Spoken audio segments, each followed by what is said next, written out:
Do you want it to make it? No, that's okay.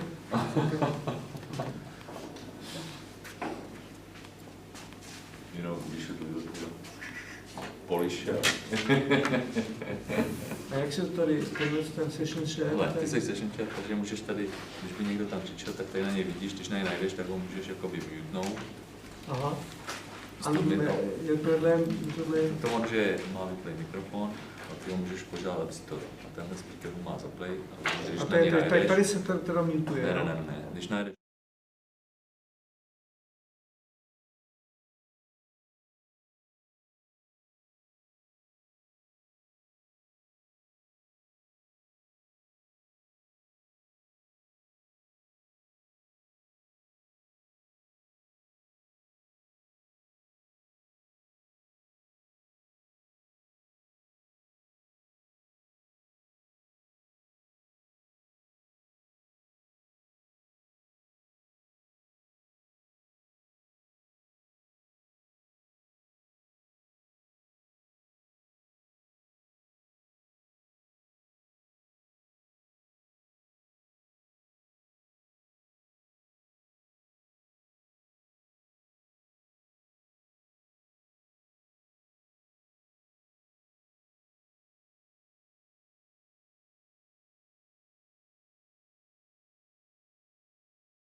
So, when do you have to pension?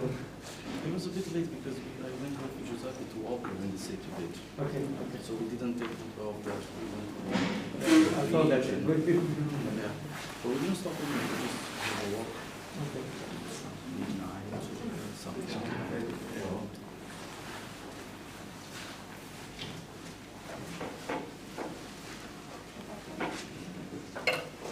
Okay.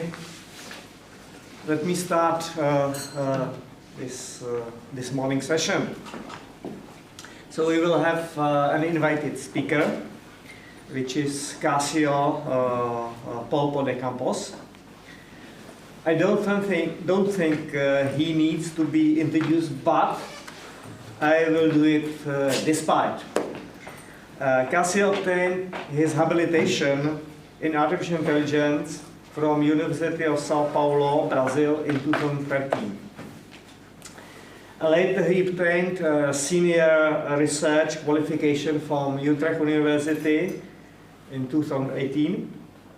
And well, his research interests are as follows. He works on foundation of artificial intelligence and statistical machine learning, including probabilistic graphical models, imprecise probabilities, and computational complexity, so very wide range of interests.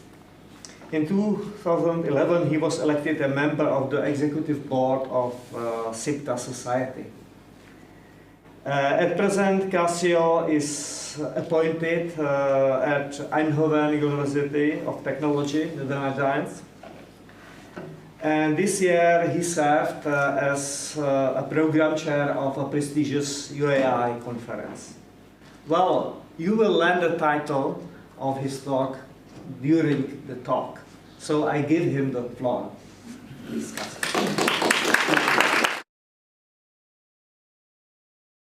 Thank you very much for the introduction and the invitation to be here. I think I should do full screen, right? How do I? Control Alt. Oh, thank you.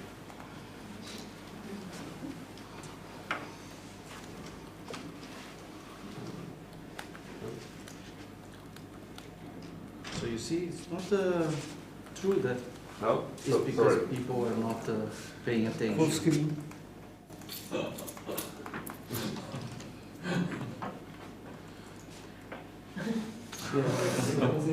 Yes, here down. The control is not working.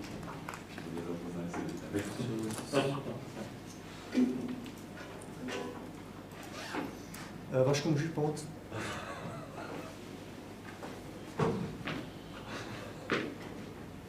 Took us a real Truly, it was supposed to be a joke, but But it's not working. Oh yeah, it's real.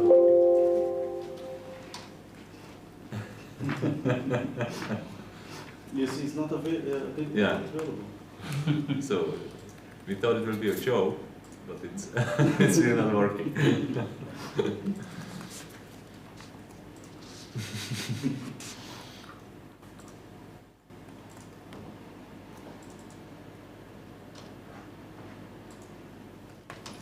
Mhm.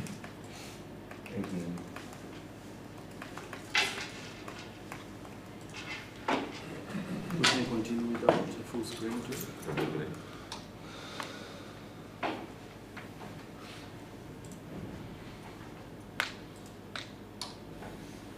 Mhm. So probably you did it. You know, your presentation is strange. I don't know what happened. We can. Now, because I had to close the comments. Okay. Oh, okay. So that was the problem. Sorry. Share the screen. Yeah, thank you. So, it was in some editable. But it's again. So, thank the audience for the patience. And I will again give the floor to Thank you. Nasio. Thank you very much. Let me start my stopwatch.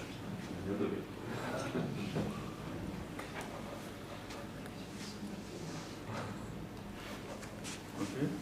You click, I think it's not active, the PDF is not active. Yeah. Now try. Very good. Thank you. So let me start just mentioning that today is Celebrate Bisexuality Day, and this of course for the awareness, but if you are on YouTube and today is not that day, so you are not live, so you know that. The talk that I prepared, so I was very glad, very pleased to be here and invited, and the talk is about probabilistic graphical models. But I started it in a different location. So I will start it by having a general comment on how I see where we are in AI in general. I hope it will create lots of discussions later on. And there will be probabilistic graphical models later, so we get to that. So I'm working in Eindhoven, as was mentioned. We have a lab there, more than 50 people working in AI and data knowledge, data engineering, and working in every type of facet of this. So here in this slide you can see keywords like robustness, safety, trust, reliability, fairness, and so on. So this is a bit of an advertisement there.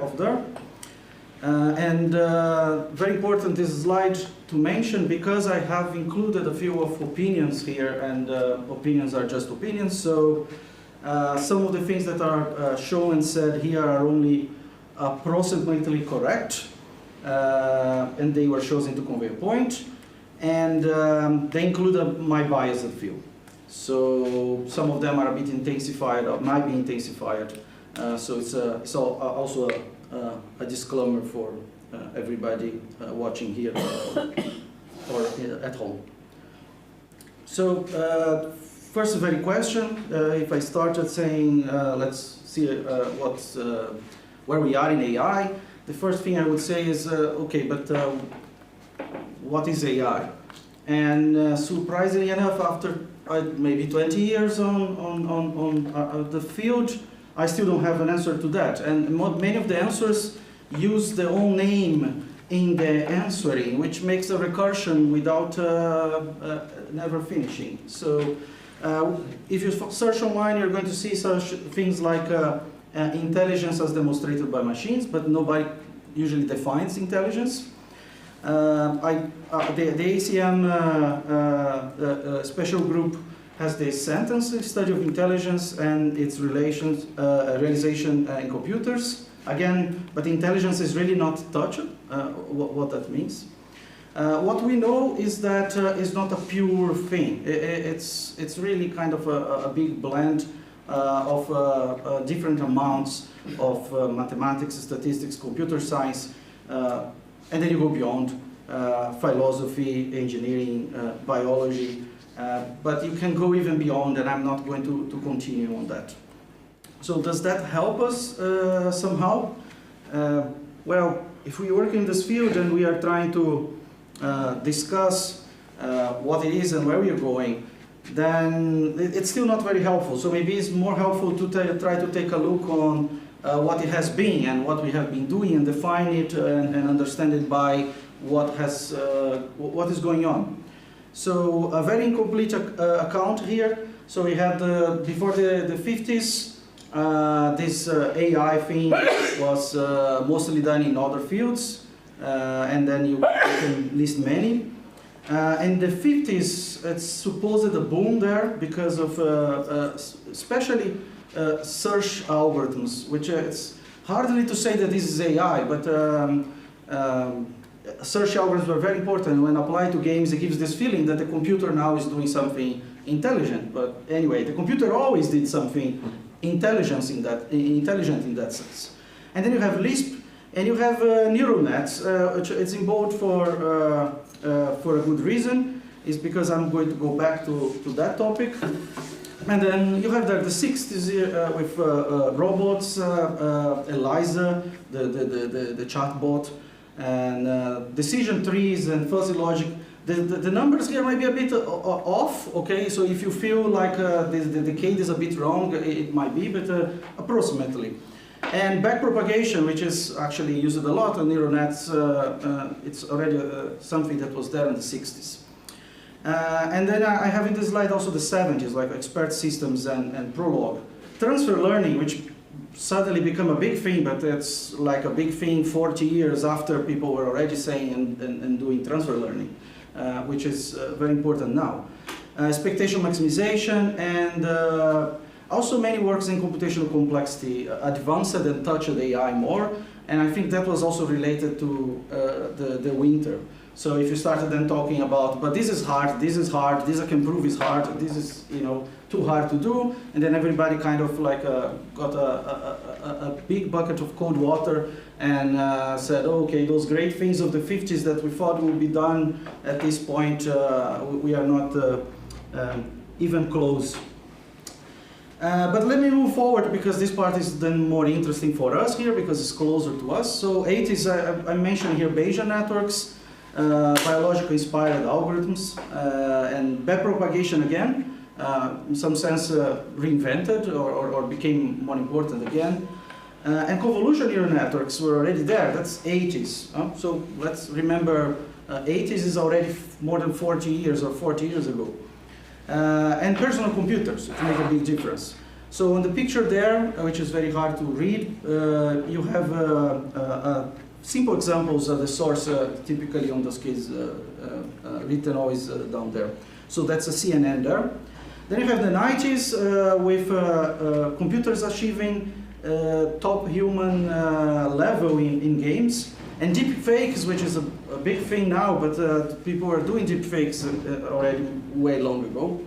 And other things were happening now, better chatbots and internet booming, the recurrent neural nets and LSTMs, and the Deep Blue, right, winning against Kasparov was around that time.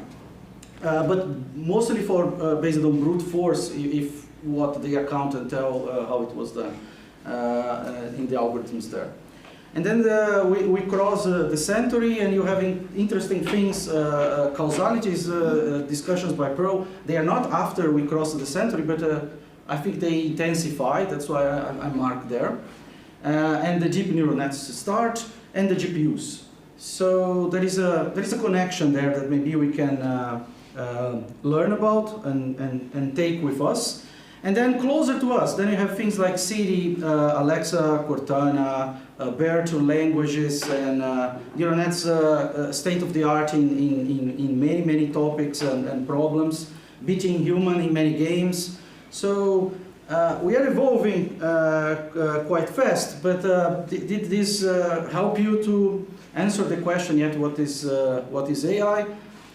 So I've found a picture which I like because I think it helps a bit more on what is AI, and we are definitely too far from this.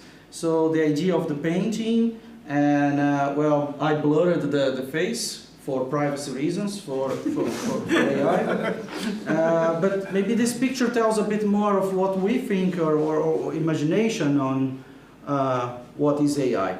So then I've attempted to look to industry and people, and I didn't do a serious study on that. And that's why I started the presentation saying that's a very biased view, because it's only my experience talking with this and discussing this with people. And with industry, here I mean industry beyond AI industry. So I'm not talking about companies that have AI on their core as developing AI, but industry that may use AI. That's the industry how I meant in the slide. And well, industry is greedy, but not in necessarily a bad way, but the idea is to make money, right? So whatever can help you to make money, and it feels that is automating something, I believe this is you know, how they see or use AI. And things like deep learning are getting stronger and stronger in industry. But if you really take a look and go deep there, then you're going to see that random forests and decision trees are probably more used, still more used than deep learning, and actually likely more useful for that industry than the deep learning. This may change, but random forests are still everywhere and in large amounts. And if you think about it, then the final non-commercial user, what is AI? It seems that we are using AI to say whatever simplifies life, it's AI.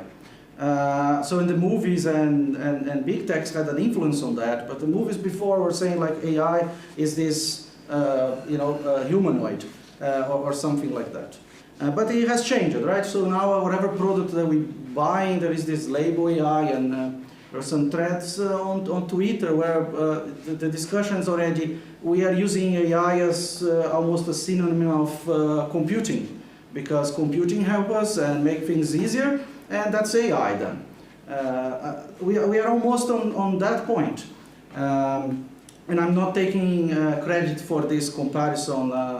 Please go to Twitter and see other people said that and claimed this kind of thing. And people would say, or look, and we have this feeling of more human, it's still there, right? We feel AI like Alexa, Siri, or self-driving, because those are things we do, and if the computer or the machine can do in a good way, then we connect more and feel that this is kind of intelligence. You know? And the artificial is easy to define. The intelligence is the hard part. And from the perspective of researchers, then, well, you tell me, I would say, because everybody has a take on this. But what I wanted to point out there for us as researchers is, are we doing a good enough job to properly give our viewpoint of what AI is and what it can be and where it's going to society and industry? And I'm not quite sure, but that's a question I will for now leave it there.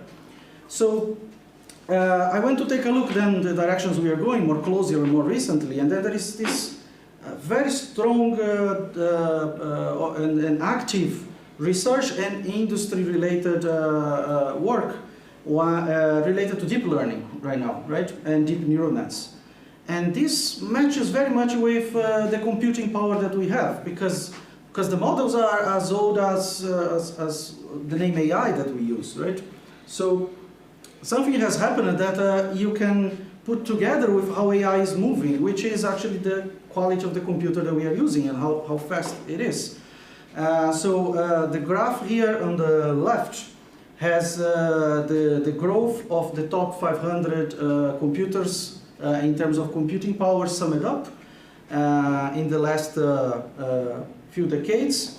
The blue is the sum of everything, the red is the top one, and the yellow is the one in position 500. And the scale is, as you can see, it's not a linear scale. And it's in flops, gigaflops. And on the right, what you have is the price of GPUs. Again, in the last decade there. And the scale now there is the price per flop, so per computation unit, let's say. So you take flops and price and divide by how much you get of computing. And you see that the prices are going down. That is the 95% percentile. It just means that the very cheap ones were discarded because those fluctuate more. But you can see on the graph this price is going down linearly in exponential scale. Yeah. So it's going down quite quickly. We can see that it's becoming cheaper to have more GPUs, and with that also you can see that deep neural nets are getting more and more into our lives for many applications. So there is a very strong connection between the two. So I would say what currently is AI for many people, it's a great amount of deep learning.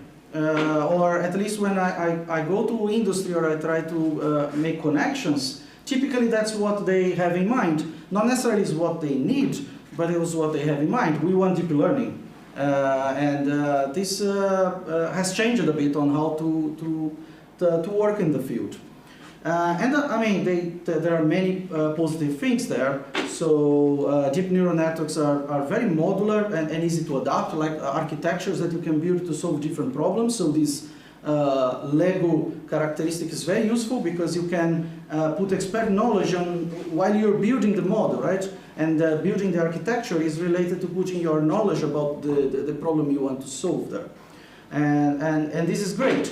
And hardware and software are developing together in that sense. So one is helping the other to go ahead, right? And this is very positive because if we look to the optimization behind, I would say it's quite simple, effective, but quite simple, right? We are having some variations of gradient, and that's pretty old, right? And the backpropagation. But hardware and software are making a big difference, and the model typically has some pitfalls. It's not a dependency graph, it's a computational circuit, makes computations very efficient. Learning is still hard, but with all this computing, this is getting much better. So some consequences of that, at least how I see. It's growing in society because of the availability, but we may need some regulation at some points. That's a complicated point that I will not touch too much now. The black box issue of many of the models that we use, which are related to being a circuit, and I will come back to circuits soon, so if it's not so clear what I mean, creates a few difficulties in that regard. So we might need to have now another AI which certifies AI or controlling AI. And that is not so strange, right? We also certify and control many other things we do and many other products that we develop and create. And this, especially if we don't understand, right? If we don't understand the model, then we need even more of that. But my personal opinion is the regulation is also very dangerous. So it should not hinder research because otherwise we just don't move with the research as we should. There is a very nice talk by Vardy. It was the Gödel talk this year. So if you want a bit more on discussions on ethics and AI, which I will skip, that's a very nice talk and it's available online. So I suggest that. So to have a bit more vision on the consequences, I took the press conference from the ministers in the Netherlands. They were talking about COVID. If you don't know, you have there on the left the health minister. And what I did with an effort of 1 hour, and really I didn't do any deep fakes before, I just downloaded software, I followed the instructions, and within 1 hour I was able to overlay the face of the Prime Minister and the face of the Health Minister with a reasonable good quality. I mean, you can still identify as fake, but that was my 1 hour of work. So imagine how this is going right now. And I'm sure some of you saw videos of the Queen of England dancing on top of tables and Tom Cruise doing crazy stuff.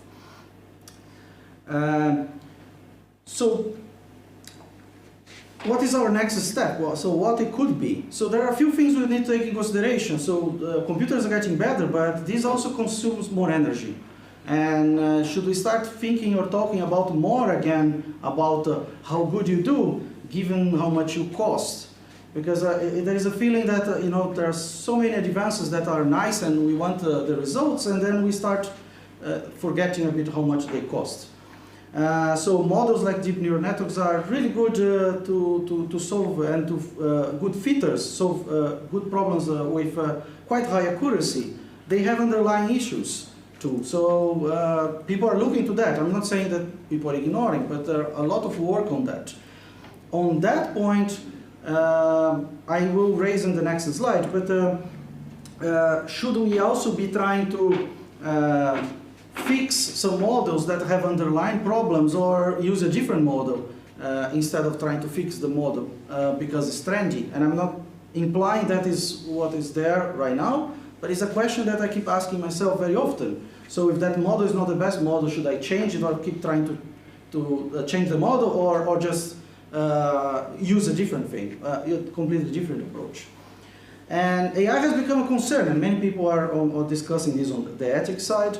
But the benefits are still so high that it seems that we are all ignoring some of the problems that it may create. So many have recognized this, and we have a discussion, and the discussion is starting.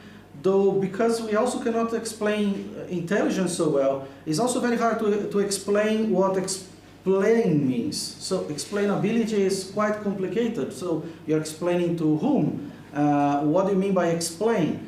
I also come back to that a little bit later. So I have almost completed this first step, but now I would like to mention a bit directions that I like, and maybe directions that if you like to, you can join. So more interpretable models, I think it's a very good way to go. It's hard to obtain because there is always a trade-off. I will talk a little bit about probabilistic circuits and the Bayesian networks. But we have this difference between interpretability and explainability, and well, many people define in different ways. I'm using here interpretable as meaning that the model allows a degree, of course this is a degree, of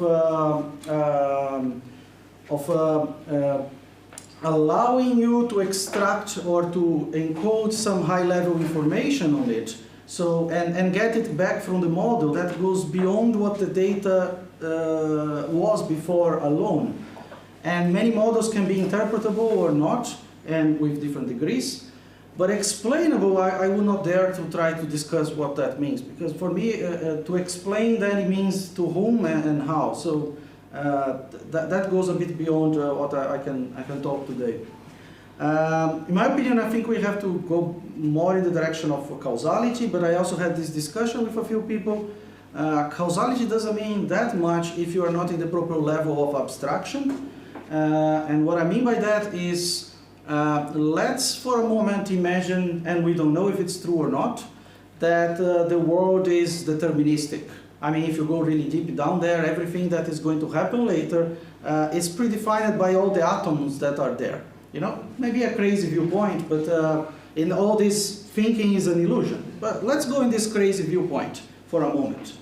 in that there moment, with the atoms, they are causing the next state very clearly. So every state is really causing the next because it's a deterministic move there. But does that mean something or help us, causality in that level? So I think the level of abstraction is very important for talking about causality, right? So the proper level makes a big difference when you also talk about causality. Yes, I would like to have many of those features that are there, but we typically have to pay a price for that. So they don't come for free. We lose something when we put something else there. Sometimes you can put more properties without losing others, but almost always there is a trade-off. So I wanted then to spend a little bit time on this. So possible directions where the trade-off might be worth paying to get some results using graphical models, and then I will touch a bit on the tractability and robustness, but not in detail or mathematical detail. The talk continues in this high level. So an old idea, although not as old as maybe the neural nets that are going and doing very well right now. So maybe we still need a few decades for this old idea to become old enough to be good.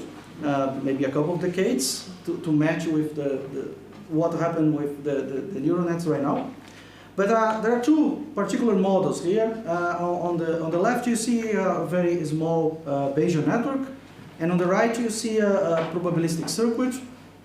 The key point between the two is that, well, those are both generative models. I think generative models have a very nice property for us. So we can generate samples, but they go beyond just generating. They also give you some interpretation based on independence of the variables you have in your domain.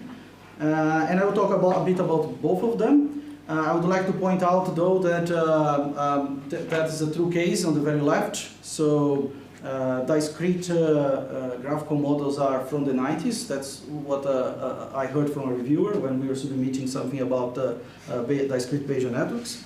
So that's also an example on how people are moving now and what is more trendy or not. So what I want is like models that have principled ways of learning. They structure the parameters, and then you have a range of tools, and then you can decide if you're going to apply and use some method that is more robust or more cautious, that you know, can guarantee that you make no mistakes at all, but also maybe you have to sometimes stop and ask the help of a human to continue. That you can prove some results on convergency and where it goes when you get more data and quality, and you can control if the data is not so good, and then you can find outliers and other things inside. So what I'm going to talk for a few slides is this topic of probabilistic circuits, which I'm calling here the new idea, compared to the Bayesian network as being my old idea. In these circuits, which we already saw in a presentation earlier, very briefly, we have three different types of nodes, and the nodes compute. So the information propagates through the graph by doing computations over the graph, exactly over the graph as the graph is, which is not necessarily the case with the Bayesian networks. So the very simple example here has one of these sum nodes, one product node, and a few distribution nodes in the leaves. And you can represent that joint distribution. In this example, you have two random variables, x sub y and x sub 1 and x sub 2. And you factorize this distribution in smaller pieces by allowing to either have a context-specific independence at some points, and those are the product nodes. So meaning that you can make the product of the two children of a node. Product usually you can make if there is a sort of an independence between them, and is a context-specific independence. And the sum node is just a mixture. You really mix two distributions with a certain weight between the two.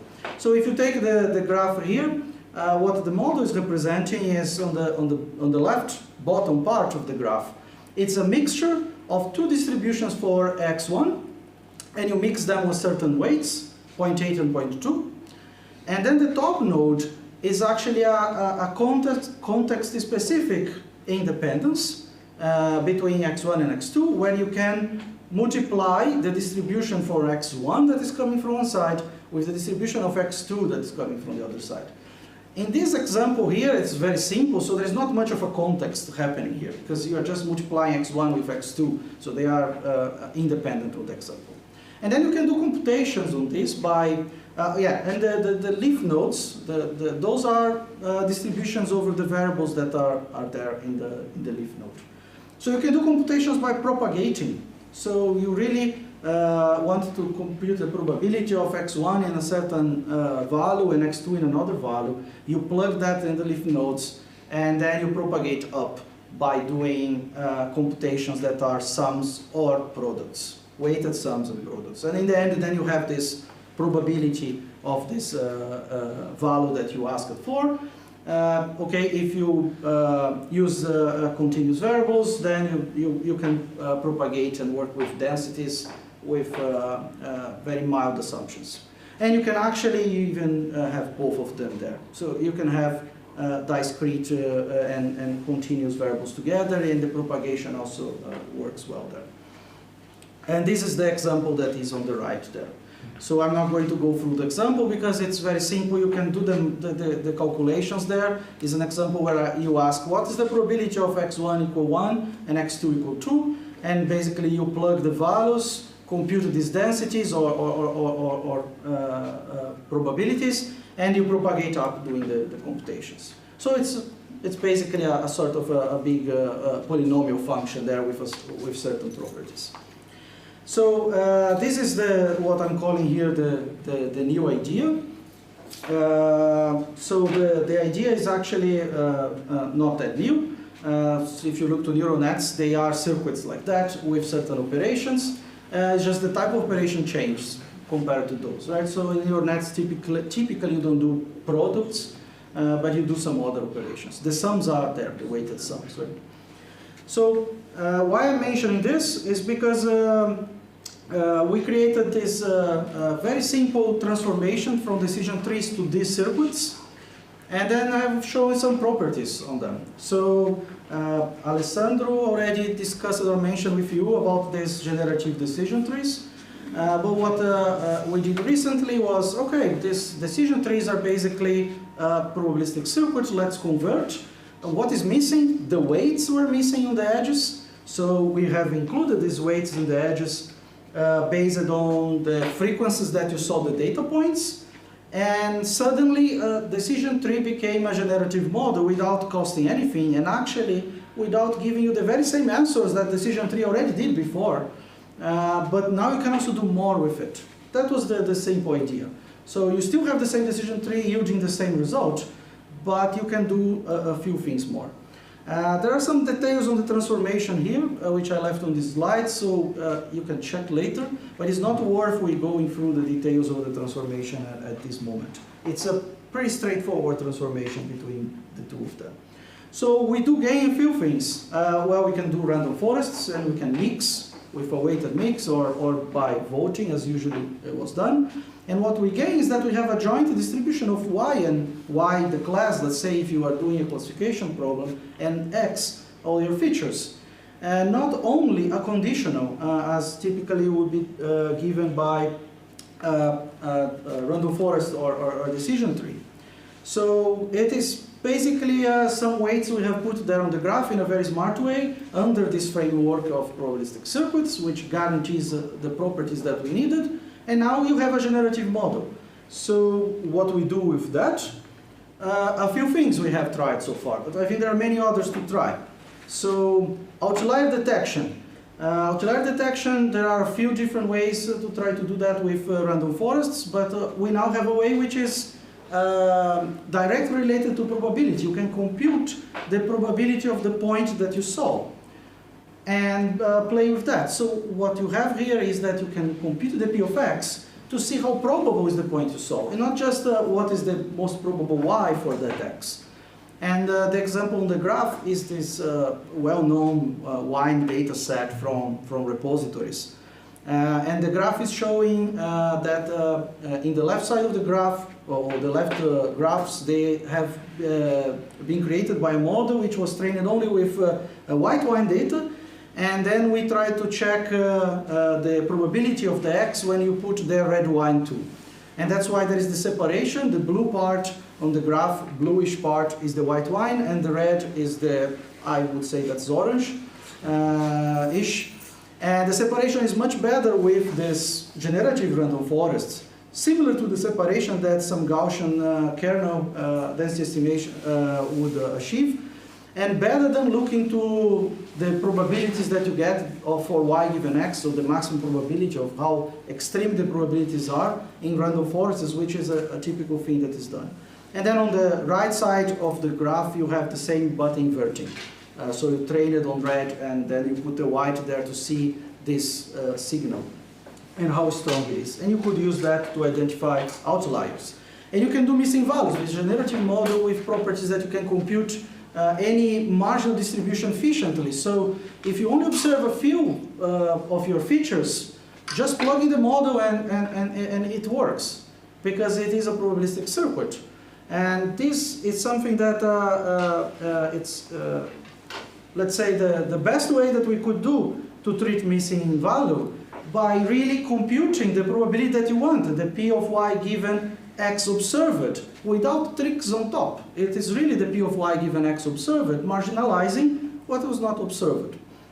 And this is a characteristic of this type of model, which avoids imputation or doing pseudograde splits if you work with decision trees, and there are many other ways of dealing with missing data that you could think of. And the experiments are very positive. So we saw experiments here. In the graph, you're going to see that the generative forests that we've been working on, based on these circuits, they have the highest accuracy here relative to random forest plus KNN. So the graph here, you have to interpret by meaning 0 means it's the same as doing k nearest neighbors, completing the data and running a random forest, standard baseline model. So if you are above 0, you're doing better than that. If you're below 0, you're doing worse than that. And the generative forests are the ones that are on top, and we compare it with some other models. And you also get robust classification with this, with very interesting properties that we didn't expect. So you can attack the parameters, so you can vary the parameters of the model, so you can vary the weights that you use on the circuits and on the trees, the generative decision trees. Within a boundary that you can define, you can choose. We have chosen this, call it epsilon contamination. We vary all the parameters and we keep checking if the class that you will output is still the same. That's what the last equation means there. So it's a check to see, while you vary the parameters, is the model always still saying the same answer? Or there may be, depending on the parameters you choose, the class would be different. And then the maximum enlargement you can do on the parameters, we are saying that this is how robust the model is. So if you can vary the parameters a lot, then the model is more robust for this classification. So given the test instance that I want to classify, I can do this. I can do for each one of them. And the graph here shows that accuracy grows as robustness grows. That's the very simple way of reading it. So in the graph, as we go from left to right, what basically we are saying is that we are only classifying the instances that are more robust, and the accuracy keeps going up. So there is a reasonably monotonic for most cases. More robustness means more accuracy. So in the cases that the model does not know, so it's a bit uncertain, it makes more mistakes. And we know this before making the mistake. So if the model is robust or not for that instance. And then we played this with many models, including with some of the very well used MNIST or fashion MNIST data sets. And then this is just really an illustration there that you have to give an example where the model makes mistakes or not. So on the left, what you have are the samples from eminist or fashion eminist that have the lowest and the highest robustness, and the color is red if you made a mistake, and is green if it got the class correct. So you can see the robust cases are all green, and in the non-robust case you have more reds. And on the right side, what we have here is the same, but looking to the probability of X to measure if the model knows more about X by measuring how probable X is. So it's the probability of X, instead of using robustness. And it also works. You can see the reds are where probability of X is smaller, which makes sense. You saw less of those type of points, so you are not as good to classify.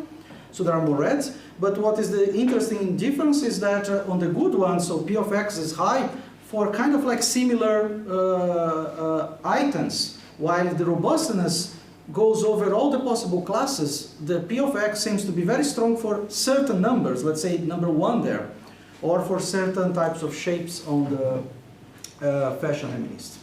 So in a nutshell, this was a way that we tried to change a model that is around the random forest and extend it to a full generative model. And we gain a few of these properties for outlier detection, robustness classification, and inference with missing values.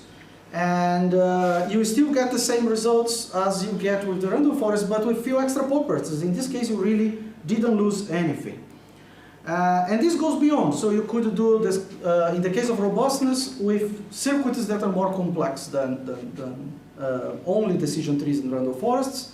And we are working on this. So we are working on a few things on understanding when this is tractable, when it's fast, putting some extra things of soft evidence, and trying to do multi-label classification with these models.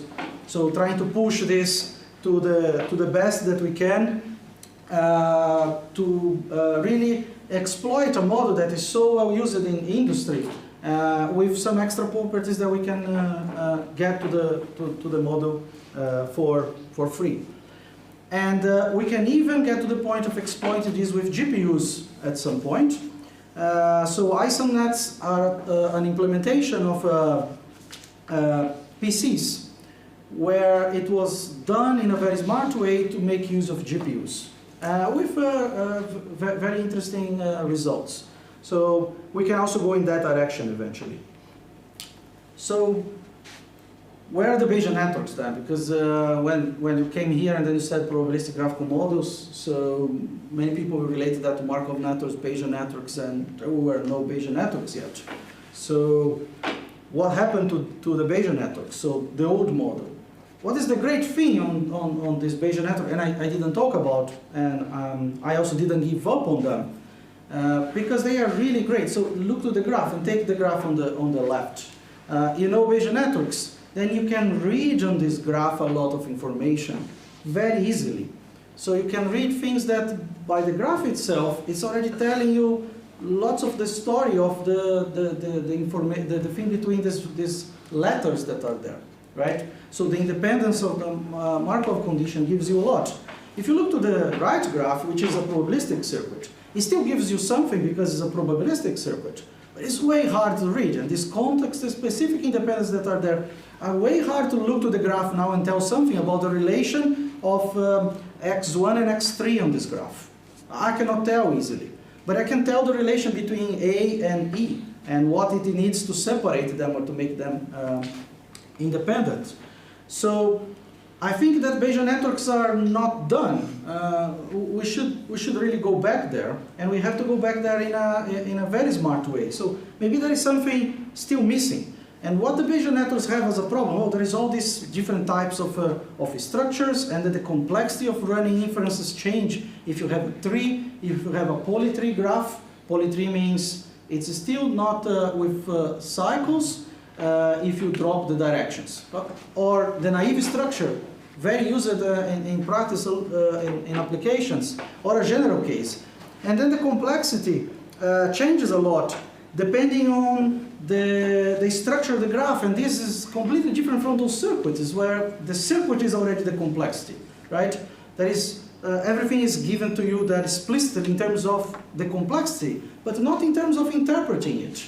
So you get something, you lose something. So for Bayesian networks, then you have to do all this, how close is to a tree, the compositions, tree with joint trees, and do inferences with that. So there are positive and negative topics on them. And I think we have to really think about and exploit the best of them. So as positive, we have way greater interpretability and possibility of understanding robustness on those models because also of interpretability, the generative properties of them, easy to integrate with expert knowledge and to change and to tune based on experts, and strong foundations and causality are largely based on these graphs. What I call here neutral. So mixed type variables, it's still quite messy in Bayesian networks to mix different types of variables. Like I'm just talking about continuous discrete, but it goes beyond that. And we still see Bayesian networks as slow, like everything is going to be hard to compute. But isn't also the case for all the other models? And we are dealing with good approximations. So these I'm calling neutral because I don't think it's bad. It's just maybe we are not doing a good enough job. What is negative? Well, abstraction and like learning representations is still not so clear on Bayesian networks on how we do this. There are many things in the past we lost a bit. There were relations of computer vision and Bayesian networks where sort of a latent representation was tried in the past, but I don't see papers doing or trying to go in this direction anymore. But it's there to try. It's negative right now, not that it cannot be done. It's very negative, industry-ready, open, easy software packages. So we don't have that. So it's, I think this maybe is the key point. The key point that we are losing here is open source, easy to use, off the shelf, solve some problems, and then go on with that. So I put a slide to compare the models between Bayesian networks and circuits, which I'm not going to go through. You can read later and see like you agree, disagree. There are some things and some equivalences that you can move from one to the other, and things you gain and things that you lose. I would say that interpretability is a key point, but engineering from a practical perspective is very important. So for Bayesian networks, for instance, how to use GPUs and make the compositions and things that are can be run in the computers that we have right now. All that said, we had a few papers on Bayesian networks, very interesting. And as I saw in the papers, I really like all of them. But I would ask the people on those papers, do you have a package that I can run and like just do experiments myself with all those? And I bet the answer in 99.9% of the cases is, yeah, there is some code here, but I mean, it's going to be very hard for you to use. It's better that you implement because the idea is simple. And yes, many ideas are simple, and many of the most used ideas we have are simple. So that's a call for everybody. That this may be something that if you work on Bayesian networks, we are still missing, and we could improve. So the final remarks I already mentioned with you. The computational resources have to be really exploited as much as we can, and software is paramount. Because that's how this thing propagates and how people use and how people really get to know the model and get interested and continue using it. We are studying, and we have to keep always studying the relation between all these models. Right now I'm looking into the relation of circuits and neural nets, not in the order, but there are a few of colleagues looking in the relation of Bayesian networks and circuits. And I will conclude to say that we should stop calling everything AI. Or we should create a new name that means AI as it was AI at some point before. Because I'm getting very confused with the terminologies that we are using. Thank you very much. Thank you.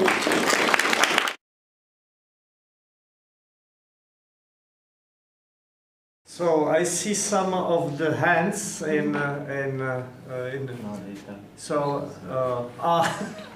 so maybe Alessandro Antonucci. Yeah. Could you put on? I can start your question. No. Actually, I was clapping my hands, but I have a question in case. No. Okay. Sorry. So Nico Putica was clapping, or Yeah, thank you. Yeah. Yeah, so I think this is a very interesting research topic, but what I was wondering is, so when you have a probabilistic circuit with 1 million parameters, is it really more interpretable than a neural network with 1 million parameters? It is and it's not. So interpretable, it is more interpretable because you are still propagating densities and you can read all these independencies in the model, even if it's that big. But then I think your point, which is very interesting, that goes beyond, can you explain this to whom? I mean, maybe I can explain this to someone working with circuits, but can I explain beyond that? And then probably not. So I would make then a difference there between the interpretability of it and the explainability of it. But I mean, I'm happy to hear other views on this and opinions. So if you... Yeah, makes sense. Yeah. Thank you. Thank you. So now let's ask the audience in the hall, are there any questions or comments? Yes. Giuseppe? Can you show the first slide where you show the probabilistic circuits, please? Just to understand.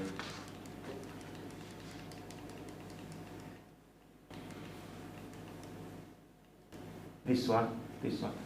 The index that you are using in the A, B, C, D are something like a conditional probability, or they are just related to the nodes? That's you can read that as being this context-specific independence, but in this graph is too simple. But so the P of PA here and PP, they are both distributions for x1, but they are distributions for x1 conditional on this latent variable of this mixture model to say I'm going to this side or to that side. So we could read like that.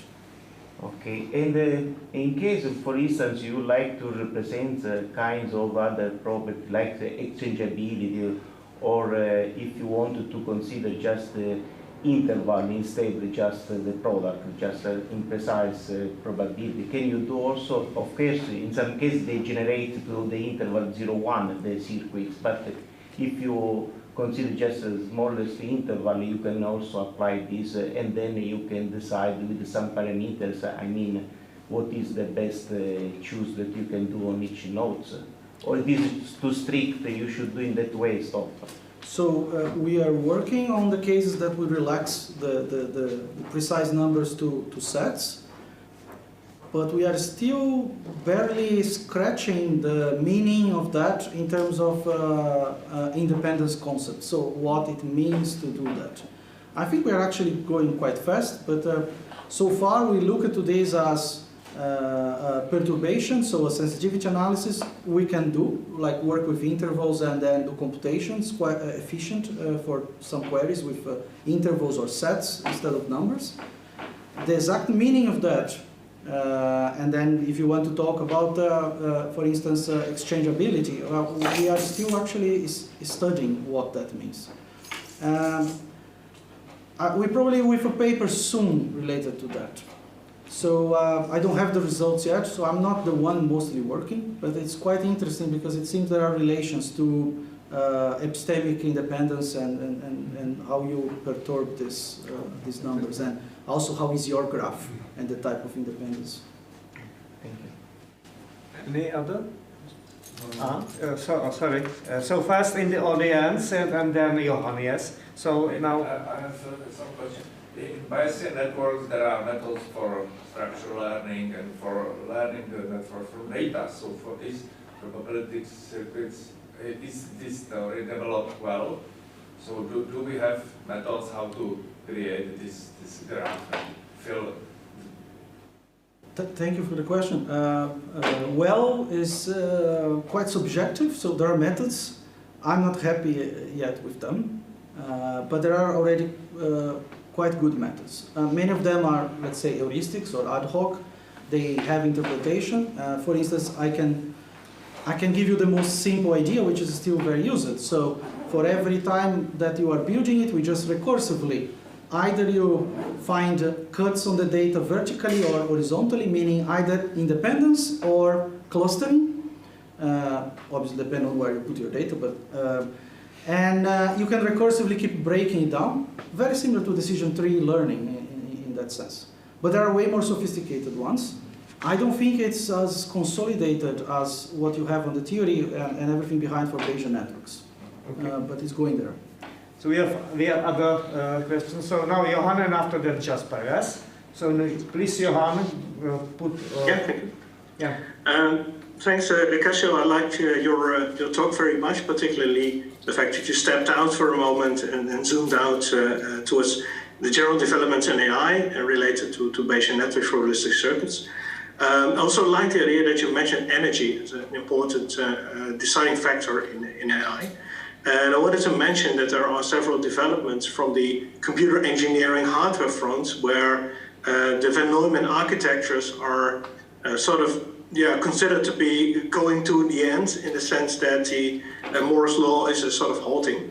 And people are looking towards more brain-inspired neuromorphic architectures. For example, Intel has lots of effort in that. And I was wondering whether you gave that a thought, to what extent like these new brain-inspired architectures can benefit or pose a threat towards the work that we do in terms of graphical models, probabilistic circuits, etc.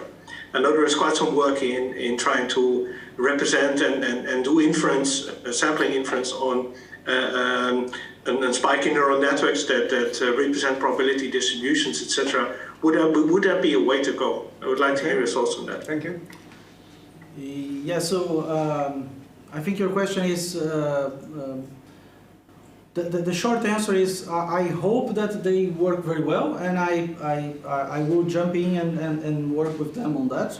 And it is showing promise. So I do agree with you. It might be that we have to jump from one type of model to another, but there are a few things that are too much Bayesian network connected.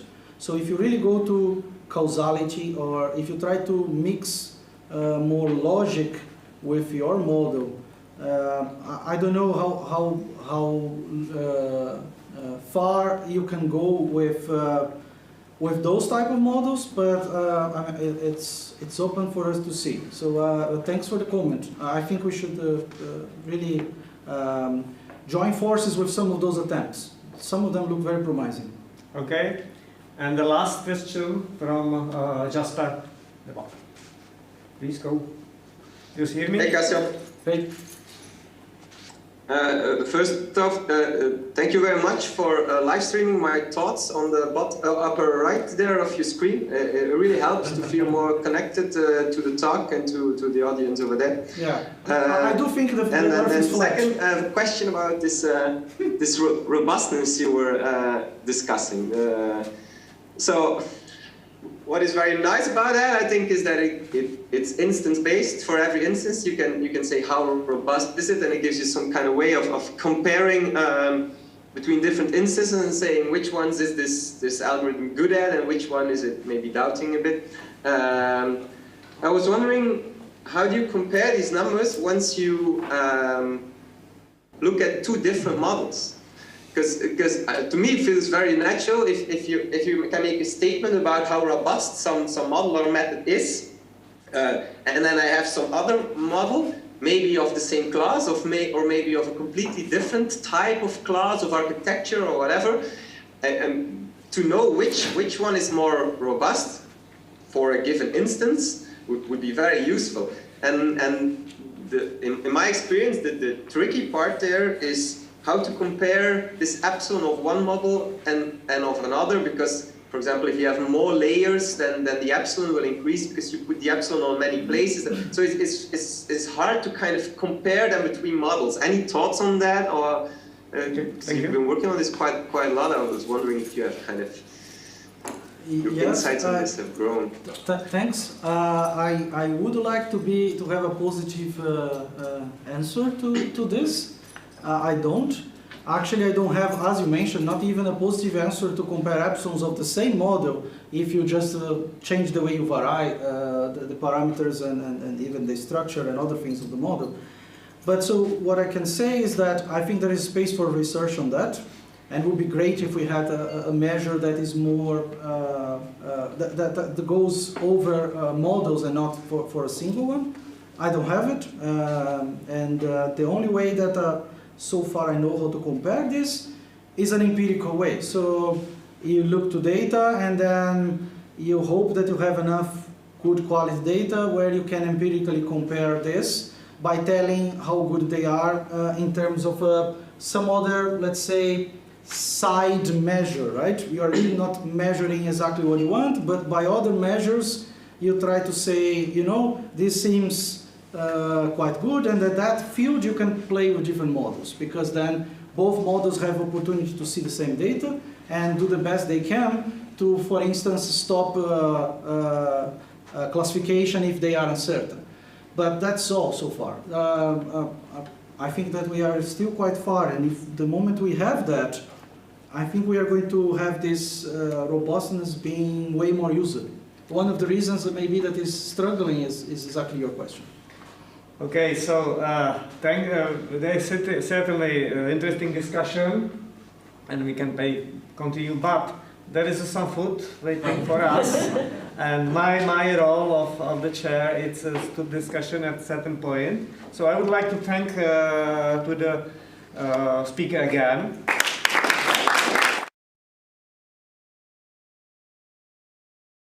Before we start so we will have later a gift for you. Yeah. Thank you very much. Yes, let's enjoy it. That's from local brewery Kobolis. Just to show to the online participants. So then I have to go closer. Yes, exactly. And maybe I have the last question, inspired by your last slide. So where UAI 2022 will be? Yeah, we don't know yet, and we have to decide very soon. Yeah. And we will decide very soon. And then I promise to write you a message to tell. Okay, thank you. Hopefully not only virtual. Okay, so now we will have a break, and we will meet at I forgot 10:30. So bye bye.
once more, and let me start the session on imprecise probabilities. We have 4 talks in this session, and the first one will probably be delivered by Enric Miranda. Is that true?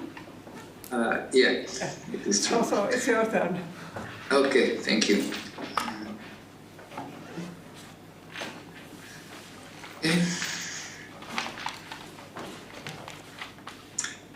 So, can you see my slides? Yes.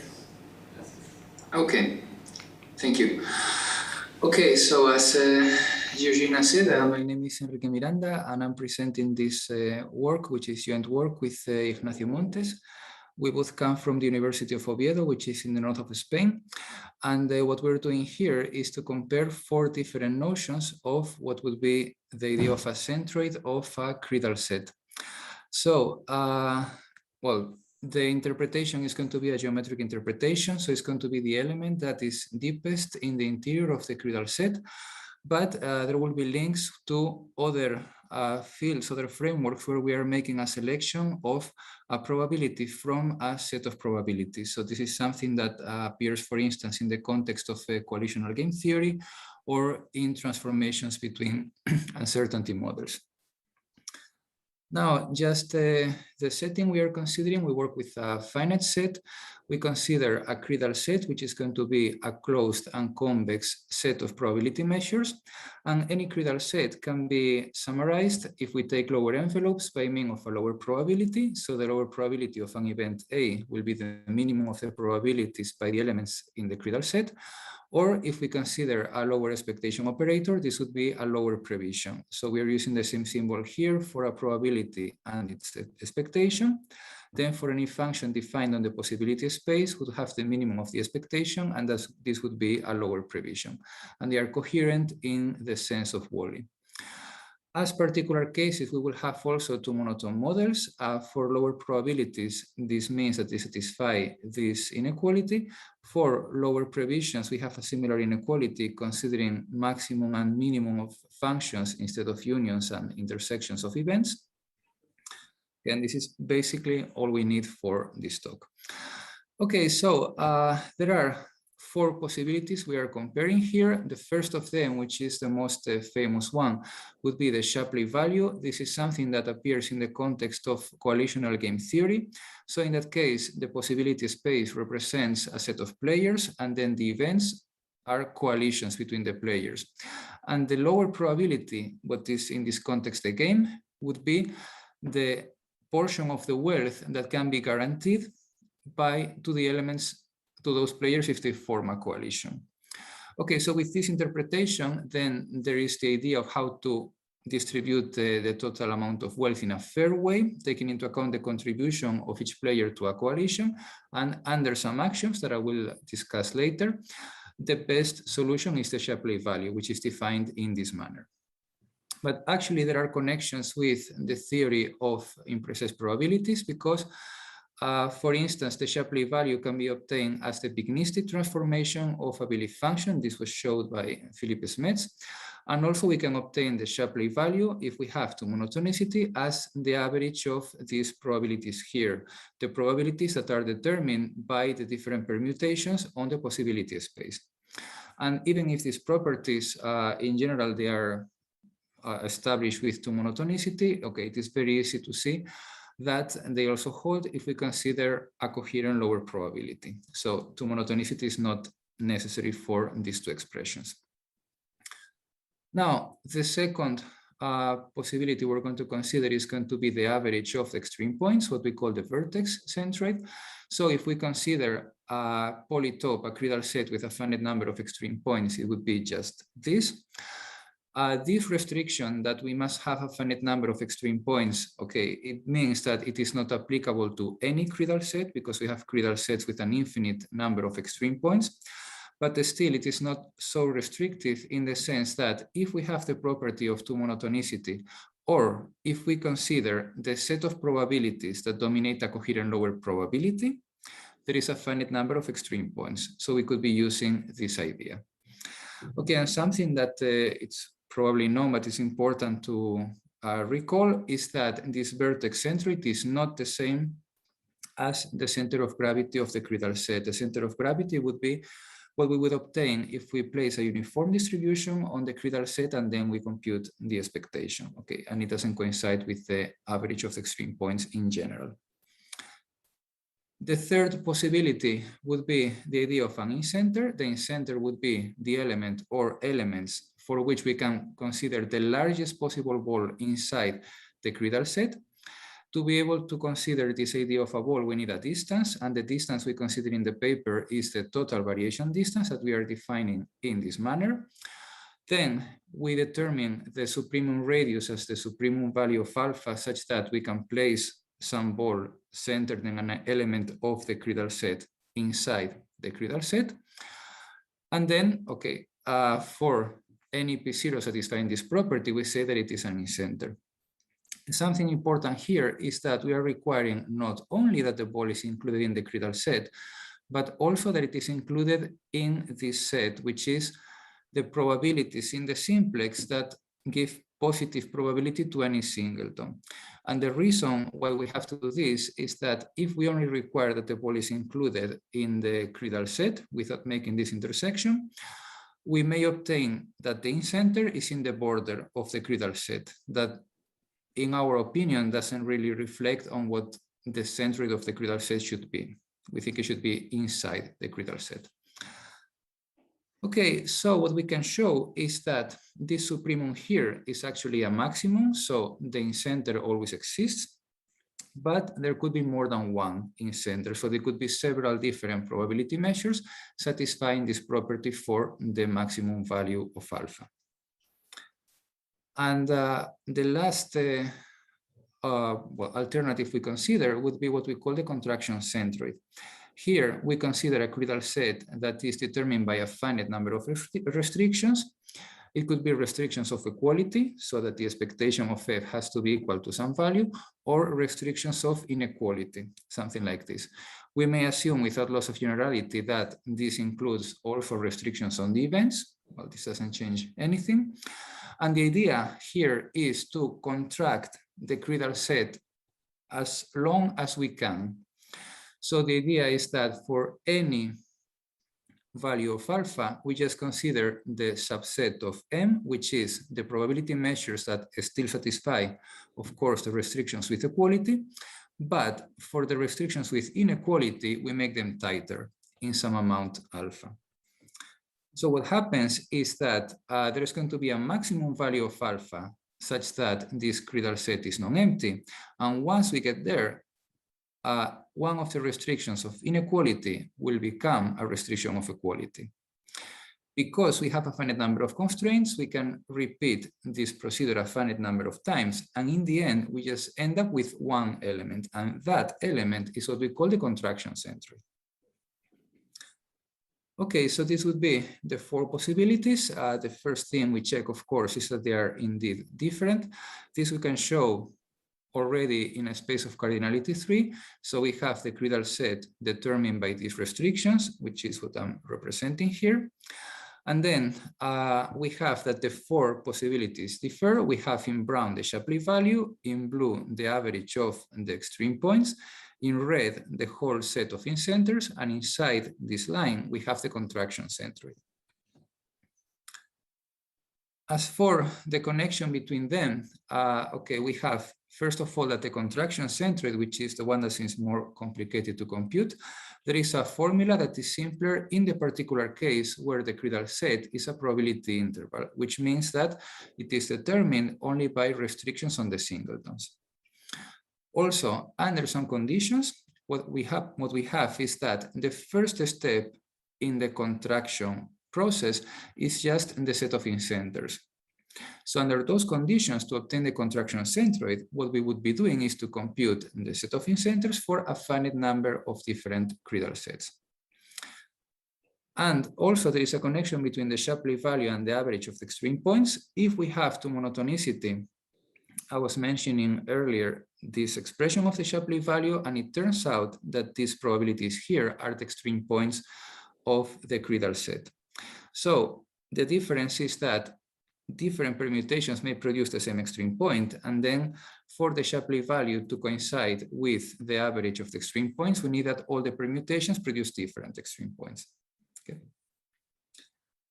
Also, we can compare the 4 centroids in terms of axiomatic properties. In the case of the Shapley value, in game theory, it is characterized as the only solution satisfying these 4 properties. The first of them, what is called efficiency, is that the total wealth we have is divided between the players. This is going to be a triviality in our context because we are always obtaining probability measures, so always we will have this property. Symmetry means that if 2 players contribute in the same manner to any coalition, in the end, they should get the same amount of money. Linearity, that if we make a linear transformation of the credal set, the centroid should be following the same transformation. And the null player means that if a player makes 0 contribution on any coalition, then in the end, he should get 0. So the Shapley value is the only solution of a game, the only element that satisfies these 4 properties.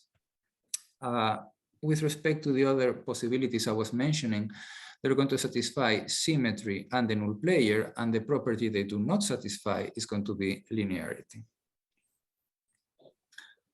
Also, we could be considering other properties. Something important is the idea of consistency, which is that the centroid, of course, belongs to the credal set. And actually, the Shapley value doesn't satisfy this property in general. We need 2 monotonicity for that. If we're just starting from a coherent lower probability or from an arbitrary credal set, the Shapley value could be outside the credal set. Okay. The others, they satisfy consistency. We could consider a property of continuity, which means that if the credal sets are close, then the centroid should be close.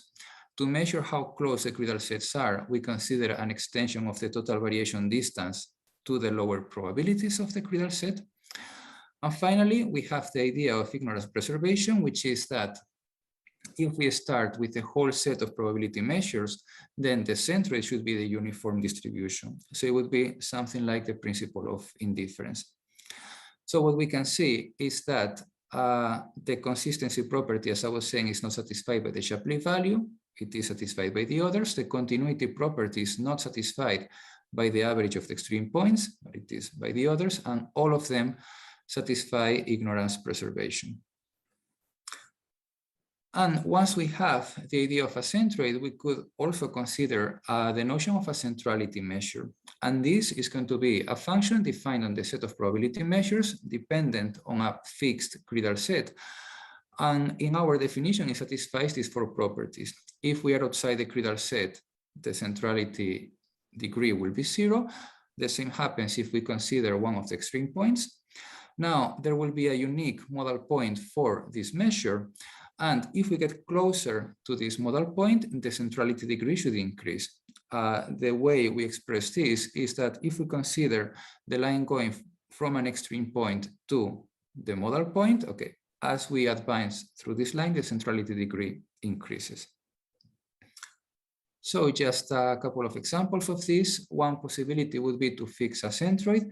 It would make sense from the 4 possibilities we consider to use the average of the extreme points or the contraction centroid. We can measure the distance to the different extreme points, and then we can renormalize. And the expression we get here satisfies the 4 axioms I was giving before. Or we could be considering like a chain of credal sets and use this chain to obtain a centrality measure, starting from the initial credal set, ending in a singleton. So just an illustration with the same credal set I was mentioning at the beginning to show that the 4 extreme points do not coincide. Here we have the average of the extreme points, and this would be the first possibility. So using this formula here, and we have here the alpha cats with centrality measure 0, 0, 2, 5, 8, and the modal point. Or we could be considering a chain of credal sets, just making a convex combination with extreme points, and the convex hull this determines. And again, we have the alpha cats 0, 0, 2, 5, 8, and 1.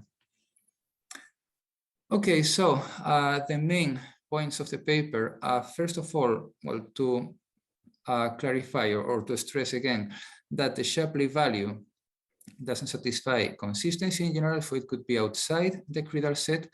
Also, that it doesn't distinguish between lower probabilities and lower previsions, so it only looks at the restriction to events of the lower envelope. Then, between the four possibilities, the best one will depend on which property is more important for us. If it is linearity, it should be the Shapley value. If it is continuity, it cannot be the average of the extreme points, and so on. And there are a few future lines of research. There are other solutions in game theory, like the bands of value or probabilistic solutions that we could study in this manner. We could be considering the in-center with respect to other distances other than the total variation distance. We could look for more manageable expressions of the contraction centroid, not only for the case of probability intervals. And finally, we're going to study in more detail the idea of centrality measures. Okay, so this is all I wanted to say. So thank you very much.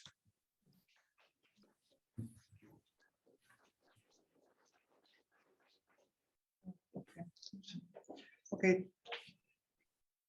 So, okay, I'm sorry, there are some technical problems, so I have to chair from here. Are there any questions in the audience? Yes, yeah. I would like to have one question or comment. It's very interesting, this your concept of in-centrum, and you used this total variance as a measure of distance of between. Have you also considered, well, something natural, which is called maximum entropy principle? That you can choose as a representative single one the probability distribution which maximizes entropy. Yeah, okay, as a possibility for a centroid, we didn't consider it, but also I think some of the reviewers were talking about that. Okay, for us, we were looking at the geometric interpretation as the element that is deepest inside. And okay, we thought that the maximum entropy didn't convey that because it could be in the border or something like that. But of course, as a selection of an element from a credal set, yeah, it is well, it's a very interesting possibility. Nobody else here? No. Okay, so Sebastian. Yes, hello, can you hear me well? Yes. Okay, cool. Thanks, Kike, for the talk. So I would agree that maximizing entropy if you want centrality is not especially a good idea because you will have the uniform whenever it is in it. But my question is more, so could you, one other way to choose about a center representative point is maybe the computational easiness with which you can compute them. So I was wondering if you looked into that. And the second point is, if I want to have a representative point, one idea that comes immediately to mind, but which is computationally hard, is to compute the mechanical gravity center. If you assume that uniform distribution over your credal sets and compute the gravity center. So do you have any idea of the closeness of the points with respect to this mechanical gravity center, or could you tell something about it? And also with the computations, if you have time. Yeah, well, okay, for the computations, one of the things I was saying is that, for instance, for us, the idea of the contraction center, it makes sense to, okay, iteratively do this, but of course, we would like to have like a formula in the end saying, okay, if you give me the extreme points for the lower probability, this is the contraction centroid. So this is something that we have just for particular cases, so it doesn't work so well. Yeah, and I agree that the center of gravity would be the thing that would, well, okay, to me, maybe conveys better the idea of a centroid, but okay, computationally doesn't work. Yeah, it's not so easy. So, okay, we have some examples showing that it doesn't coincide with the average of the extreme points, the center of gravity, and so on, but okay, we should look at more detail. Okay, so try to bound the distance. This we didn't do yet. So yeah, this is something we should do. Do you, just a side comment, but do you know about the work of Smets? He looked into also on the minimal axiomatic to have the Shapley value. Why the Shapley value is the good thing to do with belief function. So not everyone agrees, but yes, some work in this line. Yeah, I don't know if you looked into them. Well, I think when he justifies the picnistic transformation in the end, okay, he ends up referring, well, more or less to the proof of Shapley, saying that, yeah, it makes sense under this and this and that. And okay, actually, this is the Shapley value. So, yeah. Okay. Thank you. Next question is by Jasper. Hey, Kike. I was wondering, what are you suggesting we do with these centroids?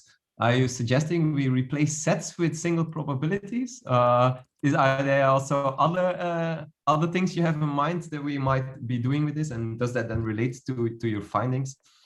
Well, okay, yeah, changing, moving from imprecise to precise probabilities, yeah, I'm not in favor of that. But okay, I think in many contexts, it could be interesting to make a selection of an element inside the critical set. And for instance, in machine learning, in many cases, they use the Shapley value, or as they were saying before, you can use the maximum entropy. And so okay, I think it is important because there are so many possibilities just to have like a bit of a guide saying, okay, look, if you're doing it in this manner, you have these properties and you don't have these ones.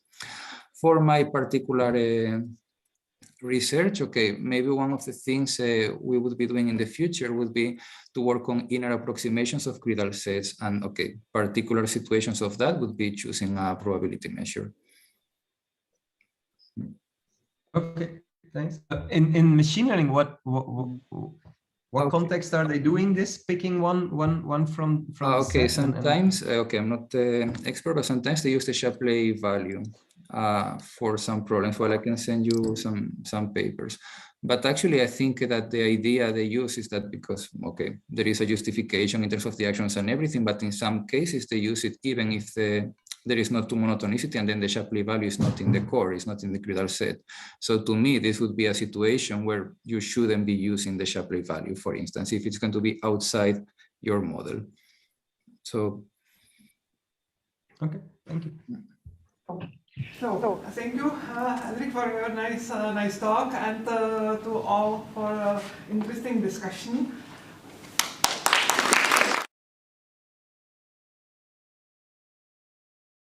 And we have now a present speaker who is Floris Persio. I don't know. Yeah, Floris. Okay, Floris. Persio. Thanks. Thanks.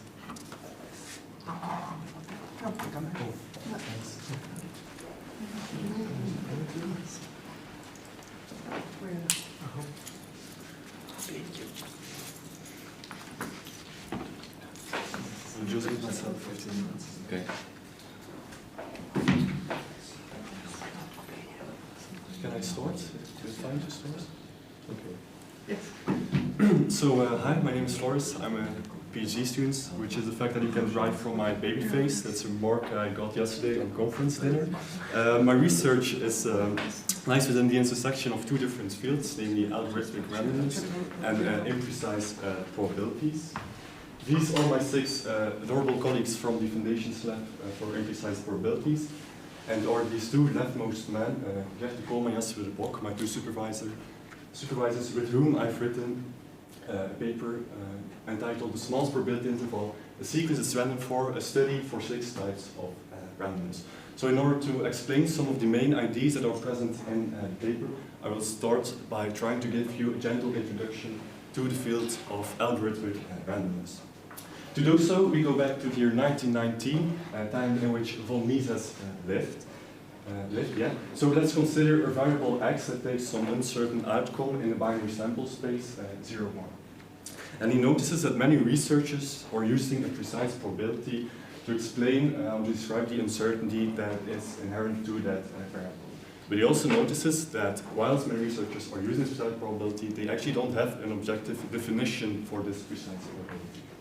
Now, in order to answer this question, he did not just consider one single variable, but he considered an infinite sequence of binary variables. With this infinite sequence, there are several infinite binary outcome sequences related, which we will call paths, and denoted by this letter omega. And a finite outcome sequence, we will call that situation, and denoted by this gray S. Now what he did is he considered a single infinite outcome sequence of 0 and 1s, and he asked the following question. What does it mean that the uncertainty inherent to such an infinite binary sequence can be described by a probability P? What does it mean that the sequence is random with respect to the probability P? And according to his opinion, it was all about relative frequencies. So first of all, he imposed that the relative frequency of 1 along the whole sequence should converge, for example, to a half. Of course, that does not suffice as a definition, because then, for example, the infinite binary sequence 0, 1, 0, 1, which does not seem to be very random, would also consider it to be random with respect to a half. So he also imposed some other conditions. For example, he also imposed that the relative frequency of certain subsequences, which we can, for example, obtain by only selecting sequences at odd positions, that the corresponding relative frequency of 1 should also converge, for example, to a half. Well, that does also not suffice as a definition, because if we would just allow, if we would just consider all subsequences, we would always be able to select an infinite subsequence of just zeros or ones, and then the relative frequency would be equal to 1 or 0, and then no infinite sequence would be random. So, which set of subsequences to consider then? That's the question he left open, but there's another researcher, Alonso Church, who answered that question. So, subsequences are selected by making use of a certain function, which we call selection function, and adjust a map from the finite outcome sequences, a situation, to a value 0, 1. And he imposed on these selection functions recursiveness. Now, a selection function is considered to be recursive if there is some finite algorithm that, upon giving the input of situation, outputs the value 0 or 1 that corresponds to the selection function. And if we do that, we actually you can actually prove that you obtain a solid definition. So this notion of randomness is known as Church randomness, and it goes as follows. An infinite sequence is now considered to be random with respect to a probability P, for example being half, if the relative frequency along the whole sequence and along all recursively selectable subsequences converges to a half. So first of all, you notice that not all infinite sequences will now be random with respect to probability. For example, I gave you an example of 0, 1, 0, 1. But also, if an infinite sequence is random with respect to probability, then its probability is unique because you can only converge to a single number. Now, I told you I'm doing research that lies within the intersection of two different fields, also the fields of imprecise probabilities. Now, recently, probability intervals have been introduced, which are just closed intervals that are a subset of the unit interval. And now you can also define randomness of an infinite sequence with respect to a probability interval. The definition goes as follows. An infinite sequence is considered to be random with respect to such a probability interval if the interval puts bounds on the relative frequencies of ones along the whole sequence and along all recursively selectable subsequences. Now, by doing so, actually a much richer mathematical structure appears, because now every infinite sequence is now random with respect to at least one probability interval, the unit interval, because relative frequencies are always bounded by 0 and 1. Furthermore, if an infinite sequence is random with respect to a certain interval, it's also random with respect to every interval that's more conservative, because then the conditions, well, bounding relative frequencies, it's a less strict statement. And even stronger, for every infinite sequence, there is actually always a smallest probability interval with respect to which it is random. So that's sufficient then as an introduction to smallest probability intervals a sequence is random for. Now, we're not just considering a single notion of randomness, a notion of Church randomness, we're actually considering 6 notions in total. 2 of them are frequentistic. We have the notion of Church randomness, which I just introduced. We'll also consider the notion of weak Church randomness. There are 4 more that we'll consider, and these are more martingale theoretic kind of notions. They are defined in terms of betting games, and intuitively, an infinite sequence is random if you can come up with no betting game that bets on the a priori unknown outcomes on a sequence and can make you infinitely rich. So we will consider 4 such notions: notion of computable randomness, Schnorr randomness, Martin-Löf randomness, and weak Martin-Löf randomness. And they differ, among other things, for example, in the way your betting strategies should be implementable on a computer.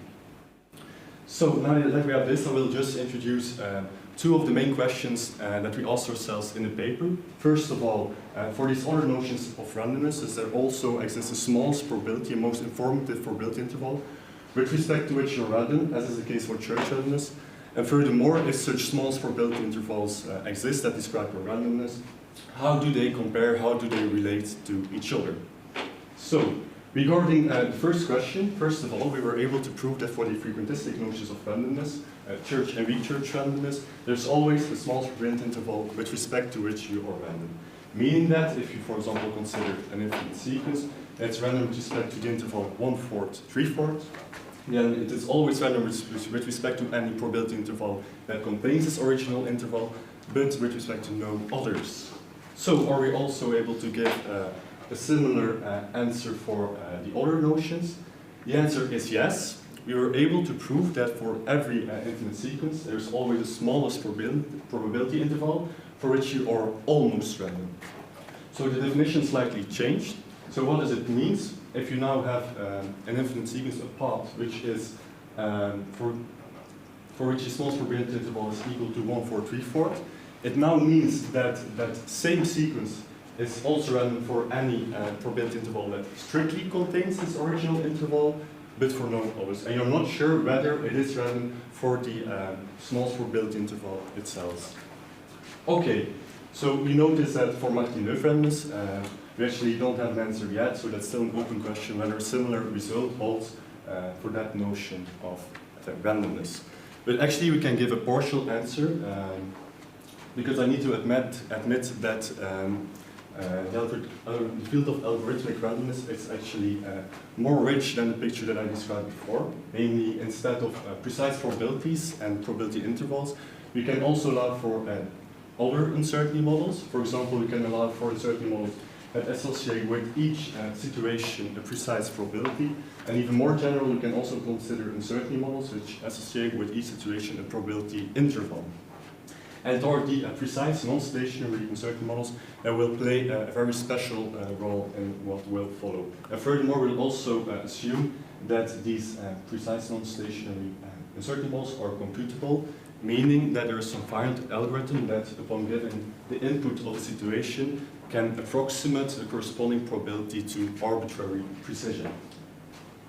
So actually we can give a partial answer to this open question that I mentioned, namely if we assume that a path, an infinite sequence of zeros and ones is Martin-Neuf random for a computable precise uncertainty model, then we're able to prove that there also exists for these infinite sequences a smallest probability interval it is almost random for. So let's go to the second question which I raised. Now we know that these smallest probability intervals exist. How do they relate to each other?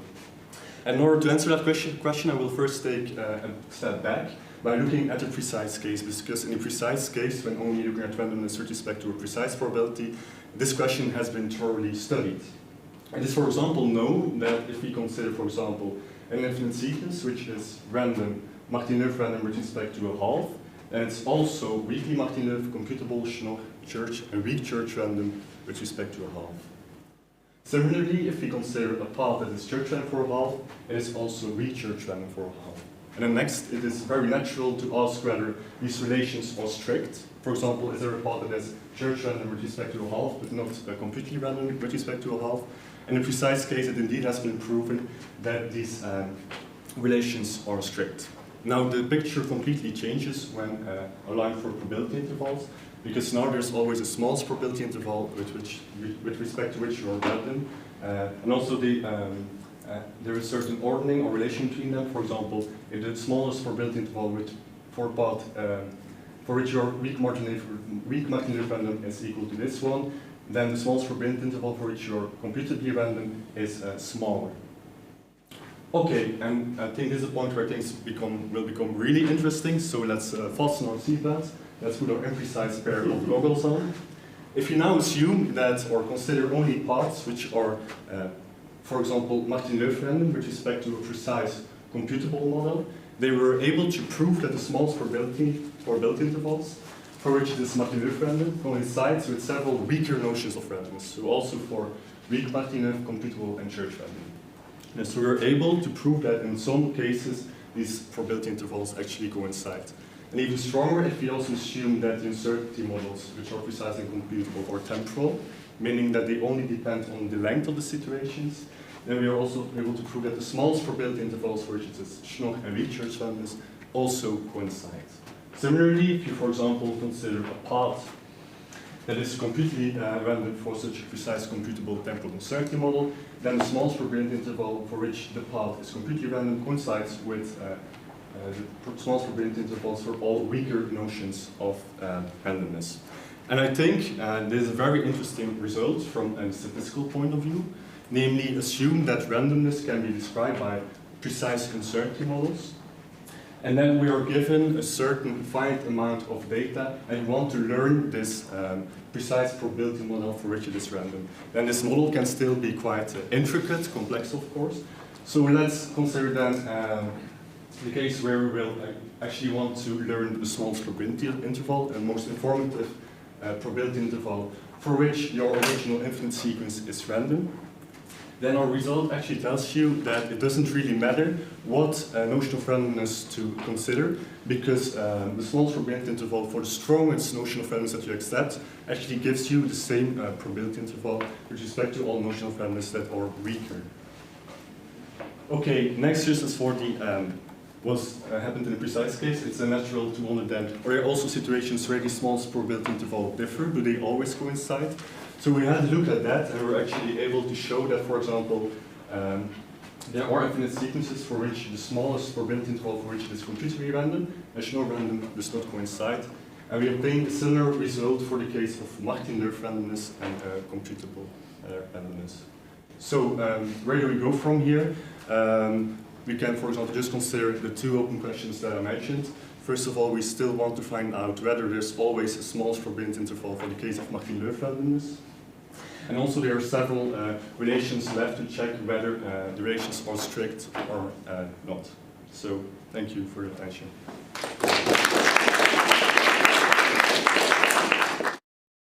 Thank you very much. Okay. As usual, Milan. Yeah, so I will take advantage that I am here. Yeah. Okay. So this, I wanted just to make sure the hierarchy of those models is the same in the precise and imprecise case. What's the question? The hierarchy of those models, this yeah, it's the same, like, yeah. So my question is whether can this theory, if it's computable as you explained, be possibly used to test these pseudo-random generators of these pseudo-random sequences? Like test them in a practical way, or? Yeah. I mean that's testing. Yeah, we have. Ah, okay. I have no clue actually. Dealing with that. Yeah, it's very theoretical, all these results. So I have no applications, or not have been thinking about lots of application so far. So I don't know. We're really defining real randomness here. Of course, pseudo-random generators is still like an algorithm that produces numbers. So yeah. Okay, thank you. There are many questions from online space. So Nikki, you are the first. Thank you for your interesting talk. My question is also related to what I think Milan was asking concerning the applicability. You might know the website random.org, which is claiming that they have true random numbers generated by atmospheric noise. And here I wonder whether you have any idea which one of these several kinds of randomness would be most appropriate to model, true or real randomness. Again, I have no idea. Actually, I know the site. Someone told me about it. I think it's very interesting. But I have no clue whatsoever what kind of randomness would be really map what happens there.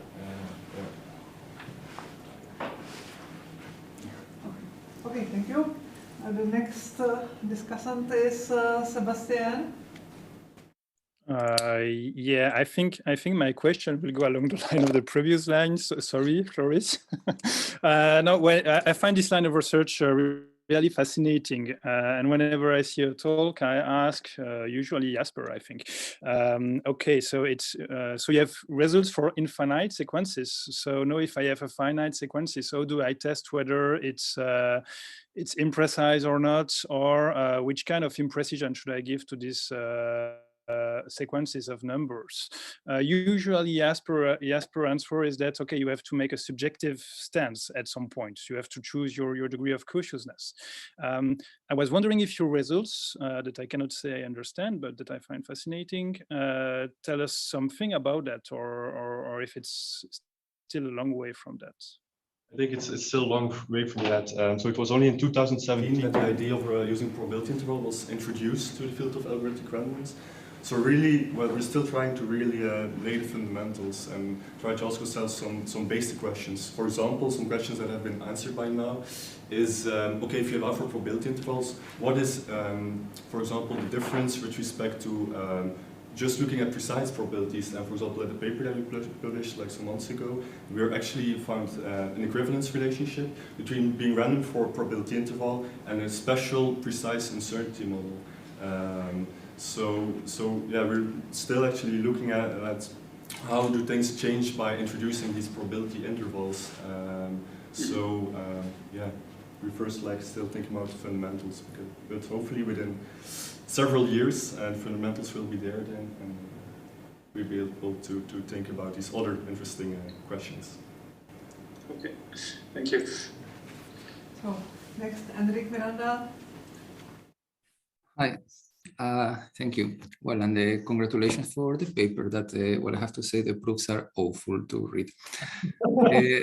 No, okay. I had a question because I think one property you can have or not have is that a sequence could be random for two intervals, but not for the intersection of the intervals. Can you comment a bit on that? Yeah, that's actually so. The fact that there exists a small probability interval for the case of the martingale theoretic notions of randomness. Well, it's proved by making use of a finite intersection property in these. And that property we're not able to, well, we've not been able to prove that yet for the case of martingale randomness. So indeed, the situation as you described, you have two probability intervals, is the path that you consider then also random with respect to the intersection. Yeah. Okay, thanks. So thank you once more. And we continue with the next speaker, who is Sebastian Despeter, I suppose. Yeah, it was supposed to be Jonathan, but he will soon be working for Warner Bros., so he couldn't make it to the talk. So I will try to share my screen. Up.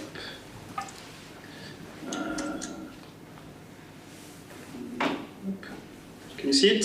Yes. Is it okay? Yes. Yes. Yes. Okay. Perfect. So I will talk about some work we started to do. So this is quite some first work on the topic. I think there is much more to do in this way that we started to do at the end of the PhD thesis of Jonathan Carranza. So who recently passed his PhD. So this is about basically putting imprecision in a method that we called multi-label shading. So I will explain to you why we think it's interesting and our first proposal about that. Okay, so it works. Okay, so the idea of multi-label classification is that instead of whenever we have an observation, we want to put one class, we want to associate one class to this observations, we want to associate possibly multiple classes. So instead of having only one class, we have multiple ones. So the idea is that if we have M labels, so you see here, our space of prediction is not only saying one label, but it's basically the space of binary vectors that we can output. So it's a subset of labels that applies to this observation simultaneously. So here you have a small example in a questionary question. So you can think of the classes of documents on the topic of documents. You can think of labels that applies to an image. So an image may contain at the same time a mountain or a river or whatever, but multiple multiple labels can apply to it. So the idea is that the prediction space is much difficult to deal with because it's increased exponentially with the size of the with the number of labels, and it also means that some subset of labels you will almost never observe, for example. So even from a learning perspective, you cannot just treat it as a classification problem with 2 to the power of m classes. It's not doable. So no multi-label chaining, and why do we want to go imprecise about that? Usually what people do to solve this problem of exponential increase is that they predict the most basic model is to predict label-wise. So you learn a model that for each label will predict if the label is there or if the label is not there. Of course, this means that if you have some interaction with labels, so for example, the fact that, let's say, desert and sea almost never happens together, then you will not capture this kind of possible dependencies with labels. So an idea is that instead of learning one individual model per labels is to learn a chain of models that will try to predict the next labels given what you predicted for the previous label. So for that, you build up, this means that for that, you build up a probabilistic tree. So you build this kind of IDs to capture dependencies, but if you want to make inferences with this full probabilistic tree, then, for example, identifying the most likely set of labels will require to explore each branches and will require, heavy computations. So the idea is that rather to work with the full probabilistic tree, you will adopt some heuristic that will give you good answers in general. And this is called multi-level chaining, where at each step of the tree, you will just choose the branch which has the highest probability. Sorry, it's a bad example, but let's say that at the second step, you choose probability 0.8, and at the end, you end up with a prediction. So the problem is that by doing that, you adopt a bias in some sense, in the sense that you replace these probability 0.5 by what you would consider a probability of 1. And the idea of imprecise chaining is that by adopting this, by using imprecision, you can mitigate this kind of bias you have in your heuristic.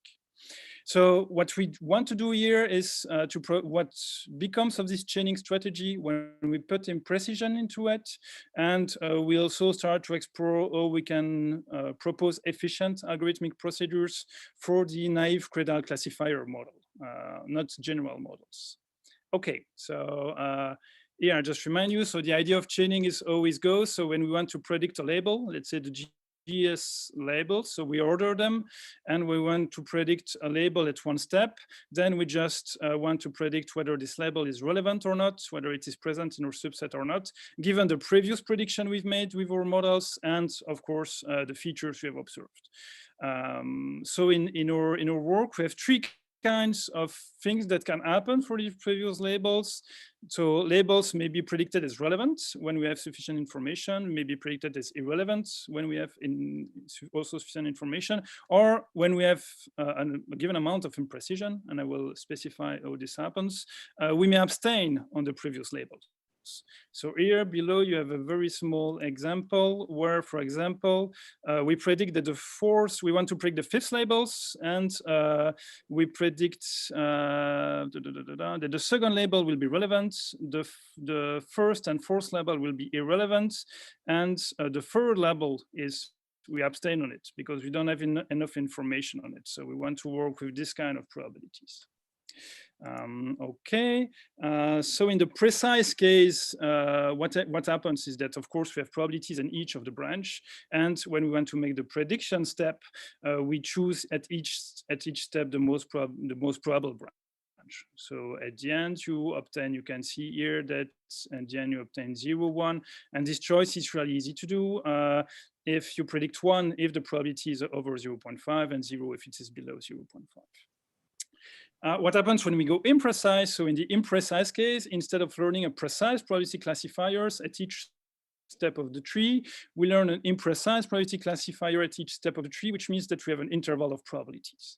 And what we call making a cautious decision in this case is that we predict the label is relevant if the lower probability is over 0.5. So if the interval is completely over 0.5, 0 if it is completely below 0.5, and we abstain in some sense on this label if 0.5 is within the interval. So this is an example of what we mean by imprecise chaining.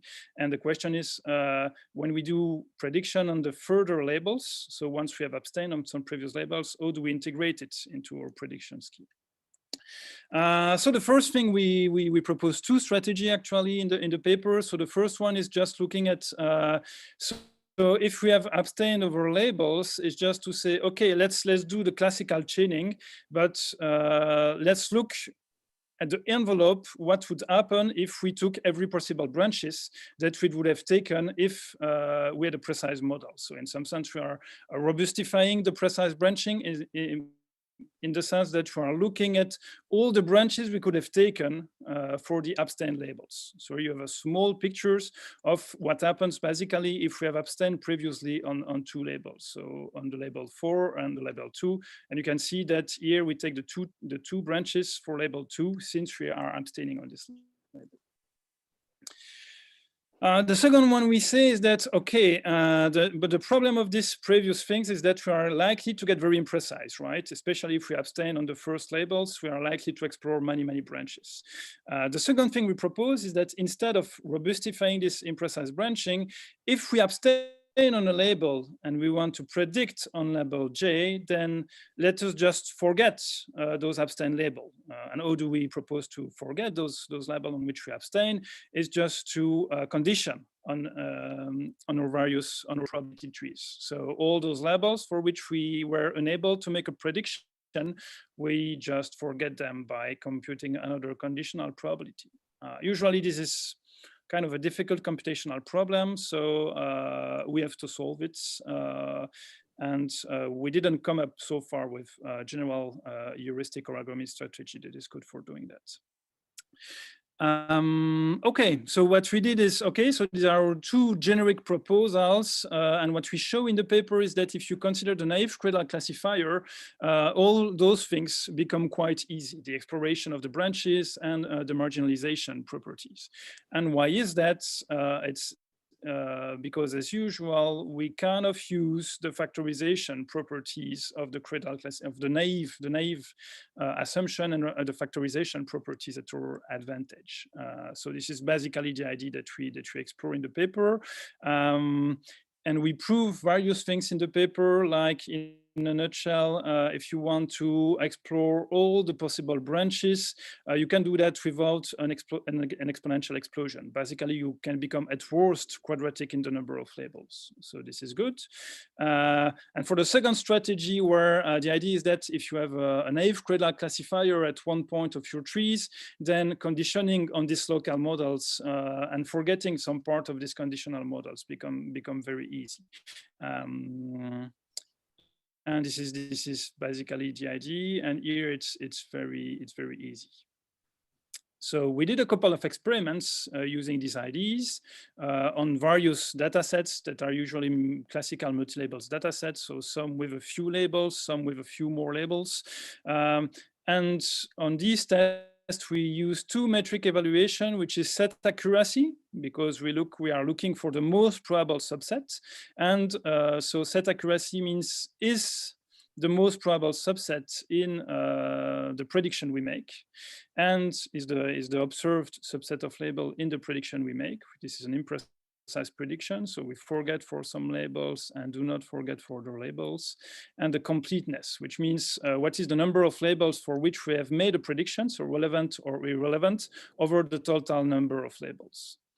And we also tested our approaches, how it behaves with respect to missing labels. So the idea is that when we looked at the data sets, we inputted some missing labels by basically flipping a coin and deciding that some instances were not completely observed, which is typically what happens when you have a lot of labels.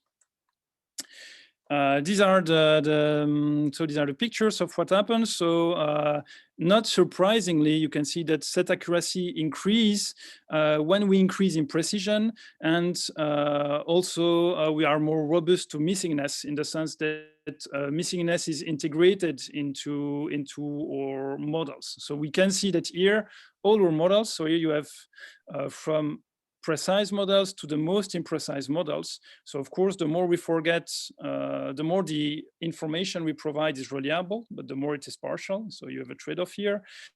And what we can see here is that, of course, our model is sensitive as expected to imprecision. So of course, the next step would be to compare to other approaches that abstain and to other also imprecise multi-label classifiers. So this was just a very first test on this idea. So the conclusion is that we looked at the problem of adapting chaining multi-label chaining in multi-label problems and how to embed imprecision into it, so to mitigate the possible bias with the precise chaining approach. For the NCC model, we propose efficient procedures to adapt it to such strategies. And what we would like to do is explore the problem in a more general way. So come up with efficient optimization methods to solve the strategies. And of course, start to do some comparisons, either theoretical or empirical, with some other proposals in the literature that do not use chaining, but use other approaches to derive set-valued multi-label classification. So that's about all. And of course, I'm now open for questions.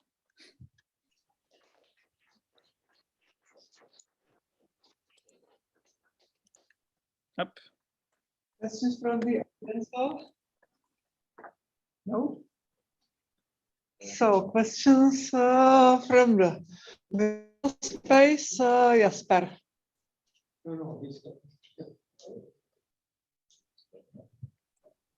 Hey, Seb. So this using the naive critical. Can you hear me? Yeah. Okay. So this use of the naive critical classifier clearly works very well for simplifying matters, but I have the impression it also comes with an issue in the sense that, if I understand correctly, for every label you're kind of using a different model. Because the independence assumptions you're making differ from label to label, because you're assuming that the previous labels are independent, and so for every predicted label this is kind of a different assumption and hence a different model. So you don't have one model that kind of predicts all the labels as you would in a kind of traditional Bayesian sense, where you have one joint model and then you update it in different ways and try and predict that way. So you're not doing that. You have all these different models. Is that a purely pragmatic approach? Is there some kind of it seems weird at the first in the first place to me. Like when I first saw it, I thought, what's this? Different models for different aspects of the same problem. Why is this still consistent, so to speak? I was wondering whether you have any thoughts on that, and whether that's also done in the precise case or not, for example. Okay. So I would agree that for the marginalization approach, this is definitely an issue we should look at. So I think you were one of the definitely useful writer of this paper, but maybe not. So we have to thank you if you are. At this point. Okay, the classical way you do it is indeed you learn. So you clearly want to deal with the combinatorial explosion of the problem, right? So one way you do it is indeed you decompose the problem and you learn local. So you learn local models. This means that for each label, you look at the learning sets and the previous label as if there were features. So of course, in your learning set, they are completely given. And then you learn a local models that tries to predict these labels given the features that are the other labels. So that's all you do in a precise case. That's all we do in the imprecise case. But so this is legit. So no, but there is, I agree that once you go into the idea of marginalizing, then maybe there are some, theoretically it's maybe not very solid. So we would have to look at about it. I don't know if this answers your questions, but definitely the idea is that you learn, you decompose and you have to learn, you decompose, but you have to learn n models basically. So you have to learn one model for each level. And the idea is that you learning directly on the exponential space would be just at least difficult in general. So the idea is to divide and conquer in some sense. Okay, thank you. But I don't know if this answers your question. No, it kind of does. I have very mixed feelings about it. On the one hand, it feels a bit like, oh, you shouldn't be doing that. And on the other hand, maybe we should try and do this much more generally, as in instead of having this one model and then try and compute everything from it and then have lots of computational horror on along the way. Maybe we should more generally for other problems consider learning a different model depending on the inference we have to. Why not? Yeah, it's thought-provoking at least. Yeah, but this is I agree that this is not what you would do theoretically, but this is actually some people have looked at learning, not even learning the tree, but dealing with the probabilistic tree, so making exact inference rather than heuristic inference, and they show that at least in the precise case it's already quite difficult. So no, there is, I think, at least empirically it works well. Theoretically it's not the best thing you can, but empirically it works reasonably well. Thank you very much. Is there any other question? So it is not. So thank you once more.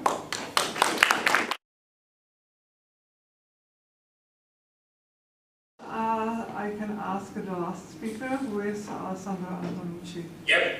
Yeah.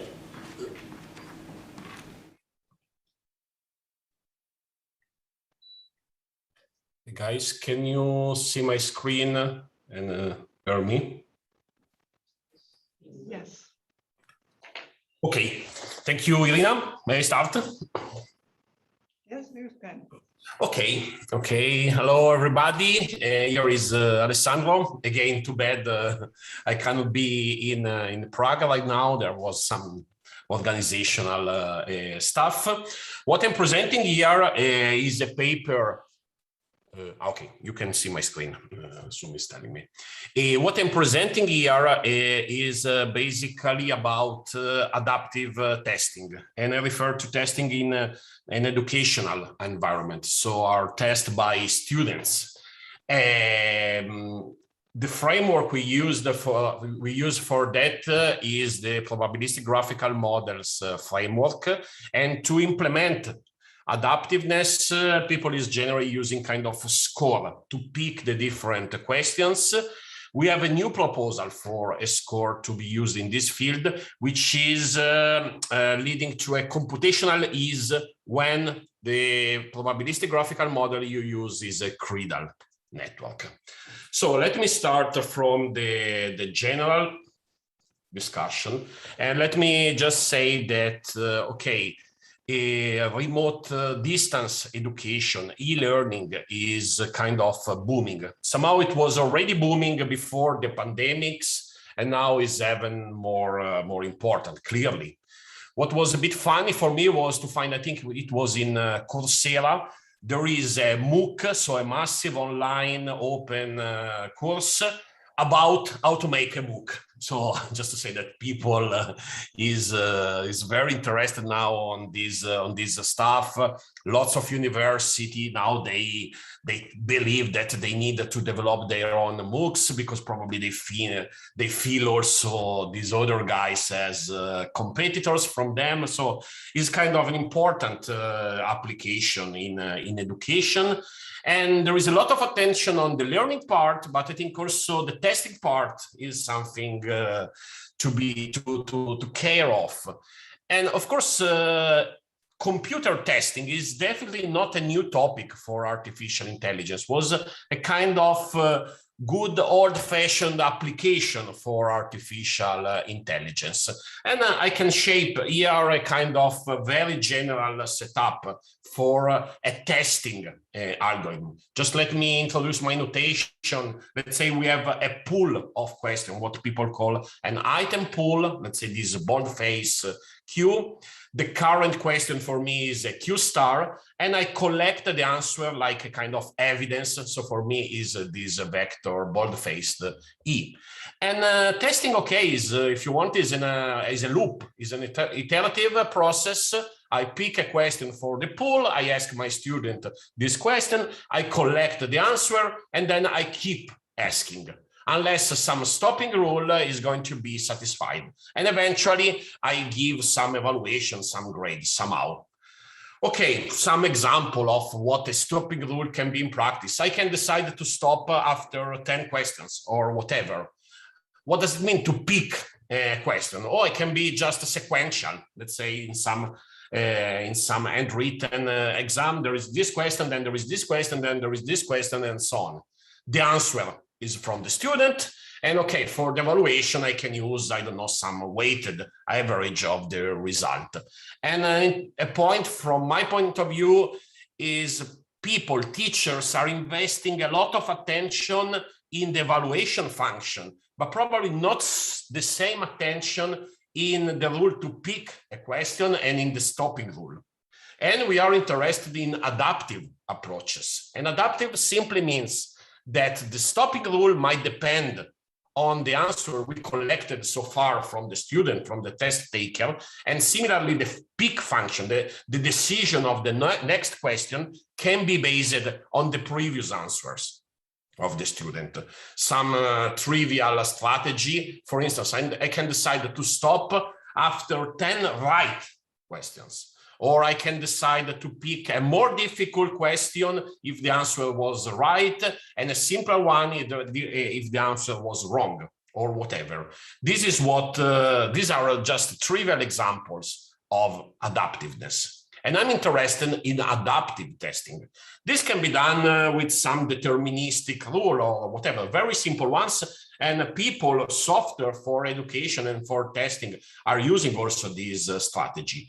But okay, we might have also a kind of deeper view of what a testing process is. And so we can regard the question we ask to the student as a manifest variable, which is of course related and dependent on a latent level, where we have the knowledge, the skill, if you want, of our student, which is something latent, which is something you cannot directly observe.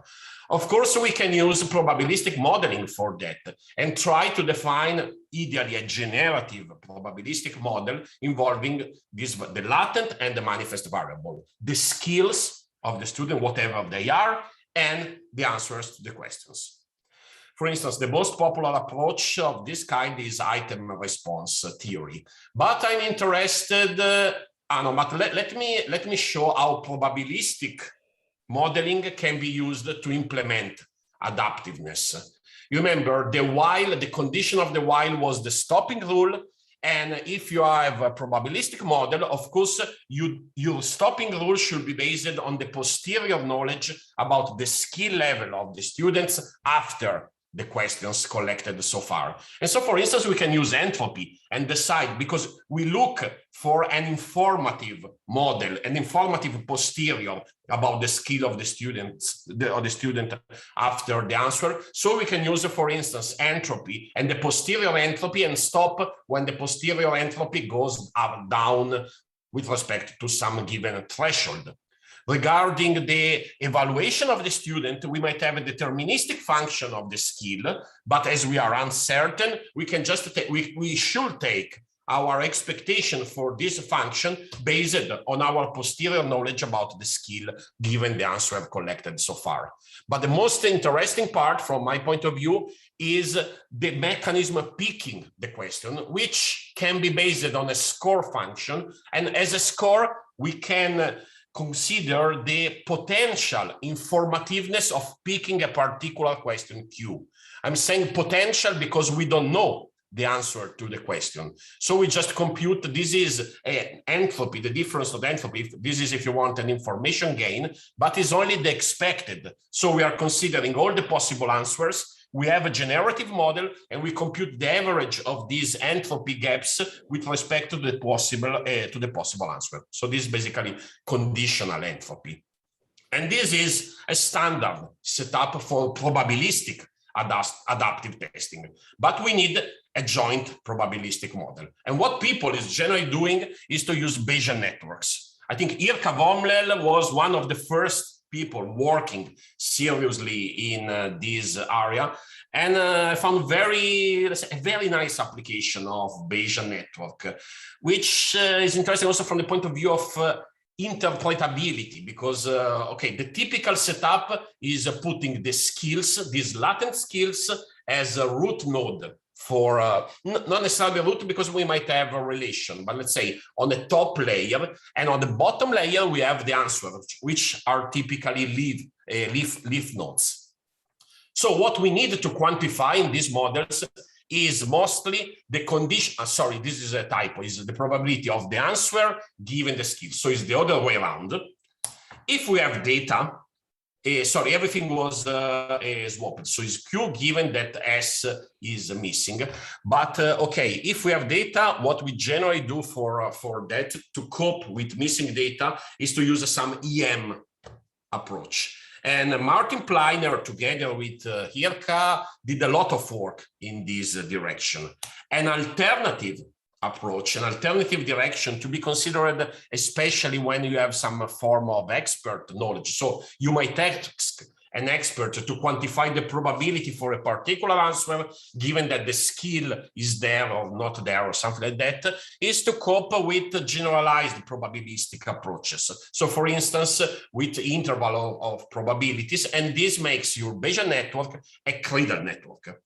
We did something together with my colleague Francesca and Claudio, some of the authors of this paper, but when you do that, remember that we want to compute, okay, posterior entropy and conditional entropy, in this case, in the Cradle case, with respect to the constraints on the parameters of the network. And so basically we need to optimize an entropy with respect to these probabilistic constraints.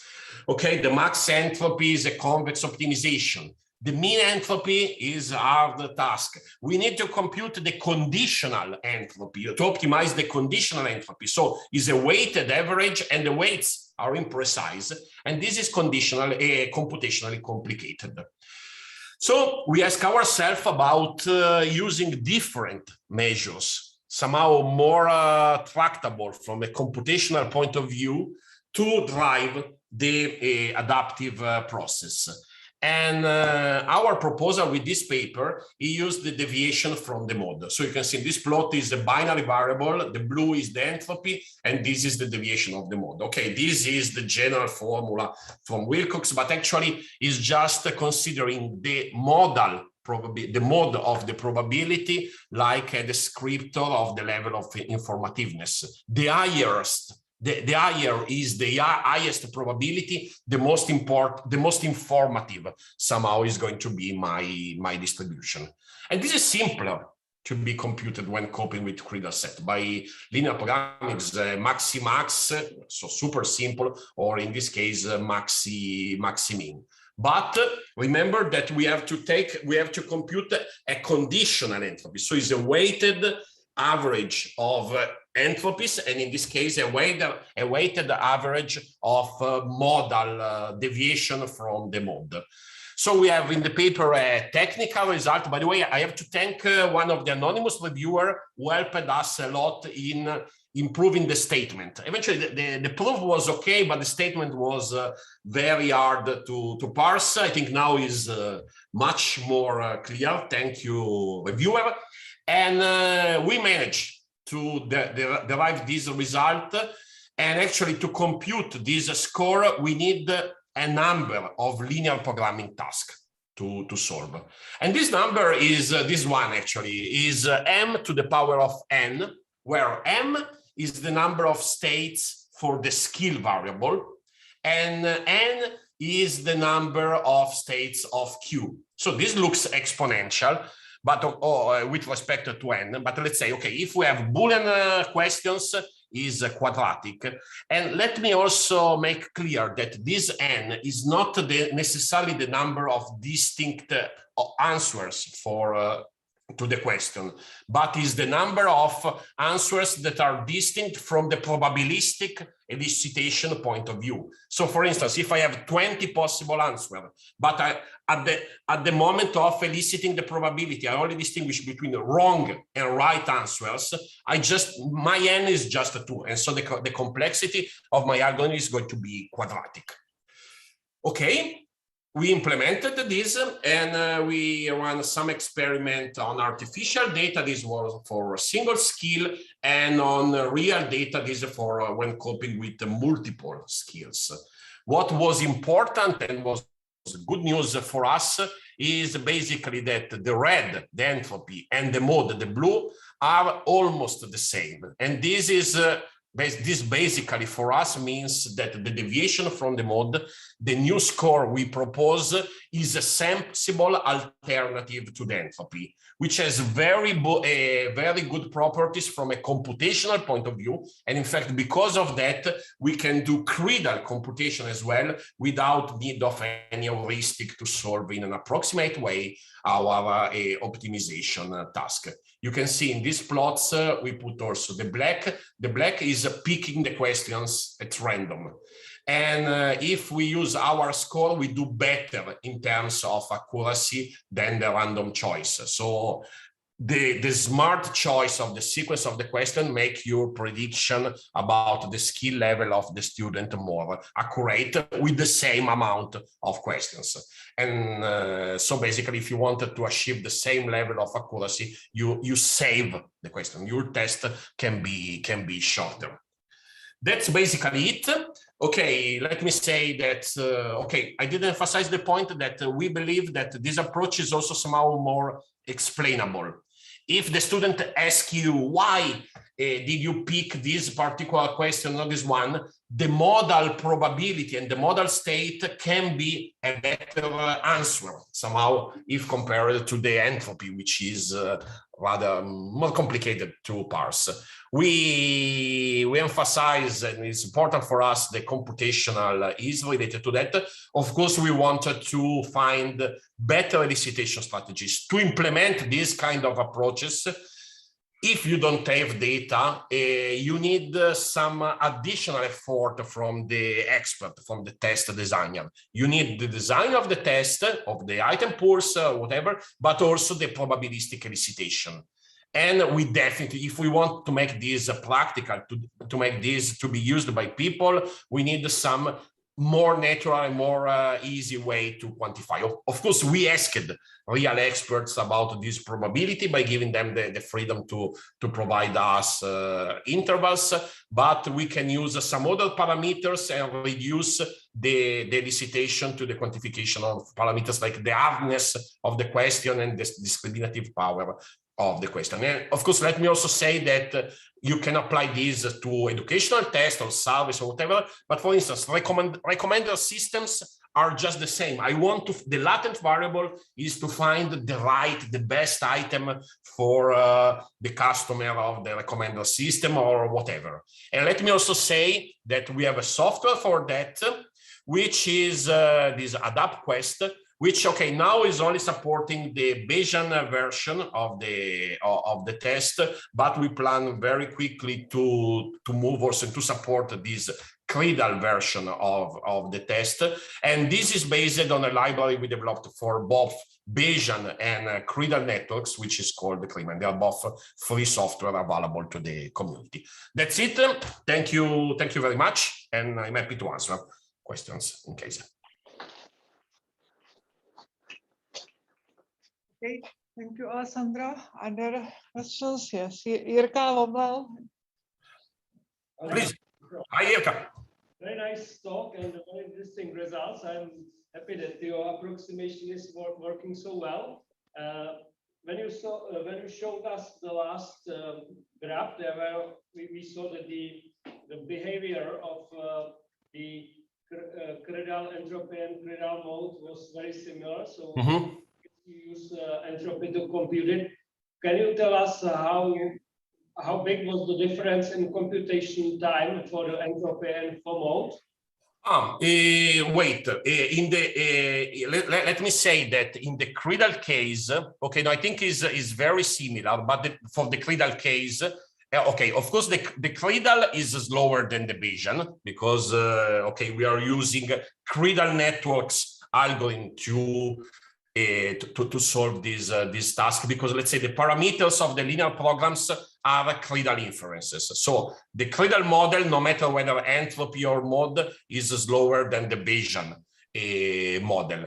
Regarding the difference between entropy and mode, I think I don't remember the exact numbers, but was not large. But the difference for us is that the cradle entropy was based on an approximation.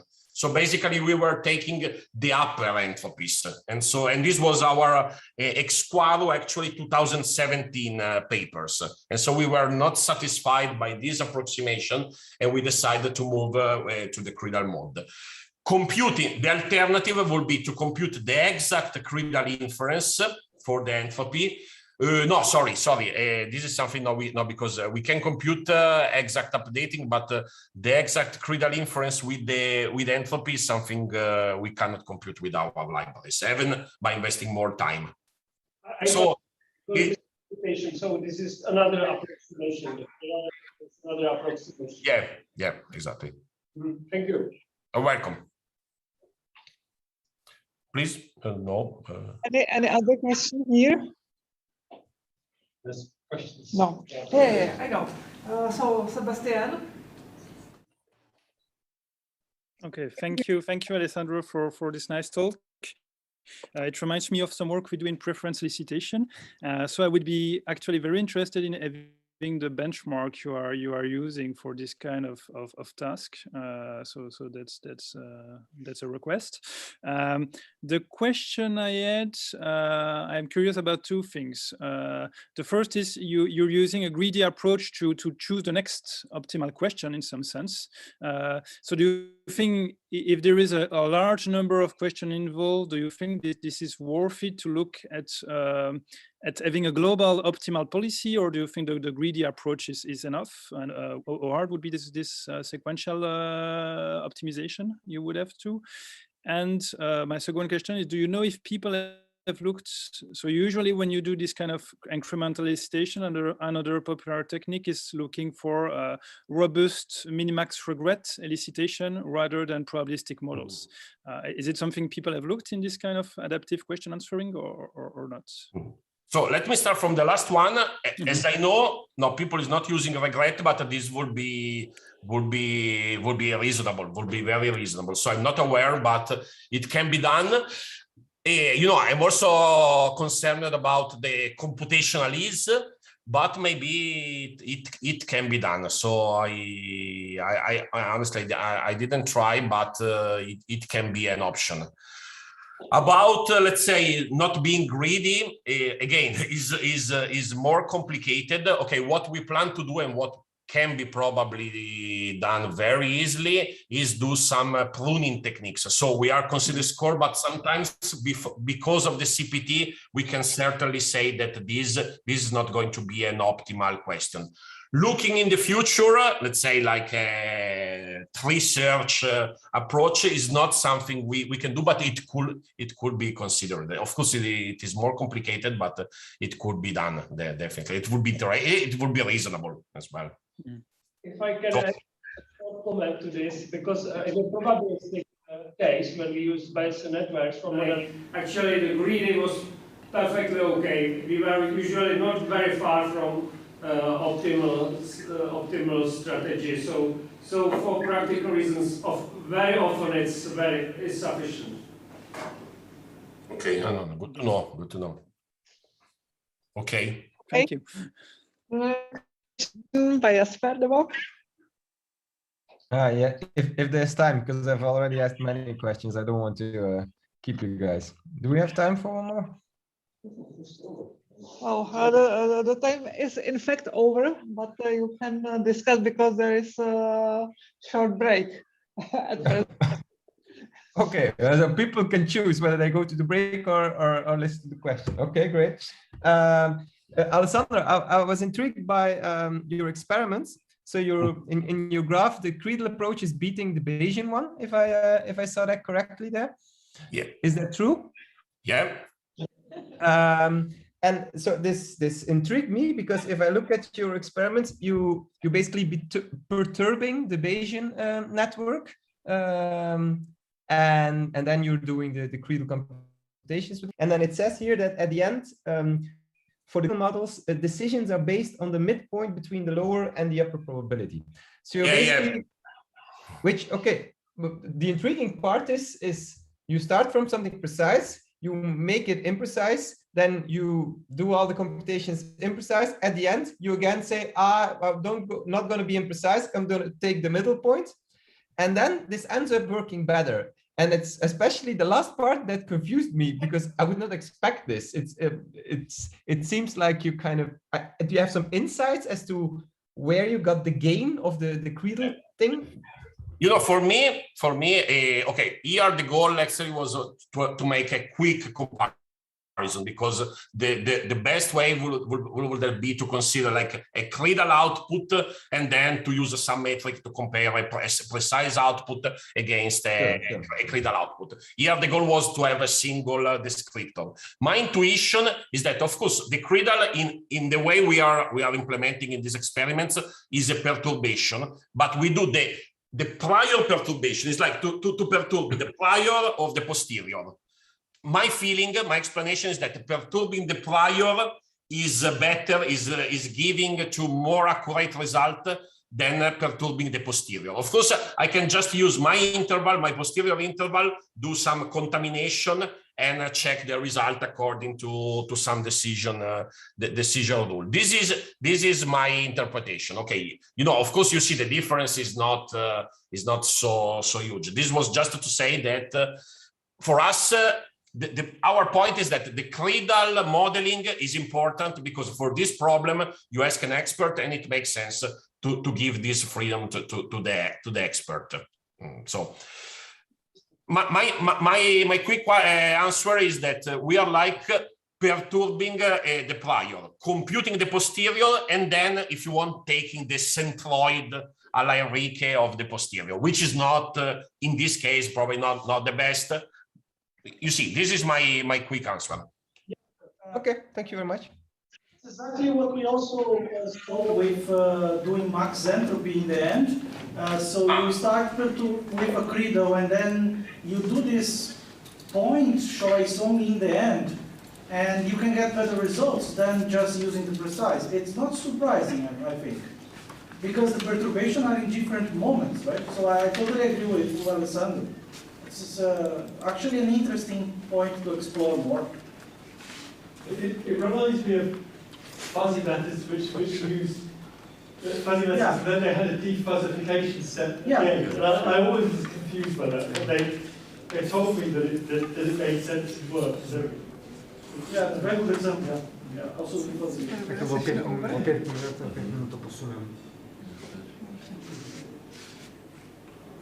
So. Okay. So, thanks to all speakers. And we'll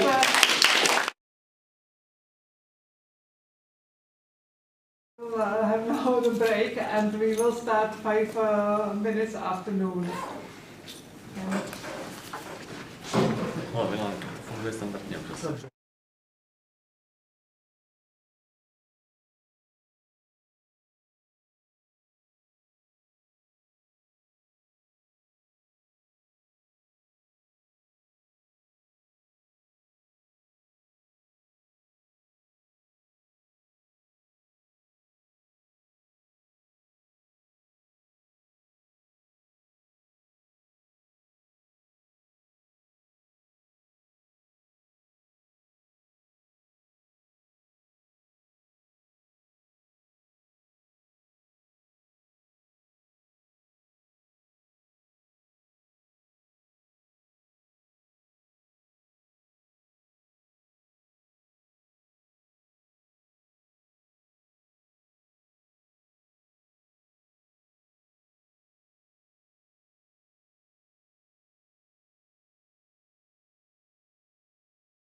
Yeah, do you hear me?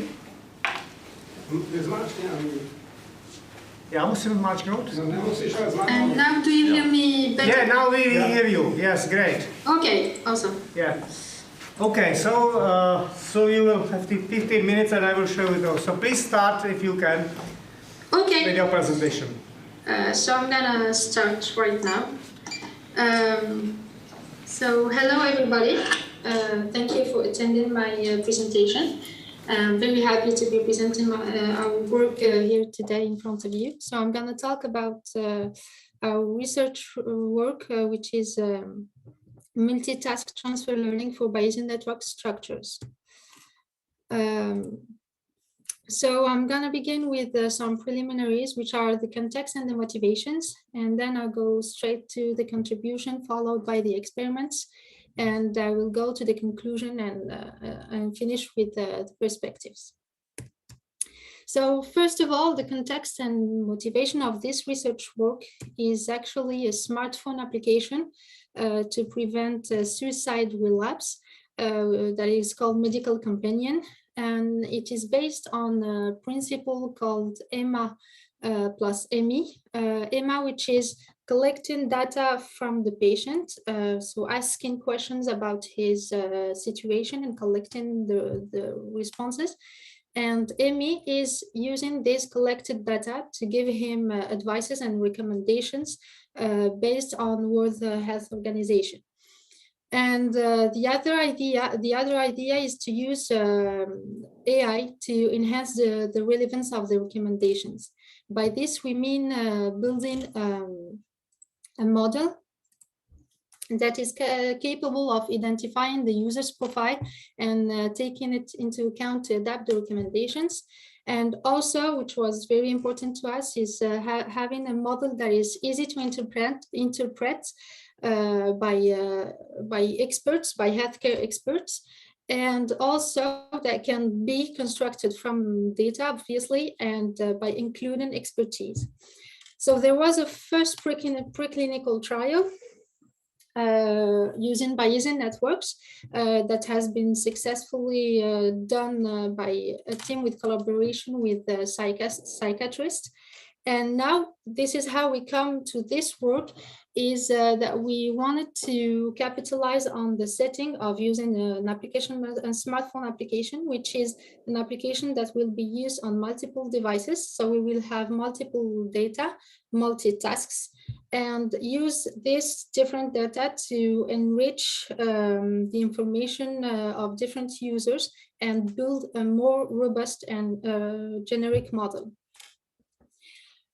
So before going to the contribution, I will do a brief reminder of a Bayesian network, which is like the example that we can see on the left.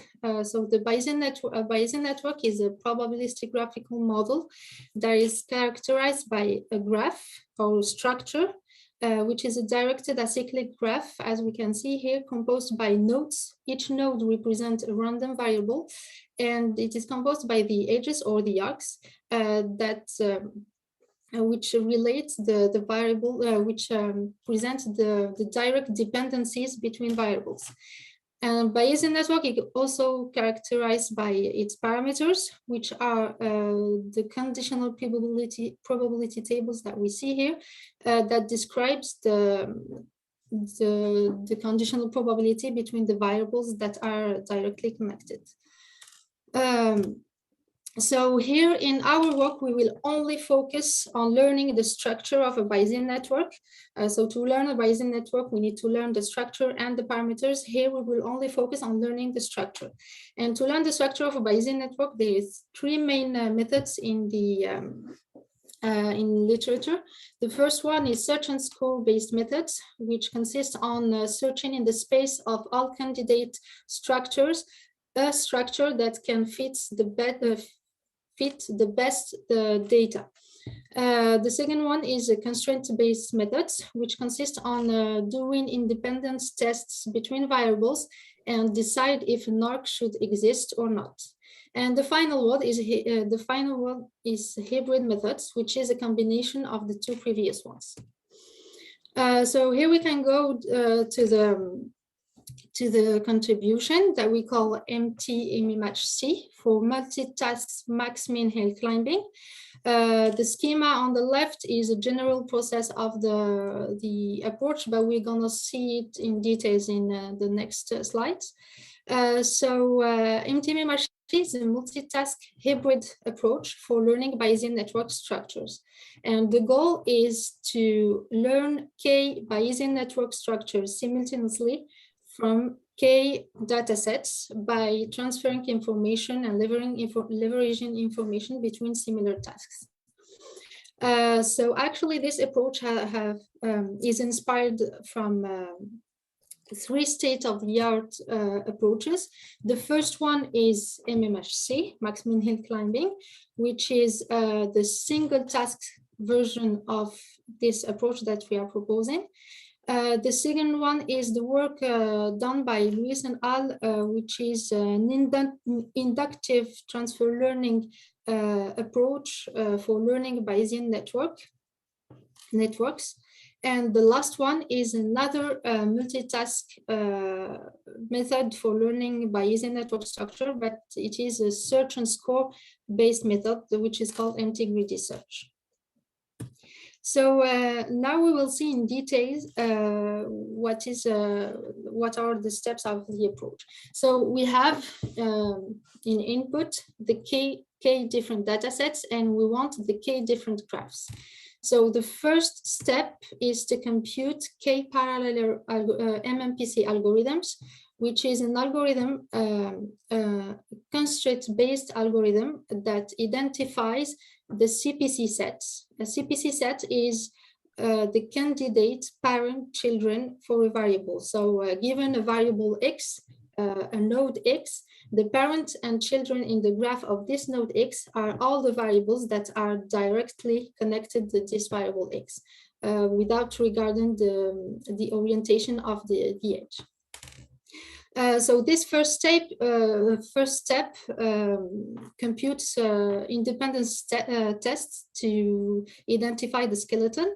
And at this point, we don't have transfer learning. So we managed to do this by introducing a combined association measure to perform these independence tests. So this means that in each task, the independence test results that will be computed will be replaced by a combination of its own independence tests and the results of the other most similar tasks to the concerned task.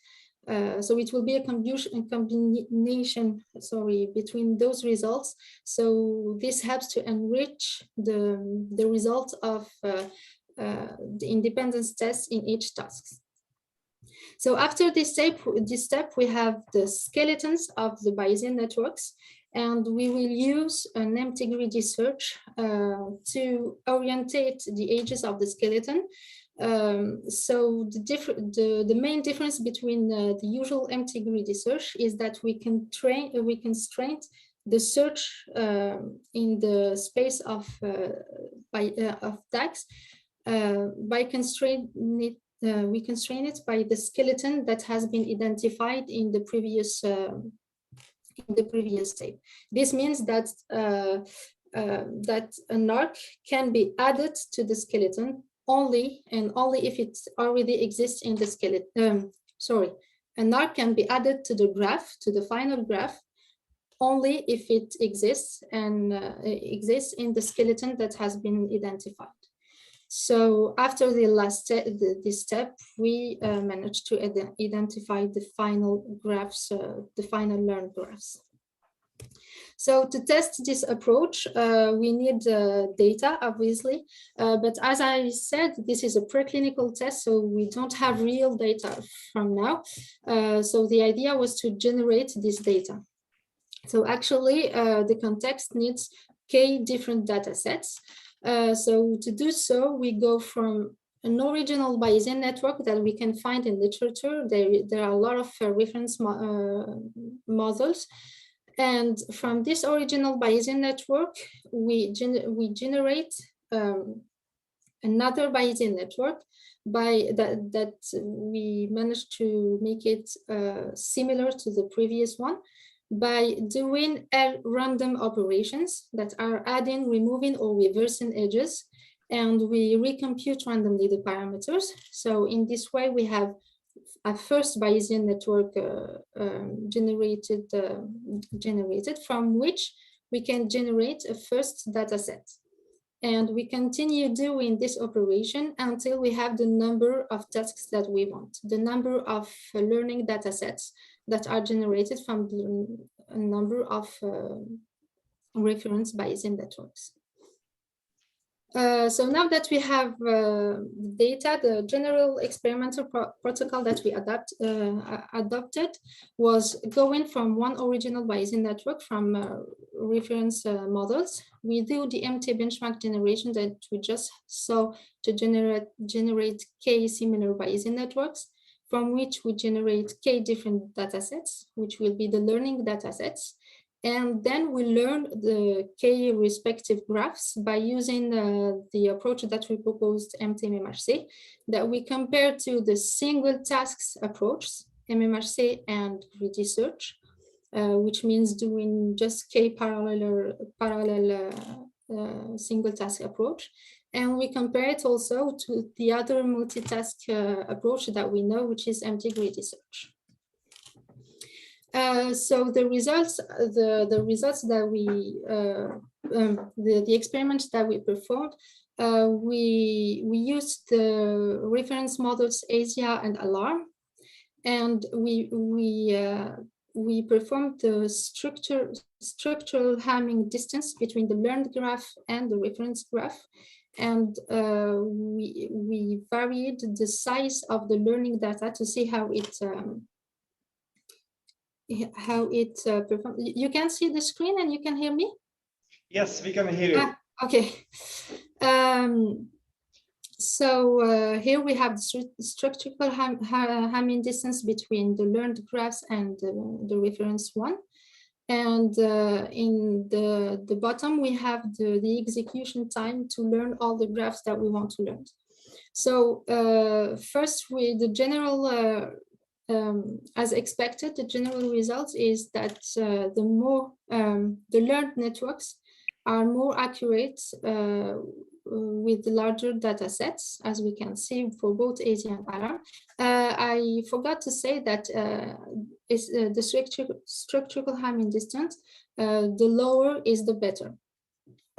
So, and the other good point is that MT-MMRC, our approach, managed to do better results in all size of data sets, and for both reference models. And in terms of execution time, of runtime, it managed to do a very convenient results. And if we compare it to the other multitasks, BG search of the other multitask approach, it managed to do better results in medium to larger data sets, and it performs in a very convenient time of execution. So to conclude, as far as we know, MT-MMRC, this approach is the first hybrid transfer learning algorithm for Bayesian network structural learning. And as we saw, it is more, the good point is that it is more beneficial to learn related tasks simultaneously than considering them individually. And the perspective of this work is, first of all, work on more on additional procedures to generate MT benchmarks, for example, by varying the number of random operations that we do, or by manipulating the similarity between the tests that the data sets that we generate. And furthermore, as you can see, we are working with healthcare data, which is a very sensitive data. So the next step is to introduce privacy considerations in the learning process to make sure that all the data is well protected and there is not a leak of sharing the information between the users and the patients. So I think I'm just in time finishing the presentation. Thank you all for listening to me, and feel free to ask any question if you have questions. Thank the speaker. Thank you. I also appreciate that you made it time. Okay, so there are some raising hands here. I think Celia. Is there anybody in the audience? Maybe wait. Okay, so Celia, you raised. That was just I was just applauding. Okay, so no. Okay, so sorry, thank you. So there is a question by. It's probably a silly question, but could instead of having all these K different Bayesian networks, could you have one big Bayesian network? Would that work, or would it be? Would it just not make sense, or would it be that it's computationally horrific to do so? Or if I understand well, the question is in the generation phase to do the tests. If we have only one original Bayesian network from which we generate different data sets, this is the question. You're learning K Bayesian networks. Could you instead learn a Bayesian network that covers all the variables? Actually, the idea is to have a very specific model to each patient. So if we do only one model for all the users of the application, it may be very general and not adapt very well to each user. So this is why the idea is to have K different Bayesian networks that will be very similar, but maybe there will be only one variable missing or only one dependency missing between variables, but that will change the recommendation given to the patient. So this is why we have really K Bayesian networks different instead of one model general to all the patients. Thanks very much. Okay. So because we are right behind the schedule, so thank you to the speaker again. To the next speaker, and it will be online. Oh, on site, sorry.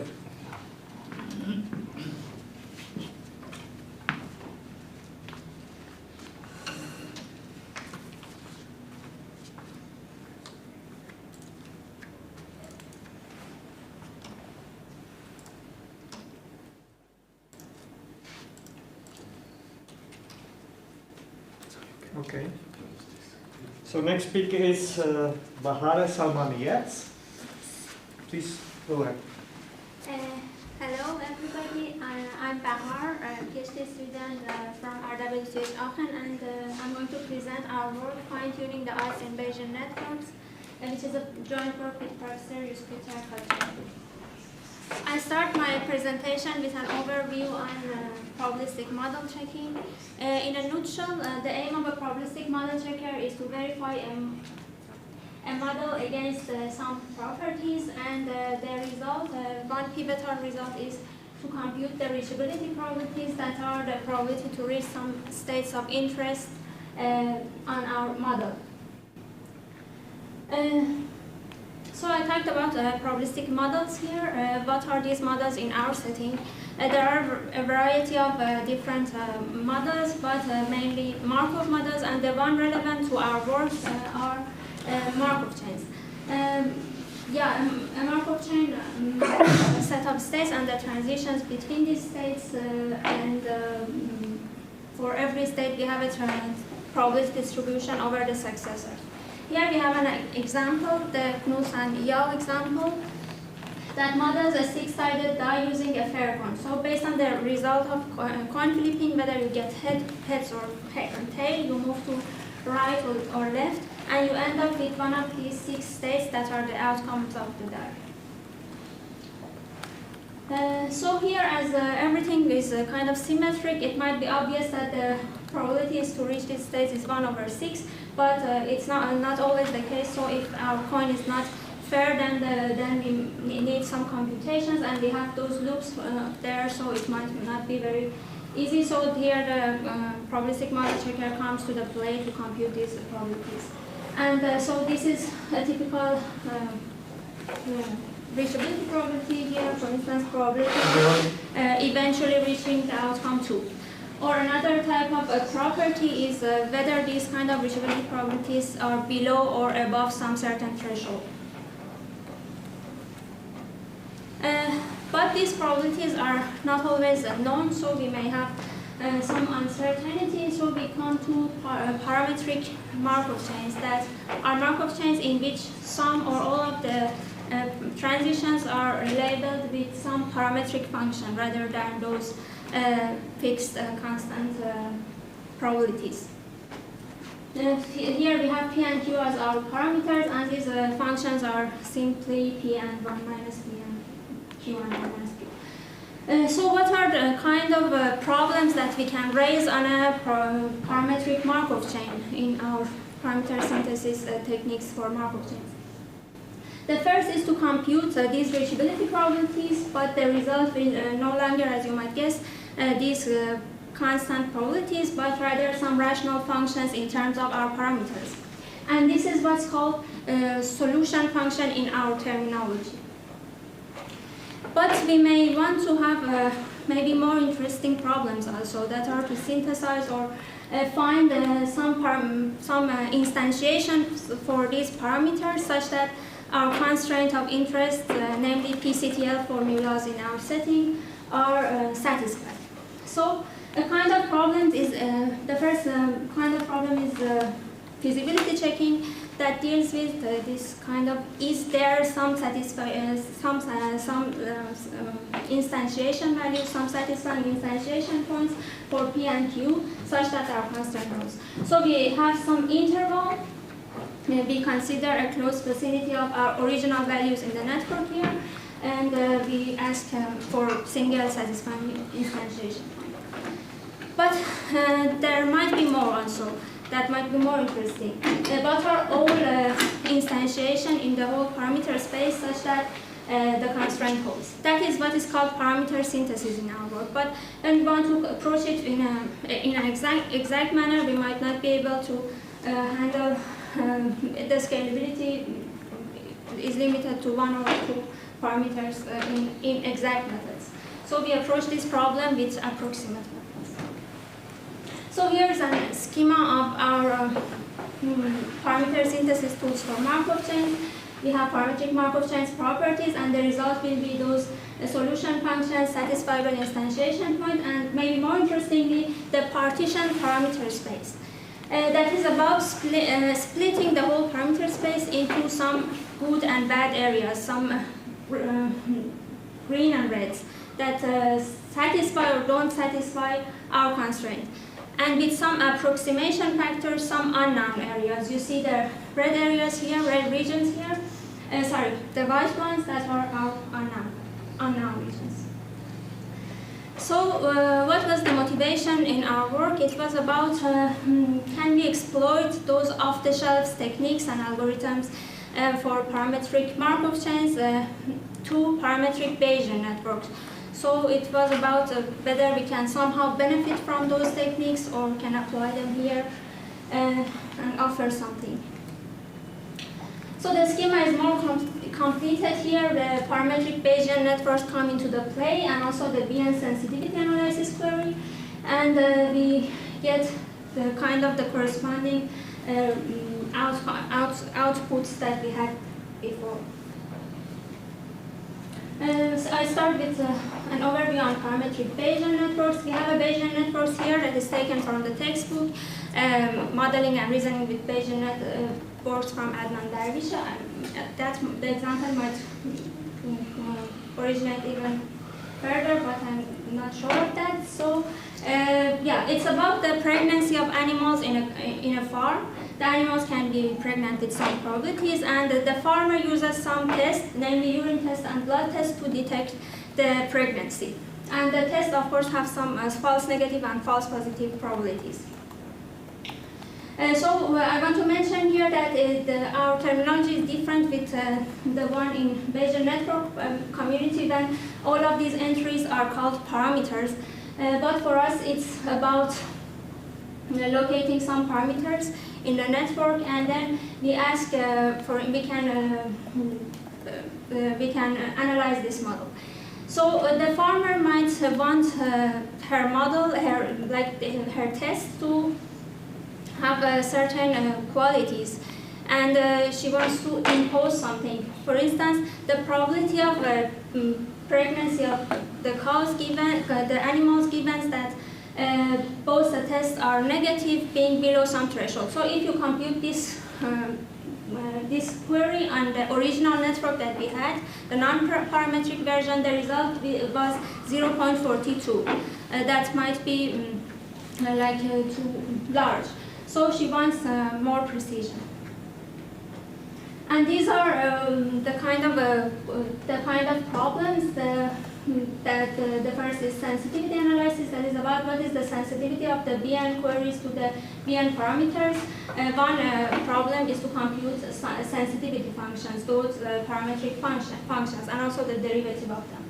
And the second that has different varieties, variance is a parameter tuning, that is what is the minimal change to the original values, to impose on the original values of the original network, such that our constraint holds. The screenshot here is from Samayan. The kind of results are two types. One is single parameters, when we consider only one parameter in the network at a time. And the second is multiple parameters, but when they all occur in the single CPT. So here is the suggestion from Samayan for urine test that suggests different CPT entries to change as so.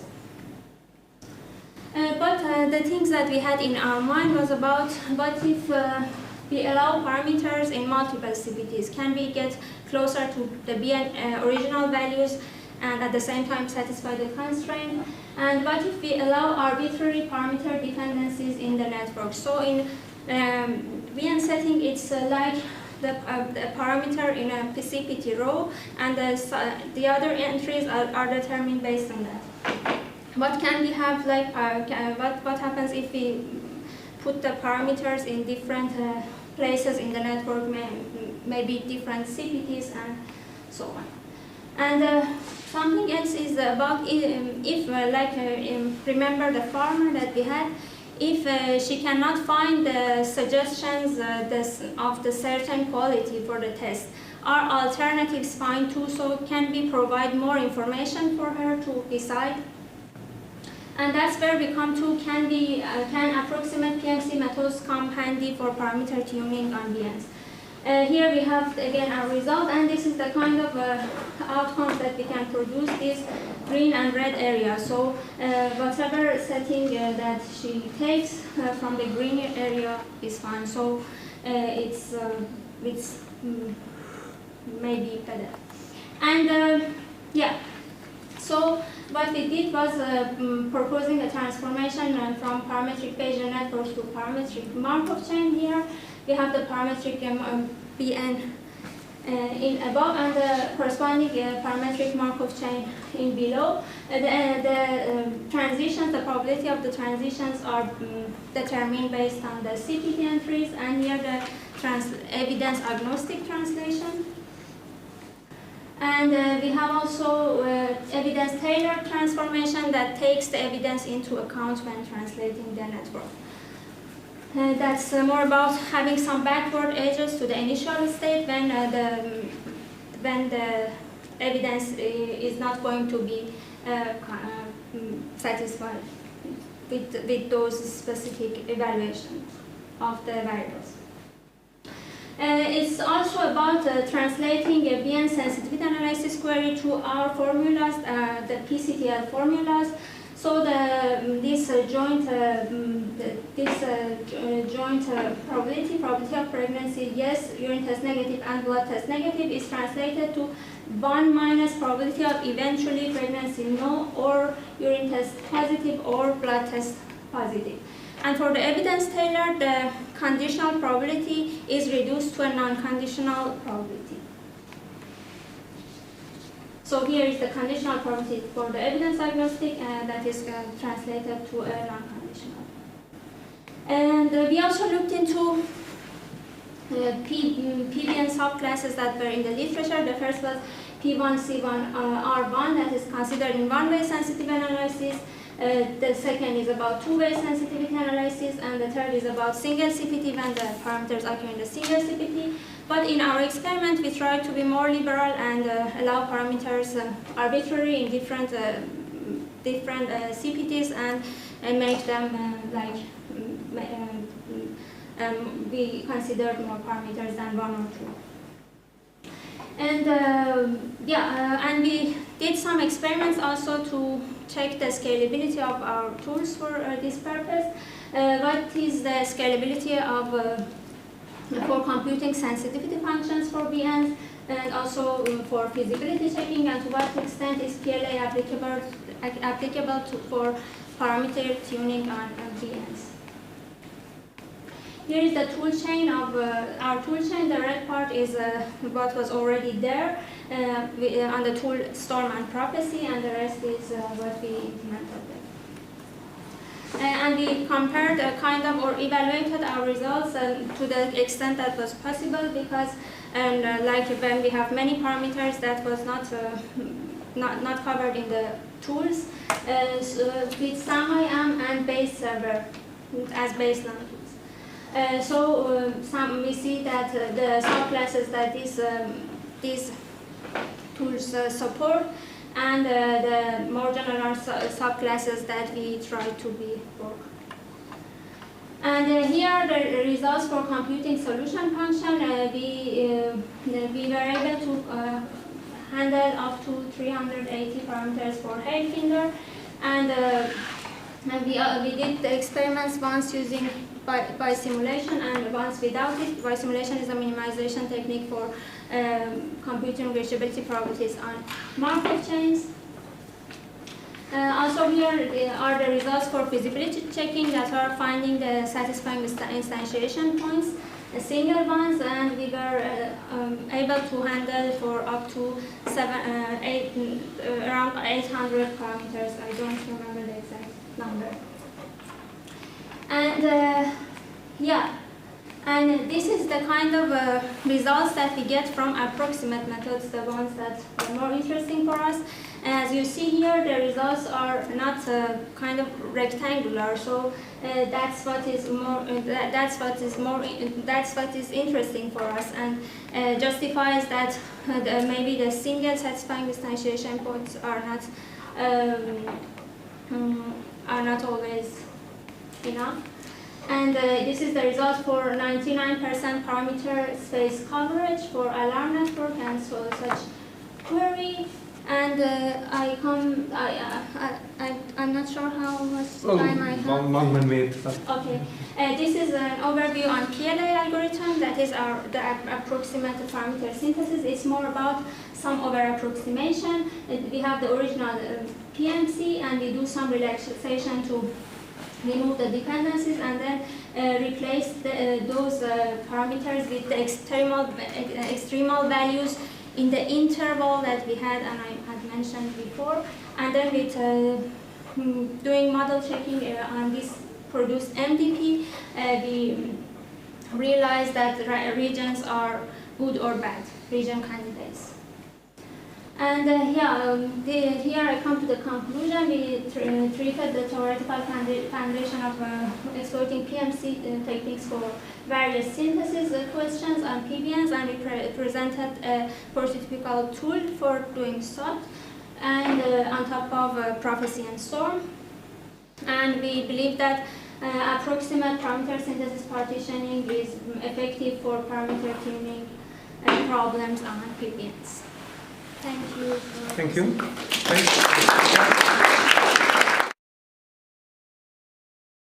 Any questions or comments? Yes, please. Celia. Okay, now Celia, please. Go ahead. Yeah, this time I do have a question. Great. First of all, very nice presentation. Thank you for that. I was wondering, because basically your focus is now on the parameter tuning, and if you look at the work by Chen and Darwich, I guess they limited their tuning to single CPT options because of feasibility issues, and you seem to have solved that problem. But if you don't look at the context of parameter tuning, but at robustness questions, so how robust is my outcome to parameter changes, so what you would do with a regular sensitivity analysis. Can we also use your approach for that? But the thing that we did for sensitivity analysis was mainly about computing sensitivity functions and also derivatives for like one parameters, and that was it about sensitivity analysis. So that's something that I may be able to look into more in the future, kind of. Okay, thank you. Thank you. Okay. Thank you for the question, because we are somehow, so we will postpone discussion to later. Thank you again.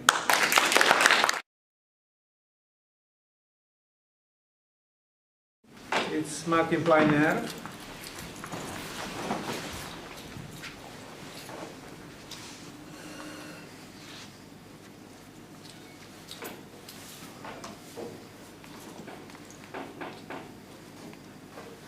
So please, Martin, go ahead.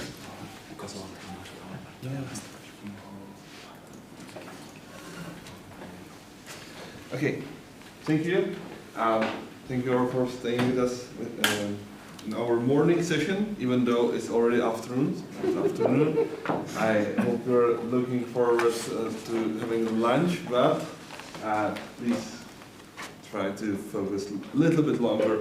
I promise I tried to stay. Where should I stand then? Oh, stand where you want, but you are taller than the previous speaker. I'm a bit taller. That is true. All right, so let's go to the case. Today I would like to present our joint work with my former supervisor, Jirka Omal, and we continued the work I did in my PhD, which was centered around adaptive testing and Bayesian networks. So today I'm presenting Bayesian networks for the test score prediction. It is a case study, and we used our data sets to verify some ideas and some models which we didn't have time before. So here we go.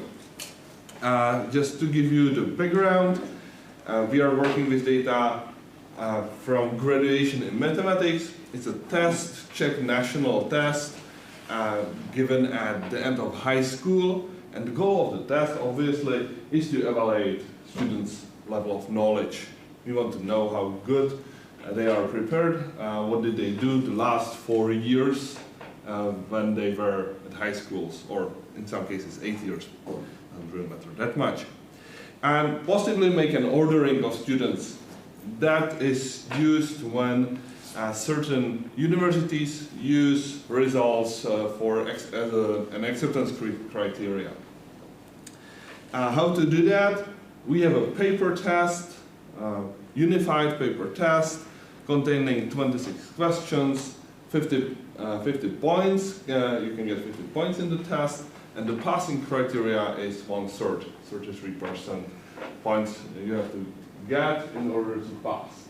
The question we ask is, can we do better than this? Can we test our students better, or maybe easier? Our answer is yes, we can. We can make tests which are shorter, which contain less questions, so they are less stressful for the student, take less time, and so on. The mean how to do that is using adaptive testing.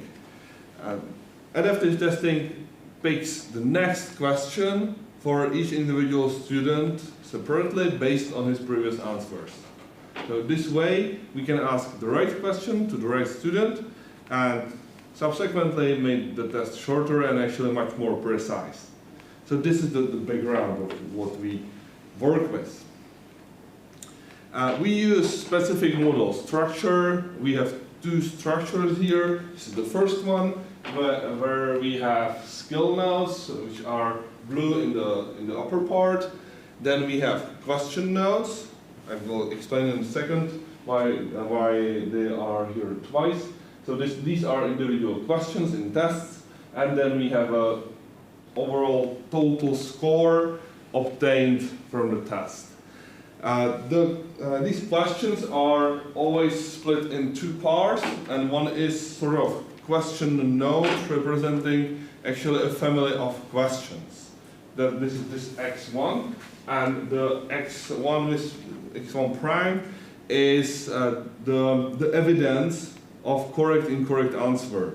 So these evidence nodes are inserted in the model only if there was an observed answer, because otherwise they are not needed. And these nodes actually represent the chance of being successful in this type of question. It's not specifically one question, it's a type of question. So in this model structure, skills are not connected, and only some questions are connected to some skills. There is another version we use, and it's more connected graph. We have every question connected to every skill, and as well there are there are links, arcs from one skill to another. So we work with these two specific structures. I referred to our previous research. We spoke about model structure, how it should be, and what are the options to build it. We spent a lot of time in learning its parameters, but we really never asked the question how to actually get the score of the student. And that's the question we ask now, how to get the score prediction based on answered items, based on the expected skills of the students. Student skill is in a way unobserved variable always, because we do not see to the student's head, we only see the evidence which is observable, but that's only evidence about the skill, and that is our answers to questions. In this article, in this conference, we consider two different things. One is different model types, because we can use different model types given the structure I showed before. Different model types which represent the student. And there is also an issue with the inference, which is very hard.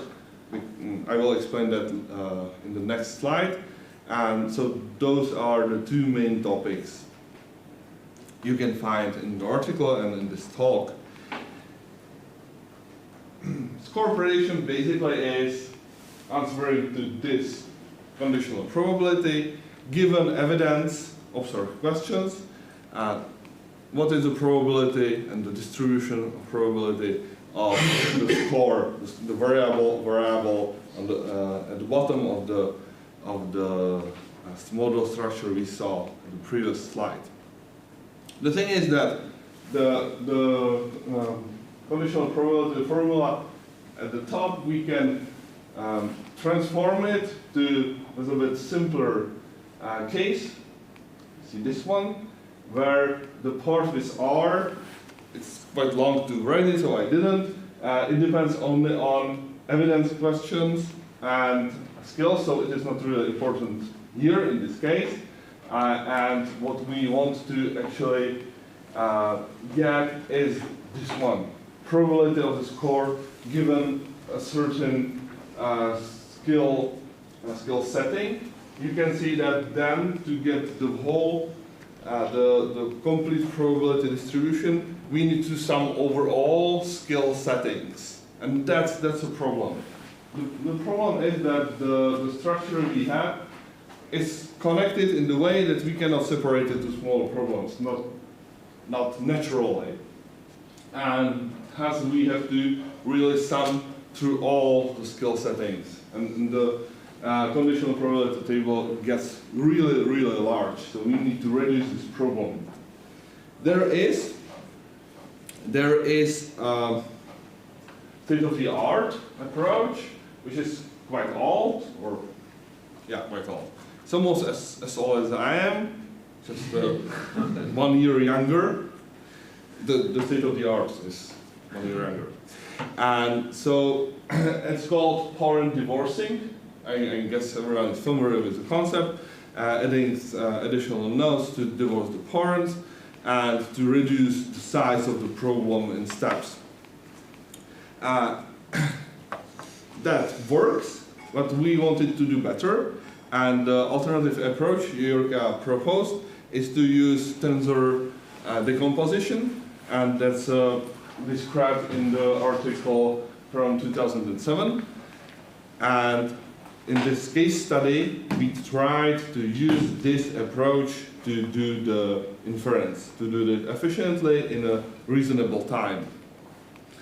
I really tried to put the math in the presentation. When I was at the slide 6, I realized it's not a good idea. So for details, please see the paper. I just wanted to say here and show you that the algorithm, this is the pseudocode for the algorithm, is really short.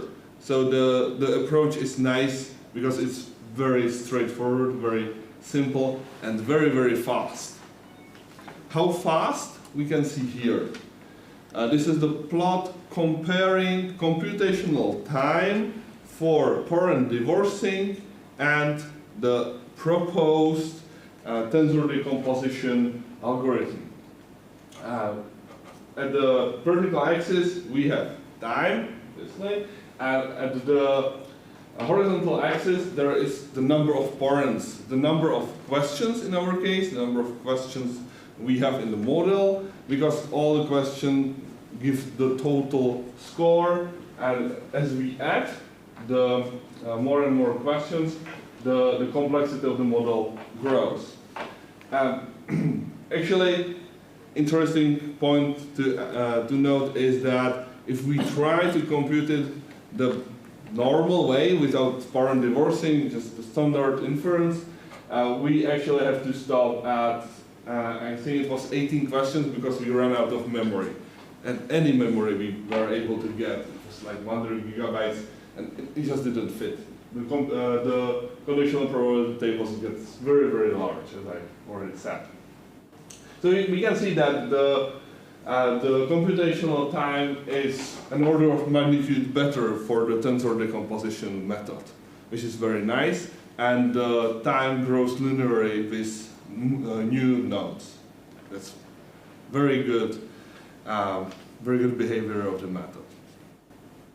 I spoke about the second case we studied, the second question, and that was different models and how good we actually are while predicting score. Here at the horizontal axis, again, there are questions. In this case, it is the number of questions which were already answered, and at the vertical axis, we have absolute error of the predicted score. The maximum number of points was 50, and now we are measuring an average absolute score prediction error. We are measuring how precise we are. So, if we take a student and we try to guess her score at the start of the test, the error is approximately, on average, 10 points from those 50. And as we ask more and more questions, the error shrink, and we get somewhere to 2 points with the best model, which was in this case IRT. That's really, I don't want to go into details on different how models are different. So this is the item response theory model. We can leave it for later, for the break, lunch, I think. You can see that the error is actually 2 points at the end of the test, which may seem strange, but it's not, because we do not take the actual answers into the score prediction. We take them just as an evidence. We infer skill of the student, and then we ask, okay, how good is student which is this skilled? So it's a little bit different approach. In a way, it reflects that there is a chance that the student answered correctly by mistake. Oh, that happens. Okay, and the last plot I want to show you today is an adaptive test of a single student. We can see that when we start a test, we have a prediction which is actually the mean score of the whole test we use for learning. It's 27 points, but it has a large variance, large confidence interval, because when we know nothing about the student, it can be anyone. So it can be anyone who is very good or anyone who is very bad. And as we ask more and more questions, the precision gets better. We get to the true score, which is the red line. We are very close, and with more and more questions, it actually only oscillates around the value. You see that there is some confidence interval of it's 8 points around the mean value or real value, but that's not really an issue. As a result, we can say that asking something around about 20 questions is good enough to know quite a lot of information about the student. It won't get better, actually, by asking more and more questions. Nevertheless, our paper tests are fixed and they have to ask all the questions there are. Okay, so to sum up, today I wanted to give you the impression of our problems, which is the prediction of score in a test, in an adaptive test. And in this case, in this paper, we cope with two issues: which model is best to be used, and how to deal with inference and with infeasibility by regular computation. And we proposed a new algorithm based on tensor decomposition and showed that it's very fast and very efficient. Okay, that's it. Thank you very much. Thank you. Your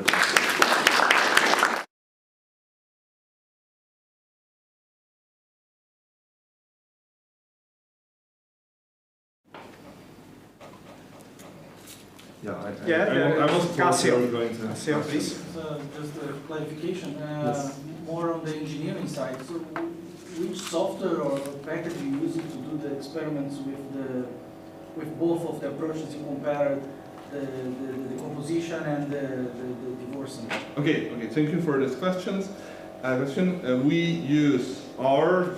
The language we use is R, and for the tensor decomposition, that's only that short script you saw, which doesn't actually need any packages or anything, because there are just core functions.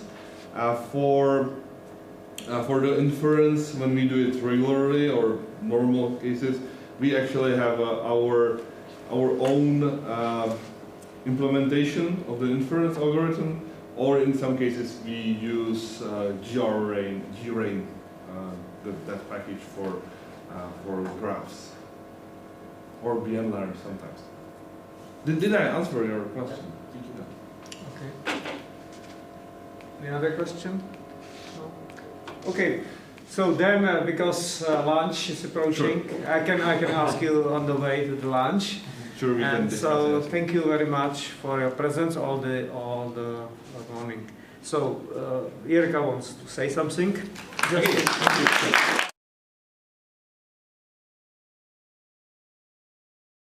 I need to show the menu, but yeah, good.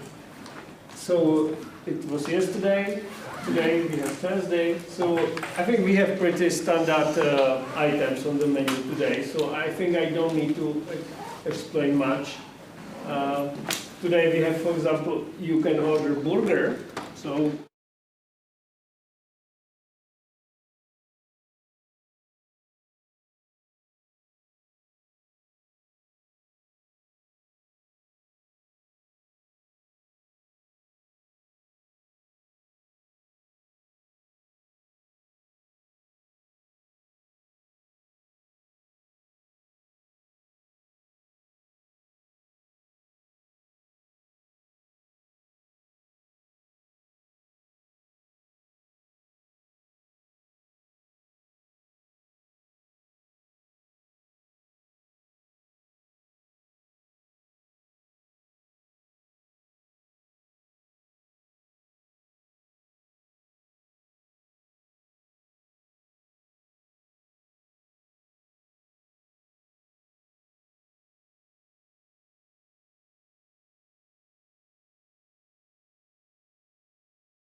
Rafael, are you ready to present?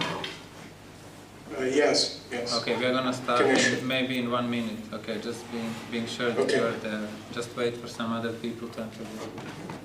Okay, okay. So thank you everybody. Welcome to the session on argumentation. It's the meeting was ended. We are still live on YouTube, but I don't think that's sufficient, so we have to redo some settings. We are here alone. Oh. If you on the line should be there. Ah. Remember. So go to program.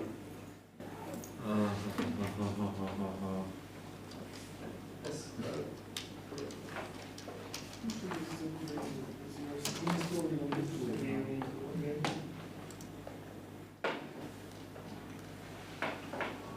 So Milan, where you put the link? Me? Yeah. No, now that.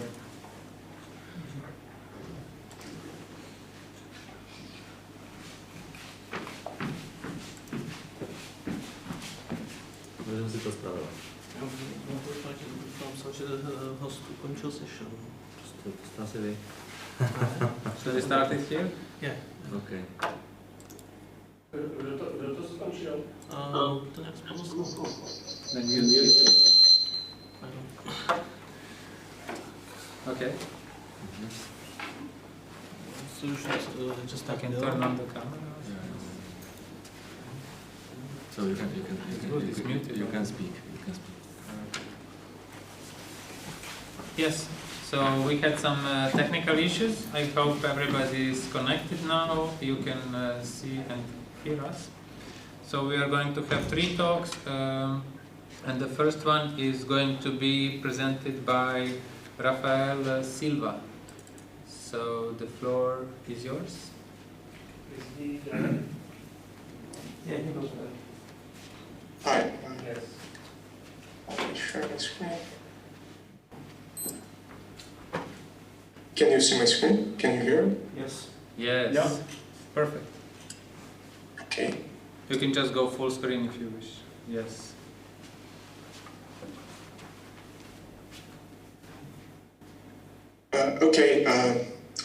Hi, my name is Rafael. Thanks for the opportunity. Now I'm going to present our work, which is a per-consistent approach to deal with epistemic inconsistency in argumentation, and it's about an approach to deal with conflicting conclusions obtained from defeasible rules and how to avoid such conflicts interfere with the acceptability of other unrelated arguments. Here we have an overview of the presentation. First, I will talk about the problems that arise when we have conflicting defeasible conclusions and how it can interfere with the acceptability of unrelated arguments. In this work, we present the Debuda speak, which is in which we distinguish between 2 types of inconsistence, one strong and another weak. And we also show that extensions obtained from WSpeak are free of strong conflicts and tolerant to weak conflicts. Sometimes it's argued that inconsistencies are a natural companion to defeasible methods of reasoning, since the truth of the premise not always translates into the truth of the conclusion. And that inconsistency can be considered under many points of view, as for example, as a temporary state of our knowledge, or as the result from best theories available at a given moment. And also in structural argumentation, it's a common practice to combine strict and defeasible rules.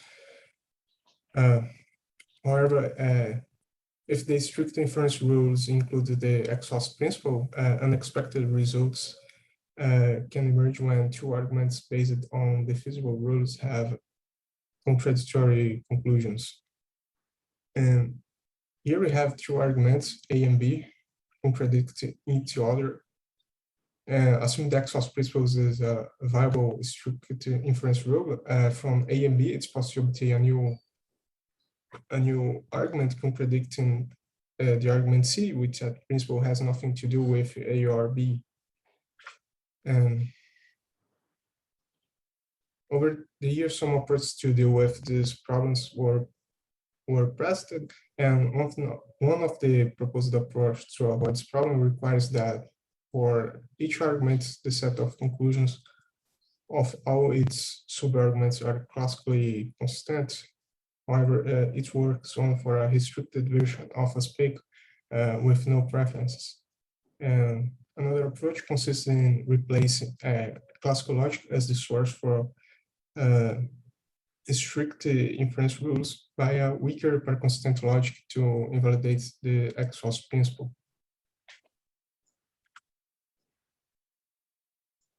In this work, we exploit how to avoid the application of the XOS principle in SPIC Plus when arguments with inconsistent conclusions are based on the feasible rules.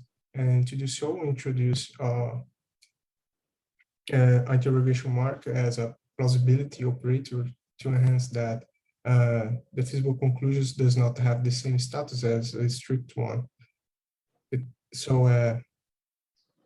In this work, the conclusions of any defeasible in WSPIC, the conclusion of any defeasible rule will be signed with an interrogation mark, since the truth of the premises does not necessarily translate into the truth of the conclusion.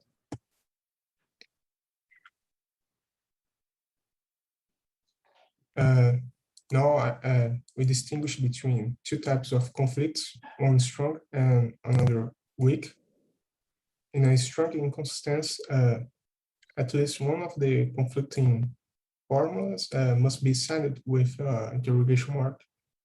And while in a weak inconsistency, both conflicting formulas must be at least must be signed with a question mark.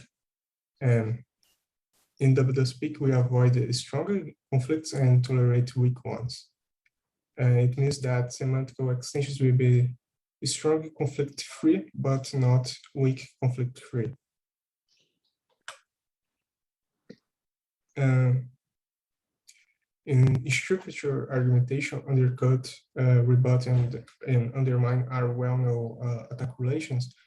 However, in WSPIC, arguments are related to each other not only by strong attack relations, but also by weak attack relations. And as we are differentiating conflicts between strong and weak, we define a weak version for some of these attacks. And here we have a definition for a weak undermine and a weak rebut, which are very similar to their original definitions. However, here, the conclusion of the argument attacking and the argument being attacked are signed with an interrogation mark.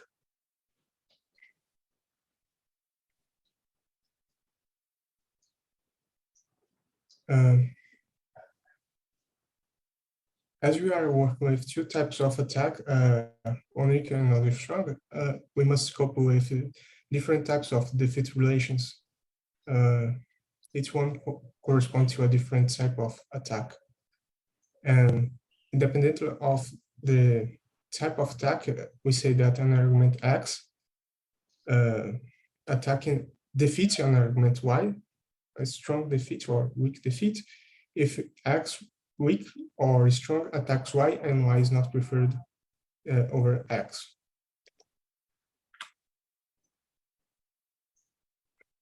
As our intent in this work is to tolerate weak conflicts, we present a new definition for acceptability.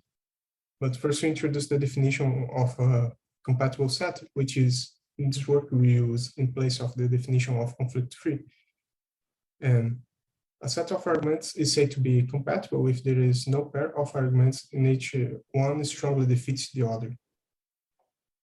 And now a set of arguments is said to be acceptable if each of its arguments is defended against its attacker.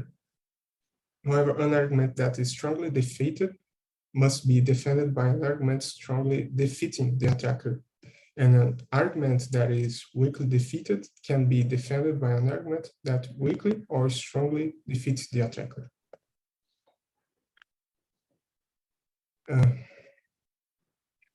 Now, we consider an example in which we have two characters, John and Mary.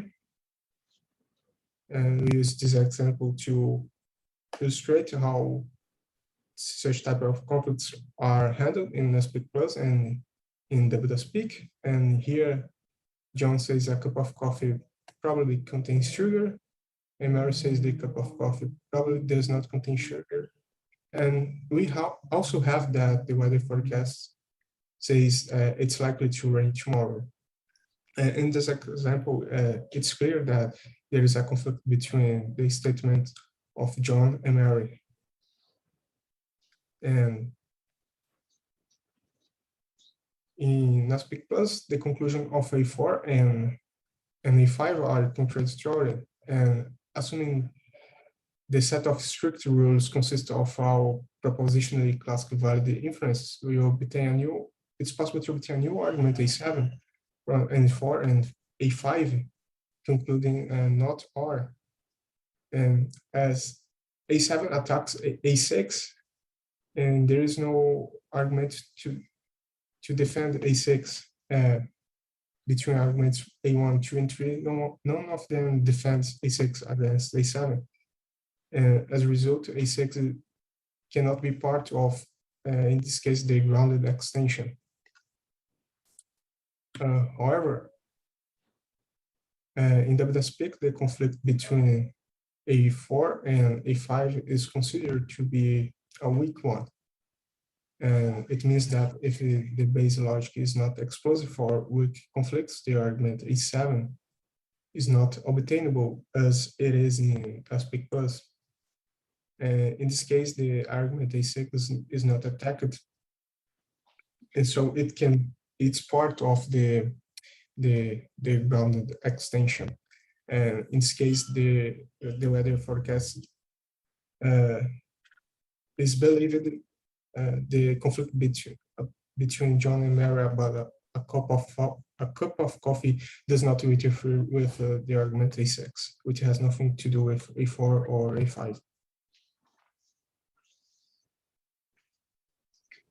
In this work, we show that WSpeak also satisfies some fundamental rationality postulates as sub-argument closure under strict rules, direct constants, and indirect constants. And to conclude, we contributed by defining an argumentation the WSpeak, in which we distinguish between two types of conflicts, one strong and another weak, in which weak constants are tolerated and strong constants are avoided, and that WSpeak satisfies this such fundamental rationality postulates, as I said before. That's it, and thank you very much for your attention.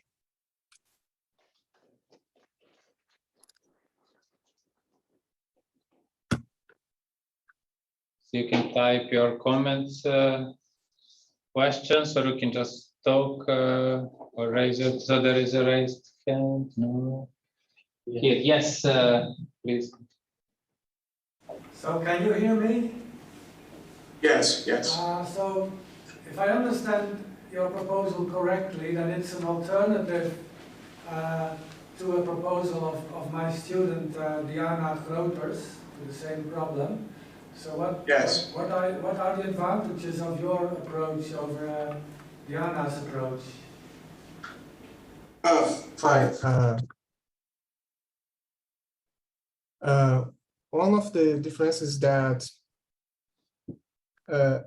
as we replace the classical logic by a weaker per constant logic, we lose some properties as, for example, I can't remember the name right now,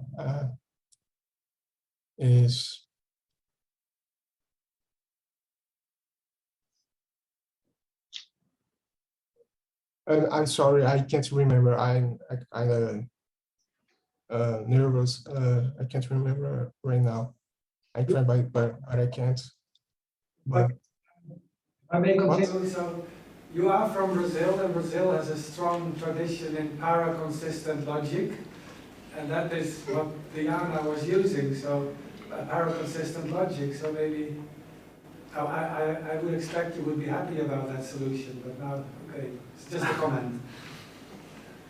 Okay, thank you for your question. I'm sorry I couldn't answer you now. Thank you very much. If we have other questions, there is still time left, so don't hesitate. I see other people not from Prague. Do we have, yes, online questions? Nico, yes, please. Please, go ahead. Thank you, thank you. So it's a rather naive question. If I understood correctly, you introduced these question marks, right? So yes. Instead of just saying or stating a formula, you can state a formula with a question mark. So can you explain what the intuition of this is? You probably did it before, but I didn't get it. I'm sorry, can you repeat the last part of your question? So if I understood correctly, you introduced these question marks, right? So now you cannot only state phi, but you can state question mark phi or question mark not phi. So what's the intuition of these expressions that you have now? So what's the difference between stating phi and stating question mark phi?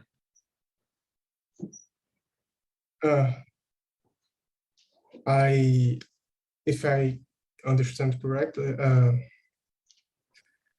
the conclusion of the feasible rule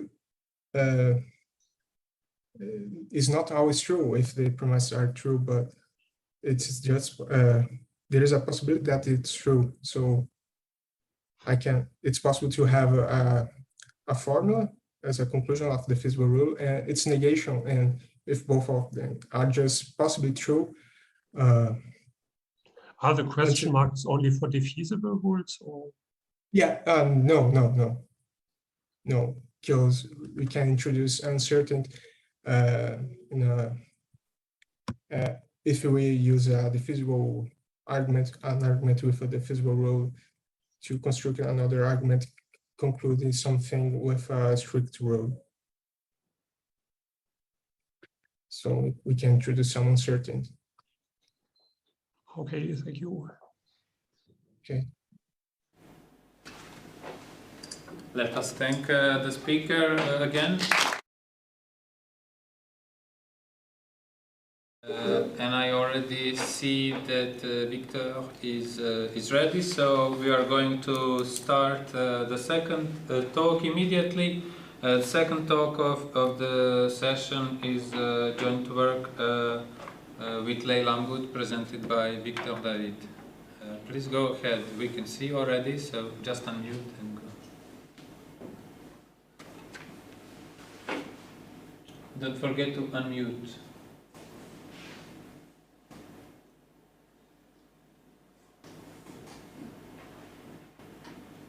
Okay, so do you hear me and do you see my screen? Okay, perfect. Perfect. Okay, so hello everyone. Today I'm going to present you how I work with Leila Amgood on the notion of compiled arguments, and more particularly, it's used to improve similarity measures in argumentation between logical arguments. So I will start by giving you the context of this study. Then I will present the 3 types of contributions that we have produced. To begin with, our work is part of an inference process using argument-based logic in order to validate or not inferences. And to do this, each inference is justified by the validation or rejection of arguments. In our study, we use propositional logic, and we start from a sigma knowledge base to build an argument graph composed of at least arguments and relation between these arguments. From this graph, we classically apply an evaluation method on the arguments to finally select the most possible inferences. Our paper today focuses on the structure of argumentation graph using logical arguments. First of all, what is a logical argument? It is defined as a pair big phi, small phi, where big phi, a set of formulas, is called support, and small phi, a single formula, is called conclusion. Such a pair is an argument if the support is consistent, it infers the conclusion, and it is minimal in the sense of inclusion. For example, these three arguments, A, B, and C, are valid. We will note that the set of arguments that we can construct from a language L is denoted by argL. As mentioned earlier, an argumentation graph is composed of at least arguments and relations. Here, the arcs represent attacks, meaning, for example, that argument A, B, and C have a conclusion that contradict the support of D. This attack relation will then have a negative impact on argument D when using an evaluation method. We can see that the contents of the attackers of A, B, and C are very similar in their support and identical in their conclusion. In the previous paper, we showed that the use of similarity measures is essential for evaluating arguments, and we proposed 7 measures. A similarity measure between arguments is defined according to 2 parameters. The first one is sigma, a coefficient that makes it possible to specify the importance of the evaluation between the supports and the conclusions. And the second parameter, S, is a similarity measure between sets. And so a similarity measure between logical arguments is defined according to the addition between the similarity from supports and from conclusions. An example of the parameter S is the famous Jacquard measure, which counts the number of elements in common over the total number of elements. If we apply the Jacquard measure with a sigma equal to 0.5, we obtain a similarity degree of 0.5 because the supports do not have a common formula, and in the conclusions are identical. However, we can see that these 3 arguments have a similar support, P and Q, even though in A we have the unnecessary knowledge R, and that P and Q are written by a conjunction in or in 2 formulas. In a previous paper, we solved the problem of unnecessary information present in arguments by a refinement process.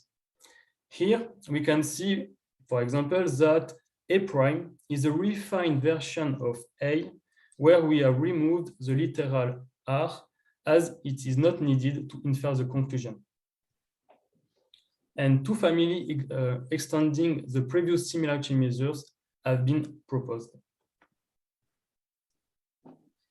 Formally, an argument B is a refinement of A if and only if it has the same conclusion, and for each formula in its support, there is a formula in A that infer it.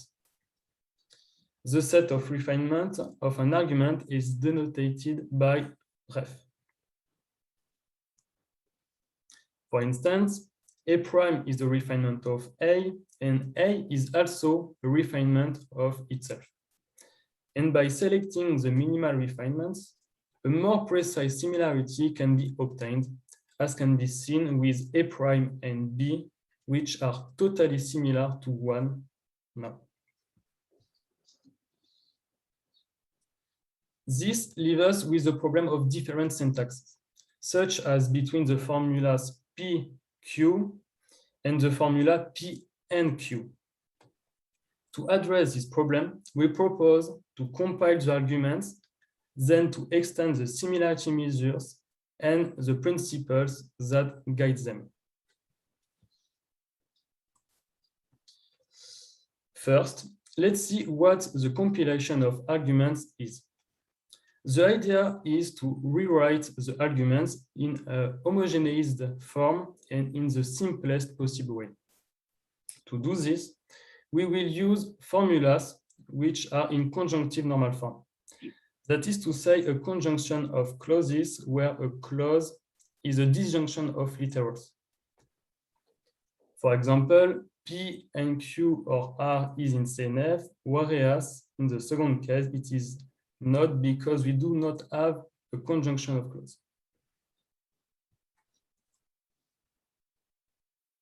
We now define the function that transforms each formula into a unique version written in CNF. To do this, we introduce the notation lit to describe the literals of a formula. And then this function called CNF of phi returns the formula psi such that psi belongs to a finite sublanguage F included in L, where there exists a unique formula psi equivalent to phi with the same literals and written in conjunctive normal form. And now, to define a compiled argument, let us see the notation UC of big phi, which is the union of clauses belonging to each formula of big phi transformed in CNF. Then, to compile an argument, we just have to break down the support with this function UC. And for example, our arguments A, B, and C are compiled into A star, B star, and C star just below. So we break down the set of formulas in a set of clauses.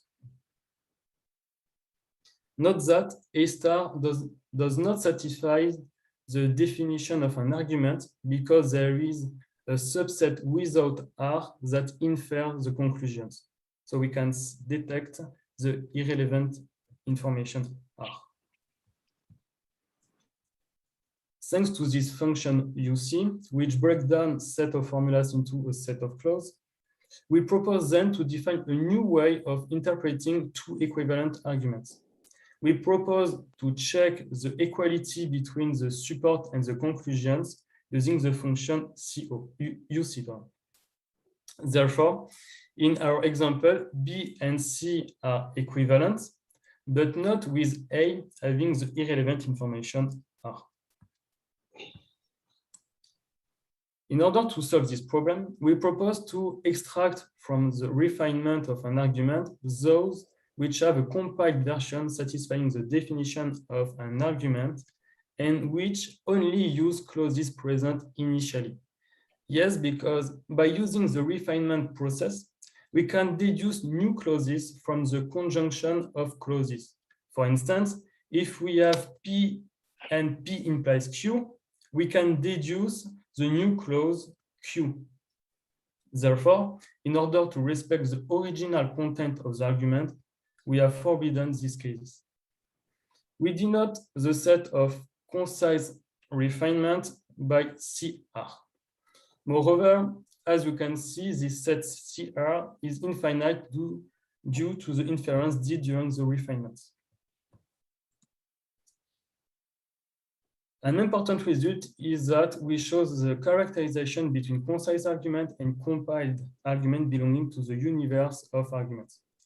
Then, given that an argument can have different concise versions, we are also interested in the comparison of equivalent argument sets.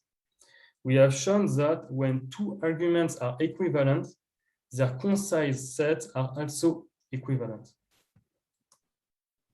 In our example, B and C are equivalent and therefore have equivalent concise refinement.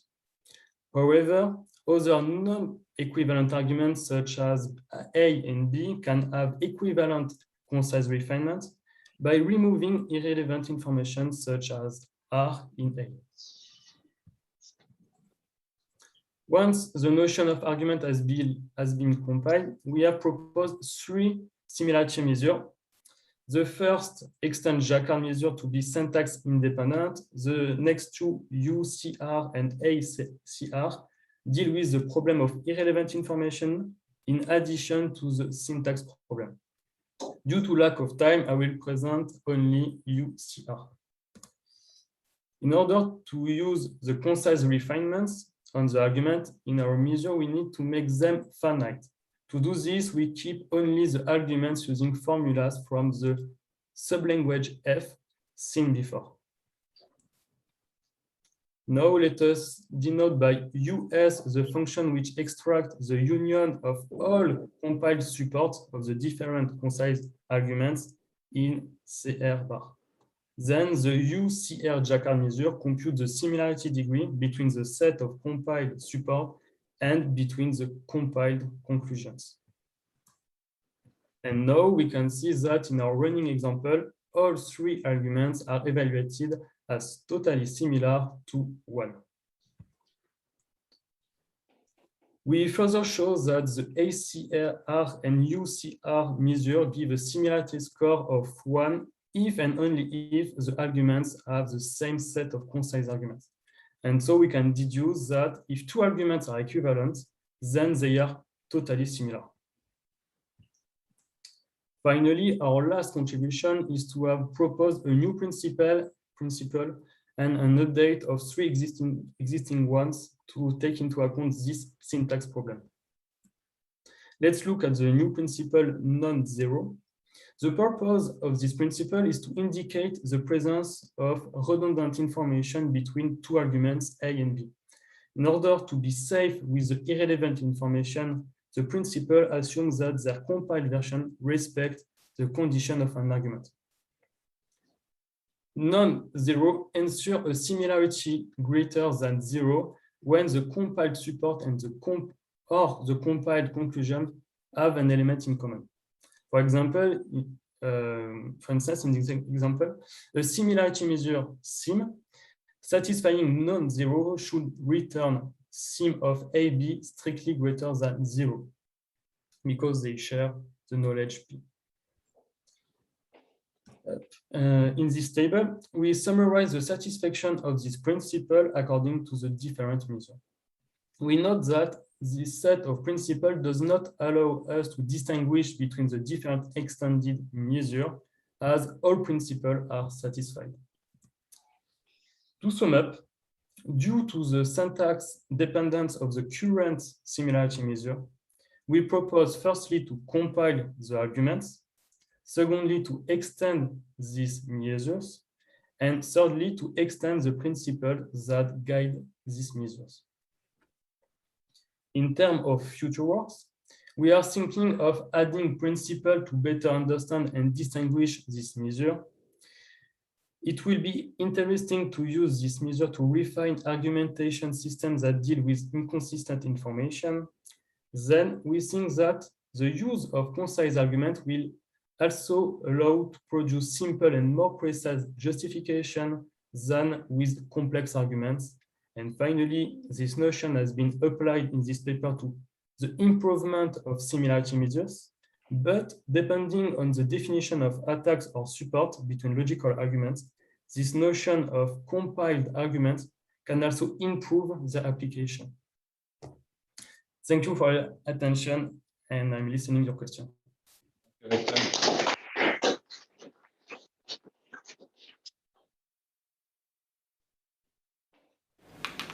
So we have now time for questions for Victor. If any here, no questions from the room. Do we have? Yes, there is a question. Henry, please. Yes, just a question about the idea of why similarity measures would be useful. Is this just to make reasoning in classical argumentation more efficient, or can its use also lead to different conclusions? In my study, I use the similarity measure for improve the semantics for the evaluation of arguments. But in fact, we can use, as I said in my conclusion, we can use the similarity for different purposes. No, I said about the compiled argument we can use for different purposes, but it is the same for the similarity. Here it's just the similarity between arguments, but we can use it for different finality. So there is another question by Sami.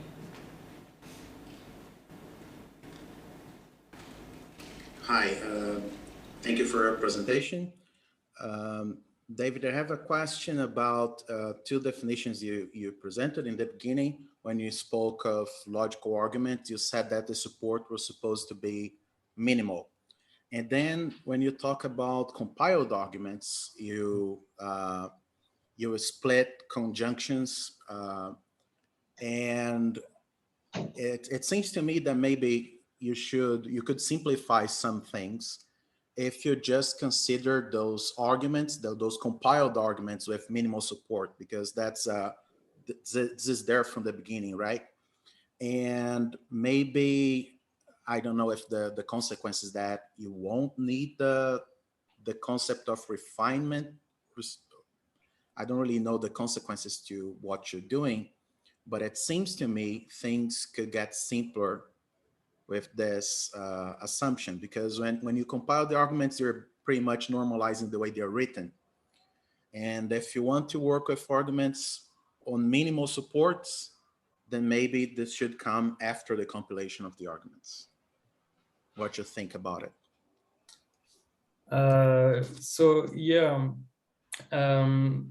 so in our work, we start from the classical definition of an argument. And this definition was defined with a minimality in sense of the set inclusion. Okay. And so, yes, we can modify directly this definition and simplify all the process. But the idea of the compilation with the split or enclose is to be, how do you say, we can apply, we are not dependent of the input of our argumentation graph with this compilation. So maybe it is more complex, but it is more resistant about the input of the argumentation framework. So I don't know if I answer your question, but yes, we can just change the definition of a logical argument, but with this process of compilation, we are just not restricting the input. What I'm suggesting is not really to change the definition, it's just to apply, it's just to assume that the supports are minimal after the compilation instead of before. Because in classic logic, it's just the same, especially if you think of an argument as a probability, as a sequence, right? And in classical logic, then it's all the same if you have a conjunction on the left side or if you break the conjunctions. It's completely equivalent in classic logic, right? So it's just, they're just two ways of writing the same sequence. Mm-hmm. And you could just assume you could just assume from the beginning that the arguments are compiled before you. So maybe you could discard those arguments that do not have the minimal supports after compilation, something like that. That's what I'm proposing. You can discuss during the break in or just YouTube via Zoom, because I would like to give the opportunity to Xiaolong to ask a question. We still have maybe 1 minute, so. Okay. I'm not sure whether I missed something or not. It seems you only consider the similarity of arguments with same conclusion. And if so, can you measure the similarity of arguments with different conclusion? So the basis of our similarity measure is about the common elements. So for instance, here we present the Jacquard measure. So we can detect the similarity between the support and between the conclusion, and only when the formula are equivalent. So for the support and the conclusion on the formula. Okay, thank you. Okay, let's thank the speaker again and move to the next presentation. And the final presentation for this argumentation session is the joint work by Samisa and Joao Alcantara, and it's going to be presented by Sami. So yes, we can already see the slides, they are full screen. Yes, please.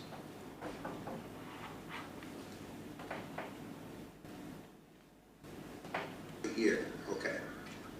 Now you can hear me, right? Yeah. All right. So, hi everyone. I am Sammy. I'm here to present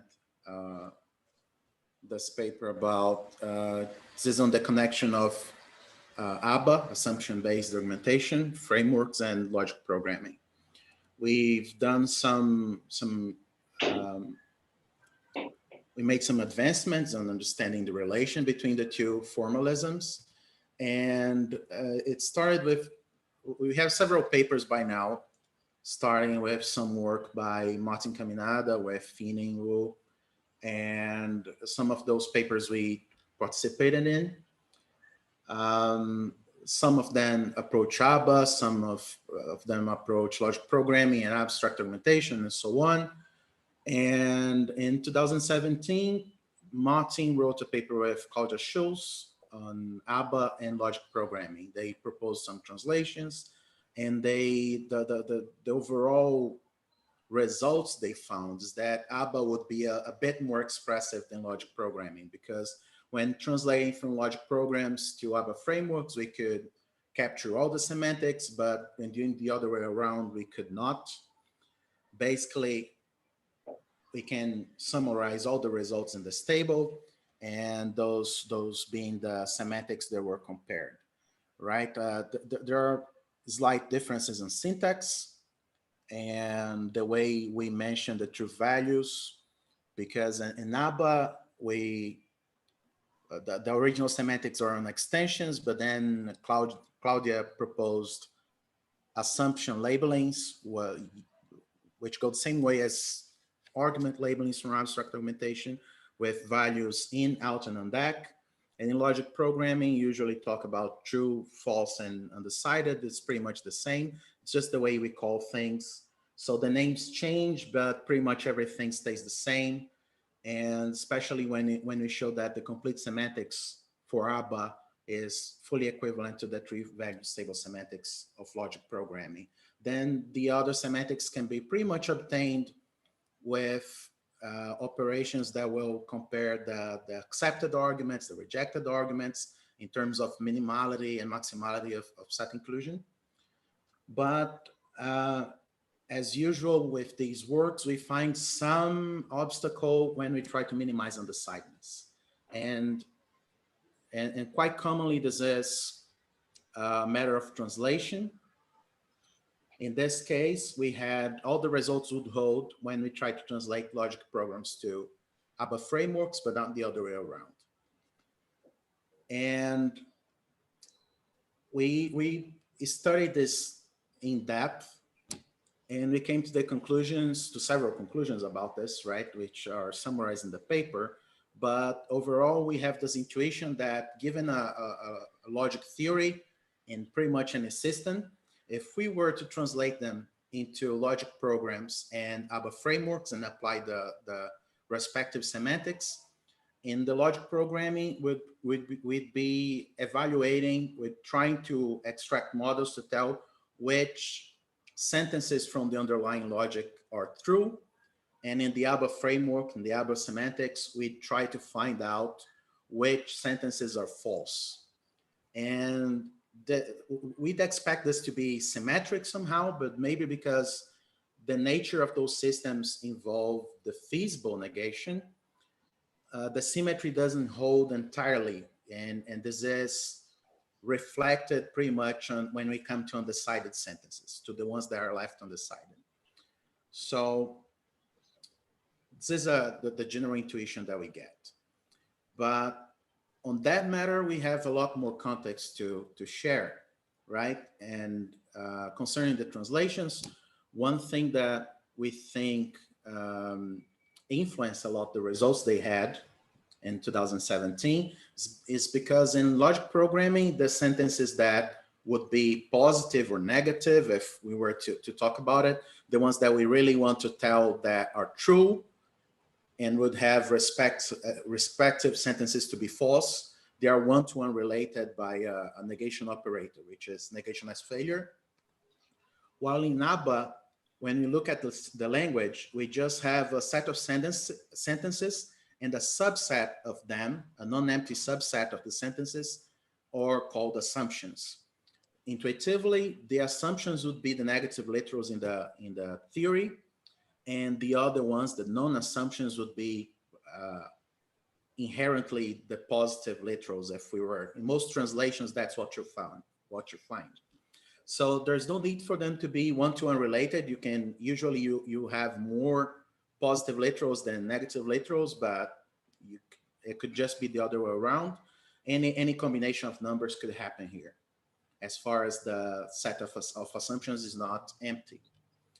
So what we came to in a previous paper we published in 2019 on KRR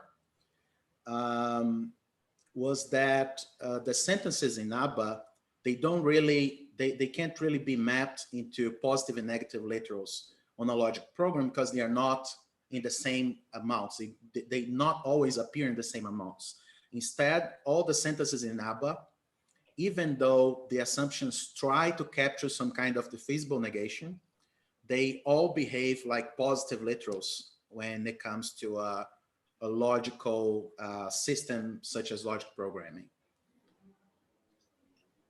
For instance, a consequence of this discrepancy in quantities, right? Because of they're not related, the assumptions and non-assumptions, is that we can have those two ABA frameworks, F1 and F2 are two different ABA frameworks with different semantics.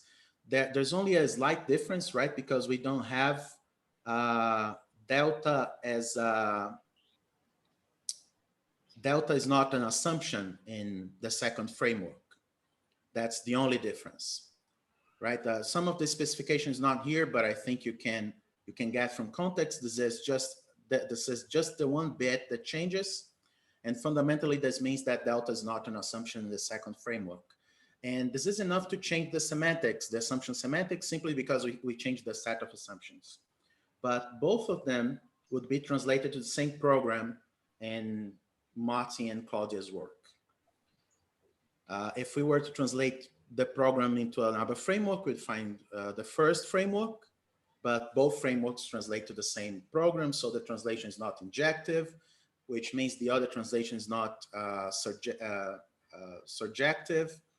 And overall, you'd like to have these translations to be a bijection in a bijective relation.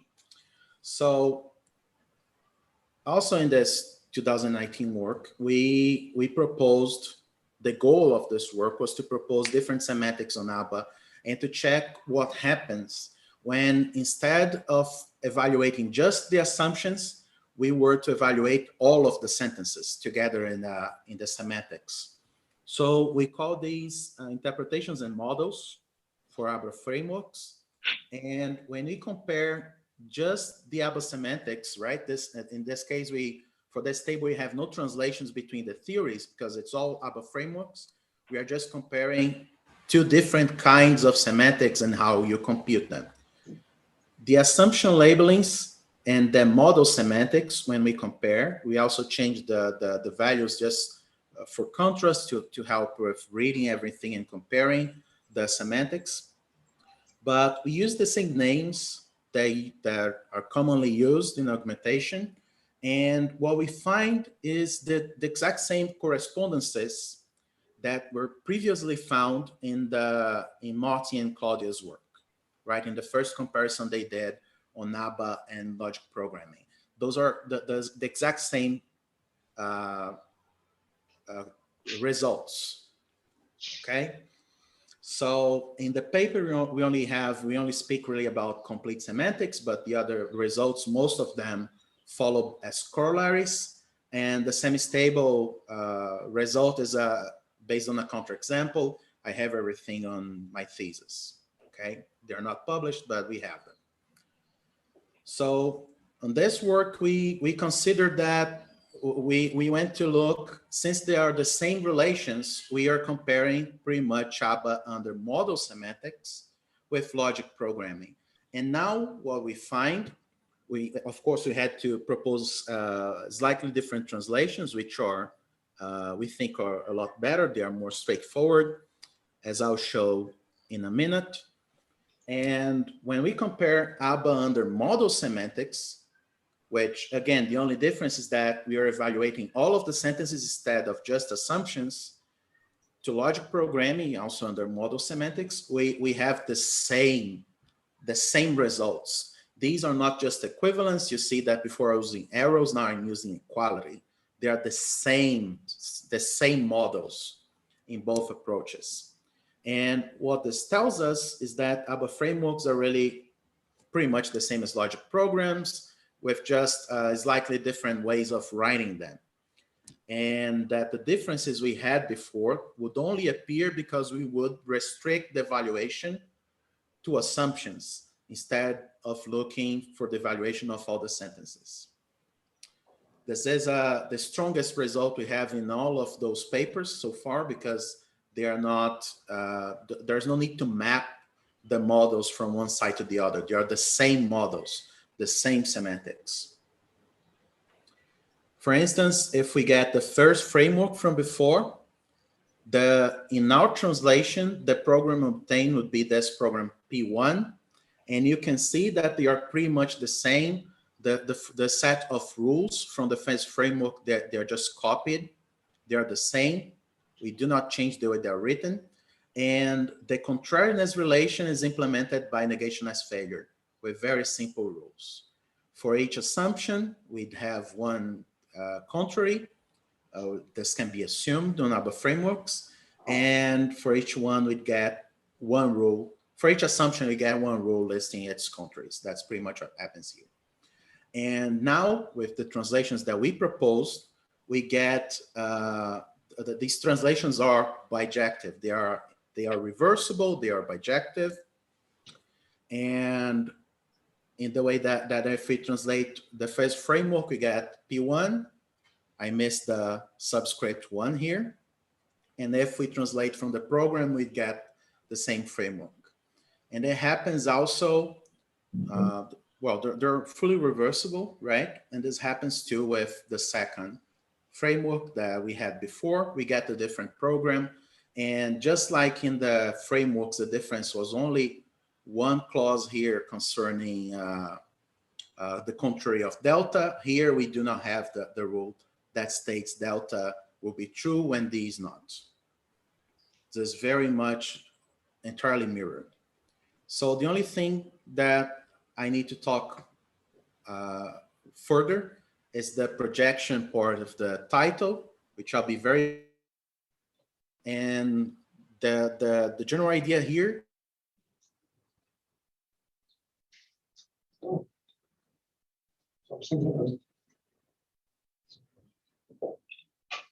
The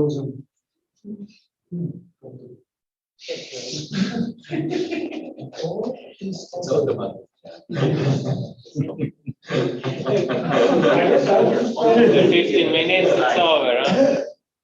Somebody programmed this. So I don't know how to recontact some.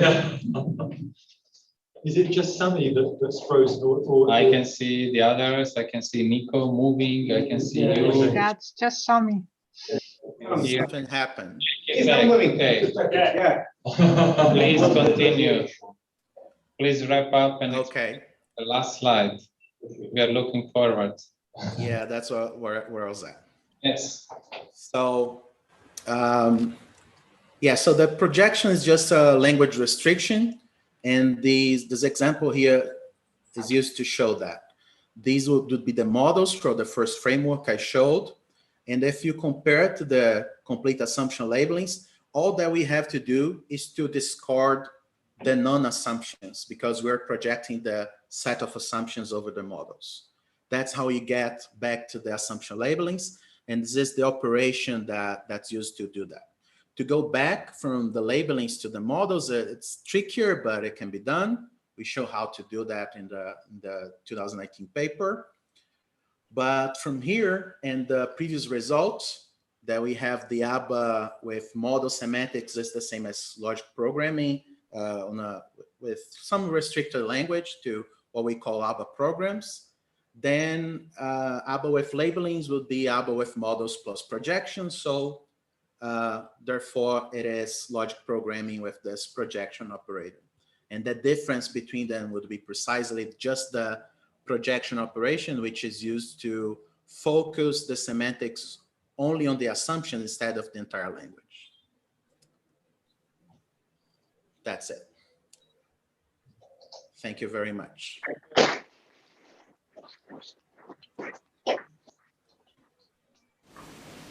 So now we have the questions that come from the who's going to be the first to ask online. We have around 2 or 3 minutes for questions, so don't hesitate if you want.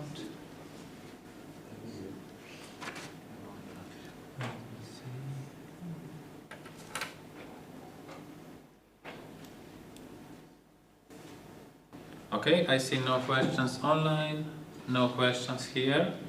So I guess everybody is happy about what you said. I can ask a question. There is a question from Henry here. Okay. Yeah, so there are also results on the relation between ABA and Aspect Plus.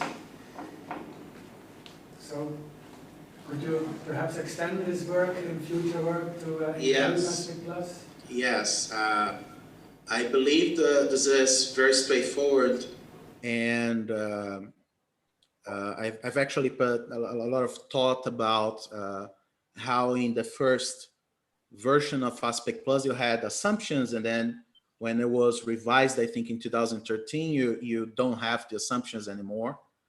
I've asked Sanjay about it once. He told me that there were some issues with how assumptions were working in the system, I think. And those intuitions we have now about ABA and logic programming can probably be used to recover assumptions on Aspect Plus even. Because I believe this is all about really the key would be to just consider the semantics. If we try to capture ABA in Aspect Plus, the key would be to use the model semantics we proposed instead of the assumption labelings or something like that, because the difference really is this projection operation that's not embedded in any system on its own. It is embedded on ABA, but this is not something explicitly proposed in the system, you know? It's implicit, it's kind of hidden in the definitions. There is a consequence of the definitions, but it's not trivial to see that. Thank you. By the way, if I remember correctly, it's not that there was a problem with the use of assumptions in Aspect Plus, but just that we realized that for this result, this correspondence result, we didn't need them. So it would be simpler not to have them. Can you repeat that, please? Maybe a bit loudly. So I don't think there were any problems with the use of assumptions in Aspect Plus. But the reason why in 2013 we didn't have them anymore is because we realized we didn't need them, really.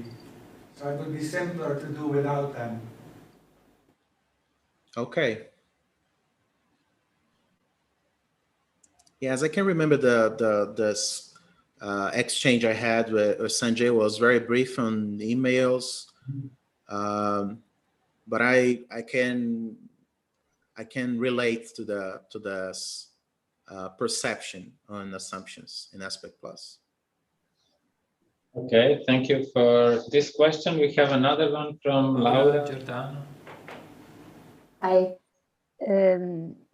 know there is some work concerning the translation of abstract argumentation frameworks of different kinds in partial stable model semantics last year at ICLP, published on TPLP, and including also bipolar abstract argumentation framework. And I wanted to ask, as I'm not very inside the field, if there is some, the work was by Sergio Greco and other people, there is a relationship between the semantics in ABBA and in abstract argumentation framework, that is, one can go from the one to the other and back, or not? Yes, you're asking, the TPLP paper was about abstract dialectical frameworks and logic programming, I think. And, but you're asking about ABBA and just Dong's abstract augmentation? Is that abstract augmentation or EDFs? Well, we have both, actually.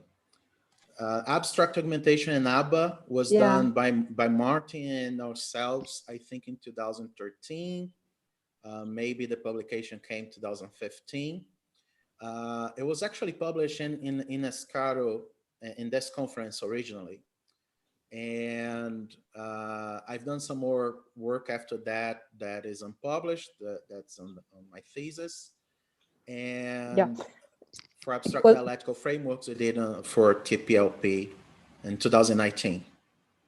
Yeah. Anyhow, it was not on dialectical framework, but it was on a paper on abstract argumentation framework. The translation of the semantics on the one side to the other. But well, I am not an expert on the field, and so I don't want to. Sorry for the question. I wanted just to see if there are relationships about the two. Thank you for the answer. Yes. A brief comment. Almost every time what we'll find is this kind of, the zero may change sides basically, but this is what we usually find. If you get the first correspondence between the complete semantics and some related consequence, the other ones mostly follow, except the ones where we minimize undecidedness. Thank you, Sami. So we are going to end this session by thanking you again for Thank you all. the question. Okay, we are going for a break here and see you again on Zoom in half an hour at 4 o'clock.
So, welcome to the last session of program of this day, and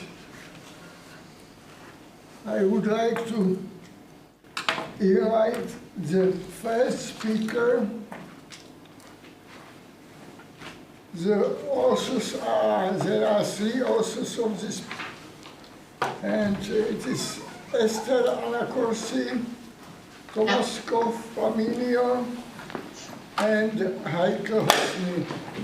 So I don't know who will be presenting. Esther.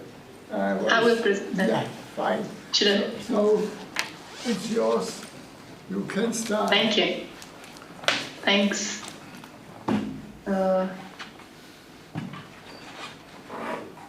Okay.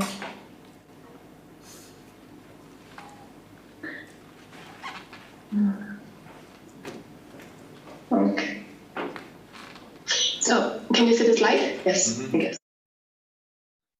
So this work, Scoring Rules for Belief Functions and Imprecise Probabilities, is a work that focuses on better understanding the concept of coherence of these two uncertainty measures, belief functions and imprecise probabilities. And to do so, this comes from what's the motivation? I mean,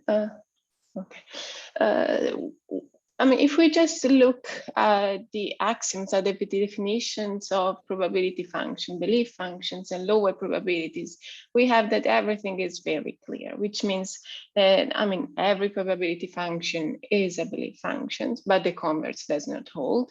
Every belief function has a lower probability, but the converse does not hold. But if we switch and we just look at coherence, and if we focus on the Dutch book method, we find that actually everything is not so clear. In fact, as I will show you later, we are able to identify non-degenerate sets of events for which belief functions and lower probabilities are coherent-wise undistinguishable. And how we do this? We use a geometric interpretation that uses both Euclidean and tropical geometry.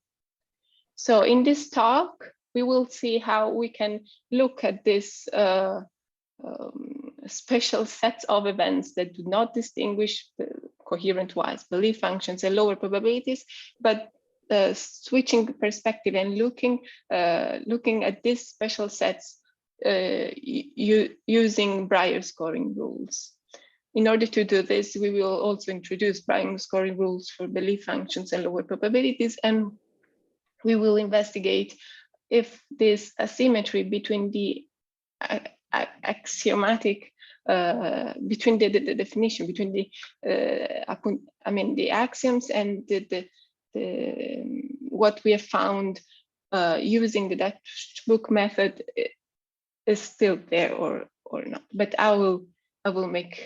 you see everything. Okay, so I'll give you now just some notions and general definitions to make clear the notations. We will denote by a finite Boolean algebra. The atoms of our finite Boolean algebra will be alpha 1, alpha 2, etc. And the elements of A, we will denote it by small Greek letters, and sets of events by capital Greek letters. So if we look at the definition of a probability function, we have that P can be defined, that a probability function P on algebra A can be defined as a zero value map that sends top to 1, bottom to 0, and that satisfies finite additivity. Then belief functions and lower probabilities can be defined still as maps that sends top to 1, bottom to 0. But in the case of belief function, we need our function B to satisfy K monotonicity. And for the case of lower probability function, we need our function to satisfy finite superadditivity. So these three definitions give us a very clear situation of what of the three uncertainty measures we are considering and the difference between these two. Now, if we look at the geometric interpretation we will need for our results, we first need to consider, we will denote here by capital psi our set of events. We assume psi to be finite, and we are working only on finite Boolean algebra here.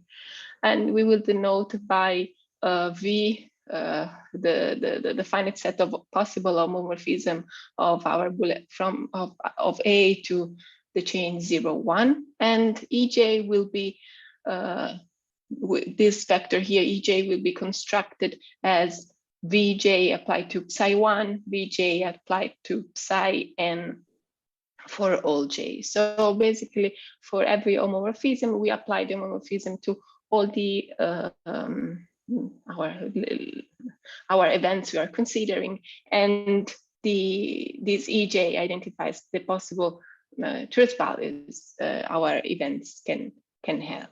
So by this is the geometric interpretation we are using. Then we will denote by pip psi the Euclidean convex hull of the EJ, by B psi the topological closure of the Euclidean convex hull of the tropical convex hull of the EJ, this co-mine plus this tropical convex hull, and with L psi the tropical convex hull of the T psi. Then we have that the following theorem holds.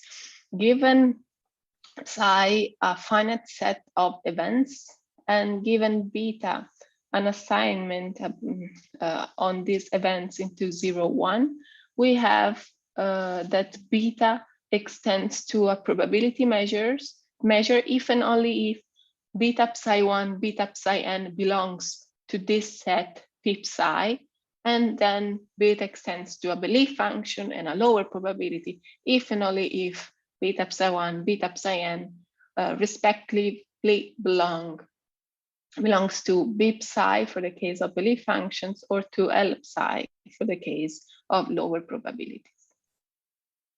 So I'll show you now a very crucial and still easy example to understand. So we are considering a Boolean algebra with 3 atoms, alpha 1, alpha 2, and alpha 3. And the events we are considering are the 3 co-atoms, these psi 1, psi 2, and psi 3 here. Then we have the A has 3 homomorphism. Since A has 3 homomorphism to 0, 1, we can define our vectors E1, E2, E3 in this way here. And then we can construct our geometric interpretation in this way. Here on the top right, you can see the geometric interpretation of the p psi. So what does it mean then?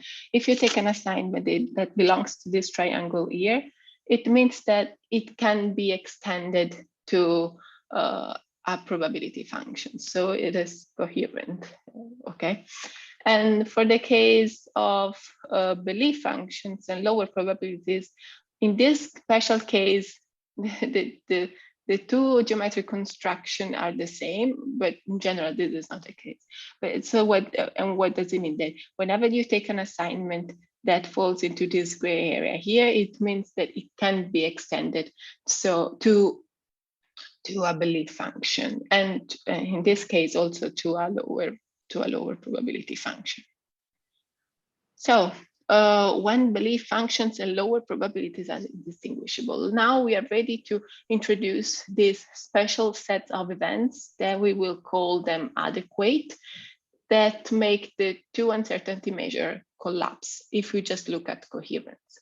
So let us consider this set psi of A that is different from the empty set. And this is also a strict subset of A minus top and bottom. Then we impose that our set of events is adequate if also the algebra generated by psi has at least 3 atoms. And then the following theorem holds. For every algebra A with at least 3 atoms, there exists an adequate subset psi of A such that B psi is equal to L psi. So what does it mean? That for every algebra, we can find this adequate set, the special sets of events for which happens what we have seen before. So if we look at the geometric interpretation, the two geometric interpretation of assignments that can be extended to belief functions and lower probability are the same. So I'll give you an, I mean, this is just to show you that we can actually construct numeric examples. But we, for example, if we take this assignment beta here, define it, for example, as, I don't know, 1/3, 1/3, and 1/3, we can find that this point here, this is a very interesting thing, that this assignment here, okay, it belongs to B psi and to L psi. So it means they can be extended. Okay, but if we look at the whole extension that we get from this assignment here, we have that in general, the all extensions are different. But if we just focus on these three events here, psi1, psi2, psi3, then we cannot distinguish the two uncertainty measures. So just looking at this kind of result, we thought, what happens if we follow the steps of definity and we consider also the equivalent and additional, the definition of coherent assignments. He works only on probability functions, but what happens is if we construct a Brier scoring rules also for belief functions and lower probabilities and look at these special assignments, what can we say? Anything. So first I'll briefly recall you what coherence as forecast admissibility is following the definition of definetti. So here we have, in a very different setting from the Dutch book method, we no longer have two players, but just one. We have a forecaster F, and this forecaster is asked to assess a value BI to each event psi I. Then the forecaster knows that he will suffer a penalty Li, and this penalty is the square of the Euclidean distance between the actual value of our event psi I and the assessed value that the forecaster has given to that event beta I. Of course, the objective for our forecaster is to minimize the expectation of loss. So using this this penalty function here, we can define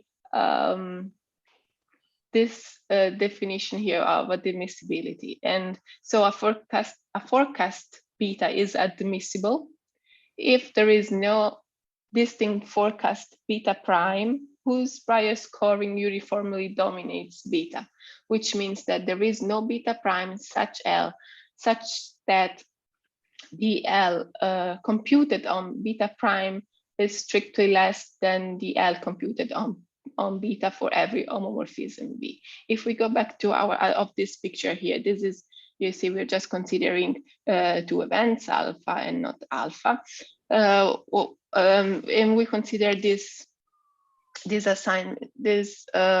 forecast here beta. We have that this forecast here is not admissible since beta, it can be moved in such a way that the distance between beta and the two possible values of our event is strictly less. Okay, so and in the end we have the following theorem holds. So a forecast is admissible if and only if it extends to a probability measure over the algebra of events. And the proof that the definetti gives to show the equivalence of the two definition of coherence, the one that talks about the Dutch book and this about forecasts and loss functions is essentially geometric. He uses two different ways to define the same convex hull. So we thought, since we have this geometric interpretation of belief functions and lower probabilities, we could also define, we could still follow the steps of definite and define additional scoring rule for both belief functions and lower probabilities. For belief functions, we use this C function that was firstly introduced by Geoffrey to build the corresponding Dutch book equivalent game. So, and it's interesting because here, through this C function here, we can identify the endpoints of our geometric interpretation. So I'm not going through the details, but we can define this L function here, define it as the Euclidean distance between this between a C psi to the square, and we have that the following result holds. So given a Boolean algebra A and our finite sets of event C1 psi n, and our forecast, our assignment beta on this sets of events, we have that B psi, the geometric interpretation we recalled before, can be defined also as the Euclidean convex hull of the C psi of psi, where psi is a contradictory event in A. So we can identify the same geometric space using a different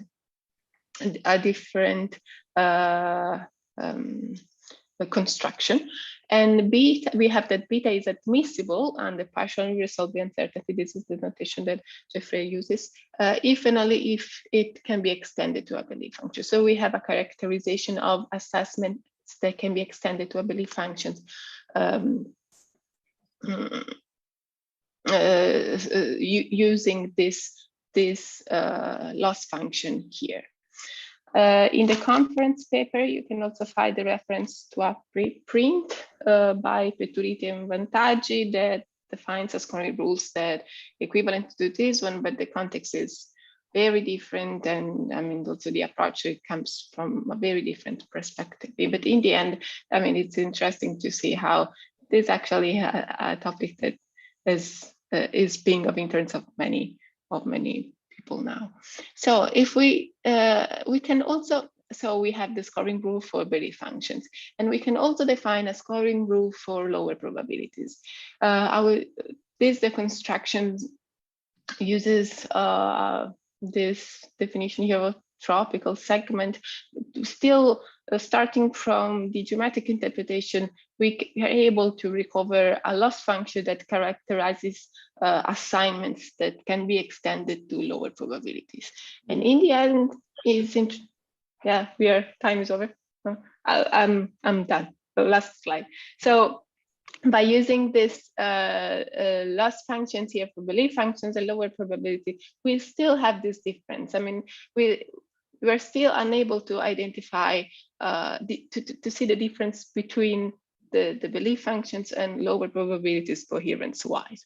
So now many questions arise because we have this asymmetry. So what should we make, for example, from the logical point of view of an axiomatic distinction between non-additive measures of uncertainty that are not mirrored by distinctions in coherence? Or, for example, can we use additional non-quadratic scoring rules and get the same results? I don't know. Or another thing that could be done, for example, and starting from the work of Definiti, as I said, additional equivalent methods to define the notions of coherence, starting from different ways different ways geometry can identify the same convex hull. So this is a very starting point for many hopefully future results. So thank you for your time. Thank you for your presentation. Unfortunately, we don't have any time for discussion, and I want to invite the second speaker. Now I know who is it. It's Milan Daniel, and it's a joint paper with Vašek Kratochvíl. Good afternoon, ladies and gentlemen. Good afternoon, friends, whenever you are here or any other place throughout the world. I will speak about belief functions and our joint work with Václav will be related to comparison of shades of conflicts and of hiddenness, a hidden conflict of belief functions. So after introduction, I just briefly show some preliminaries and will tell you a few words about hidden conflicts, some definition, introductory example, and little agent example. After also, definitely also shades of conflict, and main part of the speech will be comparison of these approaches. So when belief functions are combined, that often or usually some part of belief masses is assigned by the normalized conjunctive rule to empty set, or it is normalized by classic Dempster-Schaeffer of combination. Some of these multiples of belief masses which correspond to empty set were assigned as a measure of conflict by Schaeffer in his seminal work from '76, and it's frequently or usually used as a measure of conflict. Unfortunately, simple examples are against this idea, do not support this interpretation. On the other side, this is really related to conflicts. It is really conflicting belief masses. From 2010, I have presented that this M of empty set is a mixture of internal conflict, which is inside individual belief function, which to be combined, and really conflict between them. It was okay till the moment when hidden conflict of belief function was observed when we investigated and analyzed behavior of conflict defined by non-conflicting parts. So on the slide are basic conferences when it was presented. For us are important basic belief assignment from the classical Schaeffer's approach. We were here speaking mostly on non-normalized case, and important is focal element here.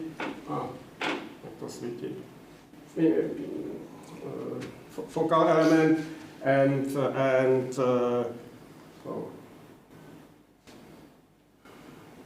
yes. So this is the combination. Let's go to hidden conflict. We have such an example of simple belief functions on three-element frame of discernment. One has two focal elements, and the other has only one focal element. These belief functions are consistent, and because for existence of hidden conflict is not necessary the real belief masses, but only the focal elements, the shape of focal elements.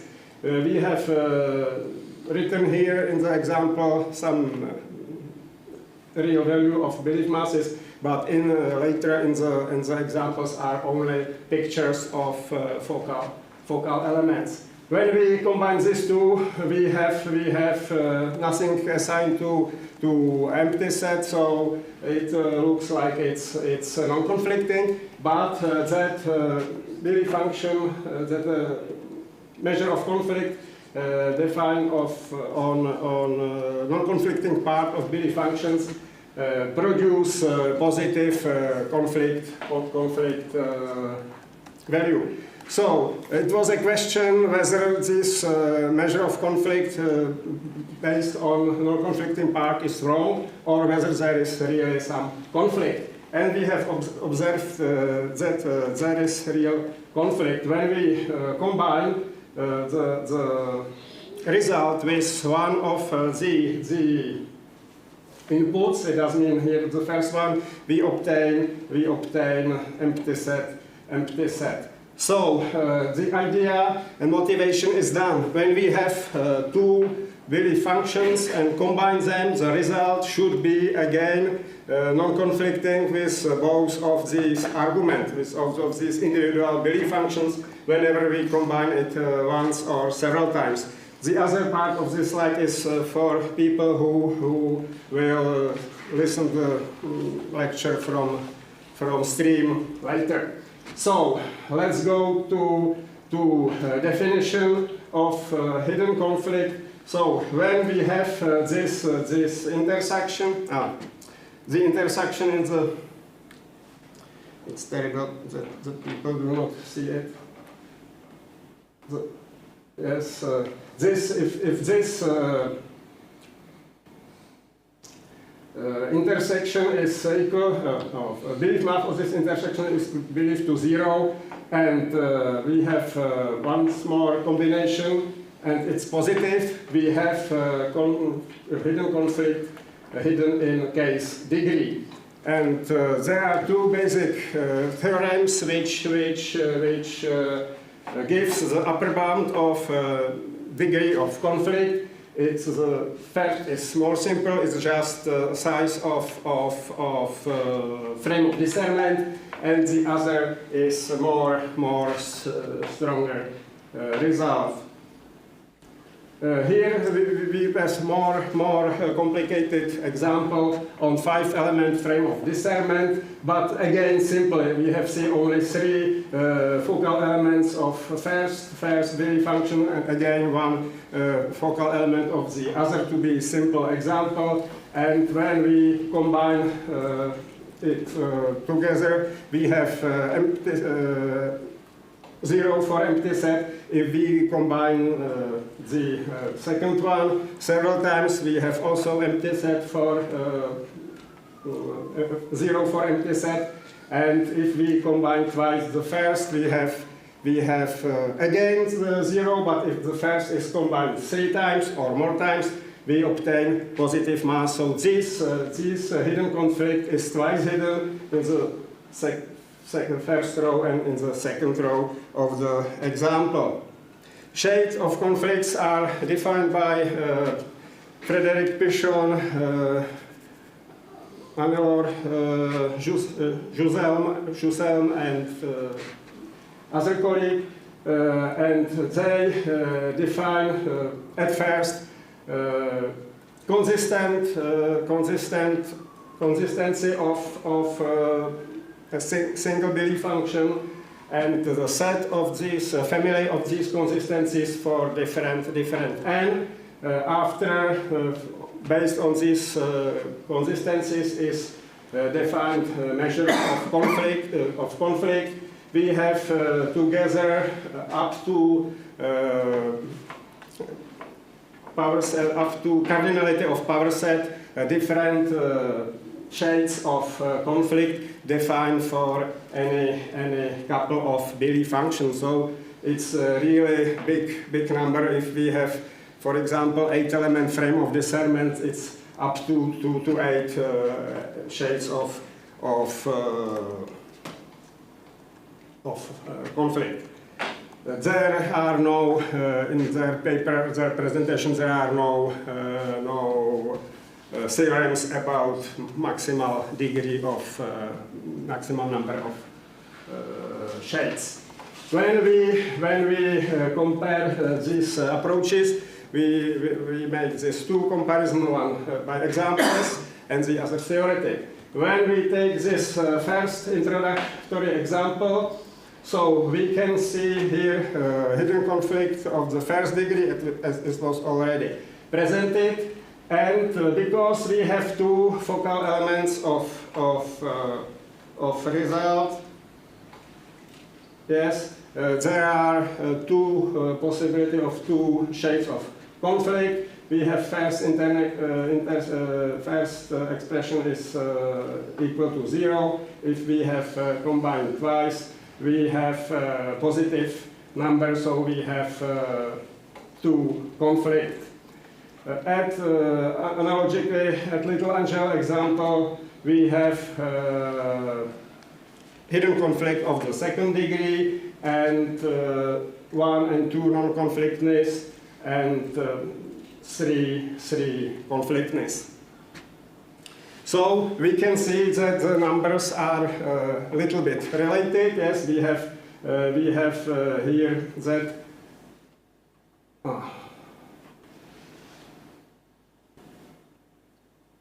we can see that that number of shades in this case is degree of hidden conflict +1, but because that shades can be up to 2 to n, so it doesn't work in general. When we take the introductory example and put there some other focal elements, here is the basic case where we assign a focal element whole frame of discernment. And here we assign whole frame of discernment also the first one. So we obtain 2, 4, 6, and 7 different focal elements of the result. And so 4, 6, and 7 shades of conflicts. Analogically, we can go through the Little Angel example, and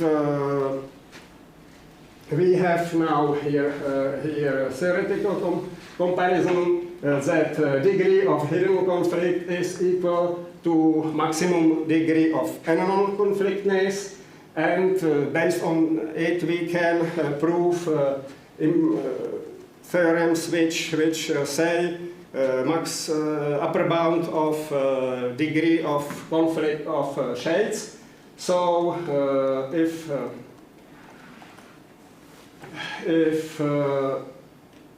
n-1 non-conflicting belief functions are always f non-conflicting one, it does mean that shade n-1 is the maximum shade, and we can strengthen this theorem about using this C, which is computed from maximum cardinality of focal elements. From this point of view, we see that the results on hidden conflict were much stronger from this point of view of maximum degrees.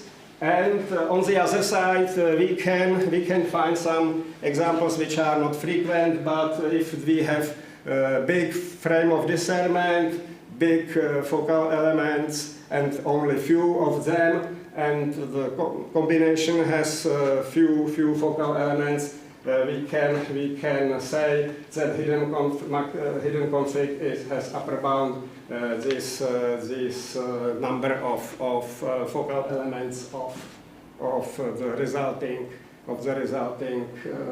combination. So it's almost all. The conclusion is that we have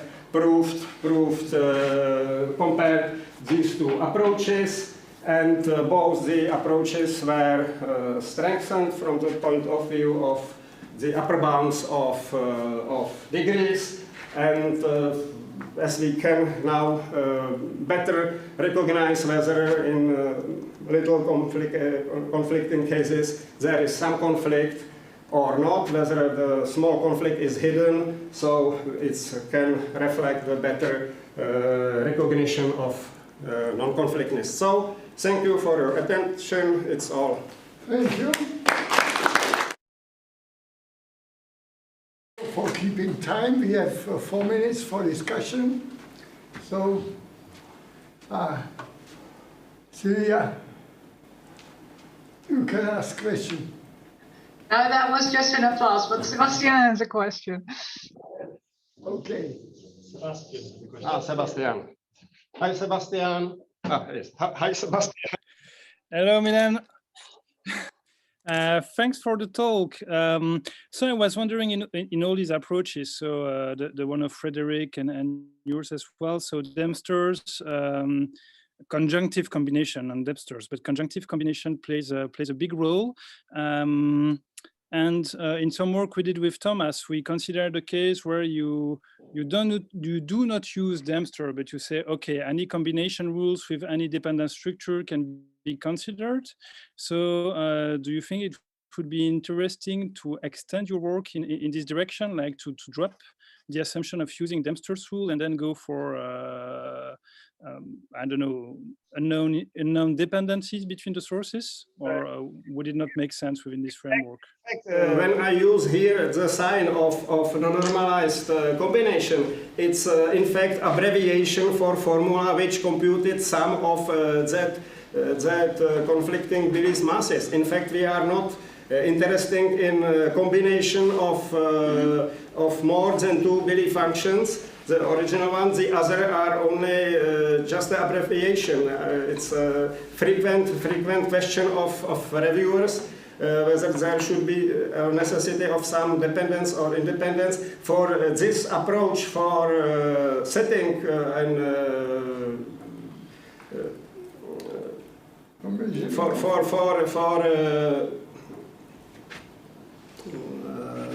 I have to drink a little bit. Sorry. For establishing whether there is some conflict or non-conflict, whether there is conflict hidden in first or nth degree, it's not necessary to compute combination of many Billy functions. It's only necessary to make this value for empty set. So from this point of view, we are not bound by any dependence assumptions. Okay, thanks for the clarification. I thank you for your question because it's important. I just wondering, is there any sense in which the conflict that's being revealed is partly implicitly there in the individual input Billy functions? I mean, like your example with the sort of crossing ones that then, they became conflict later. Is the later conflict partly because the input Billy function on the left-hand side has implicitly some conflict to begin with that is then revealed later? No, they have no conflict. They separate the Billy function in examples were consistent, so they have no conflicts inside them. But if you condition on the bottom 2 elements, yes, then you get a conflict. Yes. So it's conflict inside the result. Yes. Yeah. And so in some sense, I don't know, there's a conflict which is kind of implicitly there in that Billy function from the beginning, perhaps. Yes, it's internal conflict of the combination of the result, and so it's in fact just correspond with hidden conflict of those individuals. Yes, what you say correspond with that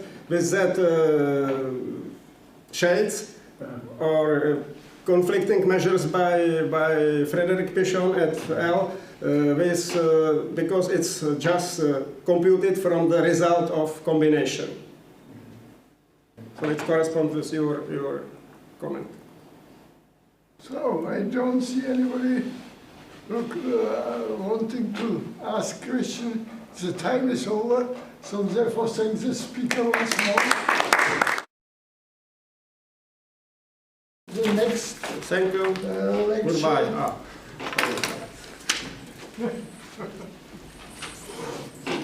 Which is to be developed by Forrest Greener, Ziet Rodeo, and Eric Lefebvre. We will see who is. Can everyone hear me? Okay, yeah. Very well. Okay, I'm Felix Vilna, a PhD student, and I will be talking about our paper entitled Uncertainty-Aware Resampling Method for Imbalance Classification Using Evidence Theory. So this is a joint work with the supervisors, Ziad Mouredi and Eric Lefebvre. Can you turn your camera? I have an issue with my camera, so I prefer presenting without it, if that's okay with you. Sound is not very good. Sound is not. The sound is not very good. Maybe do not speak so close to microphone. Just a second.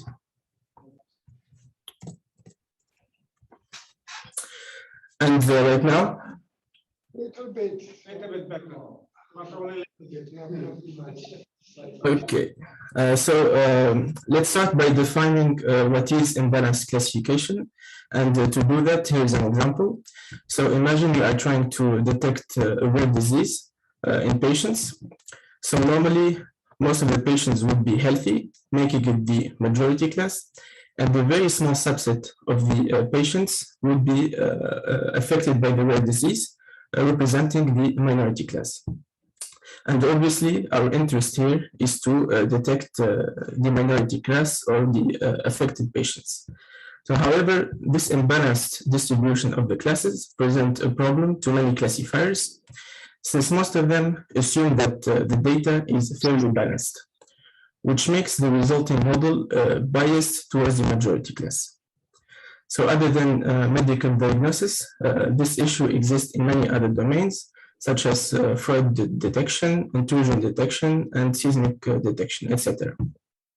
So there exists multiple strategies to deal with class imbalance, and one of the most popular ones is data resampling.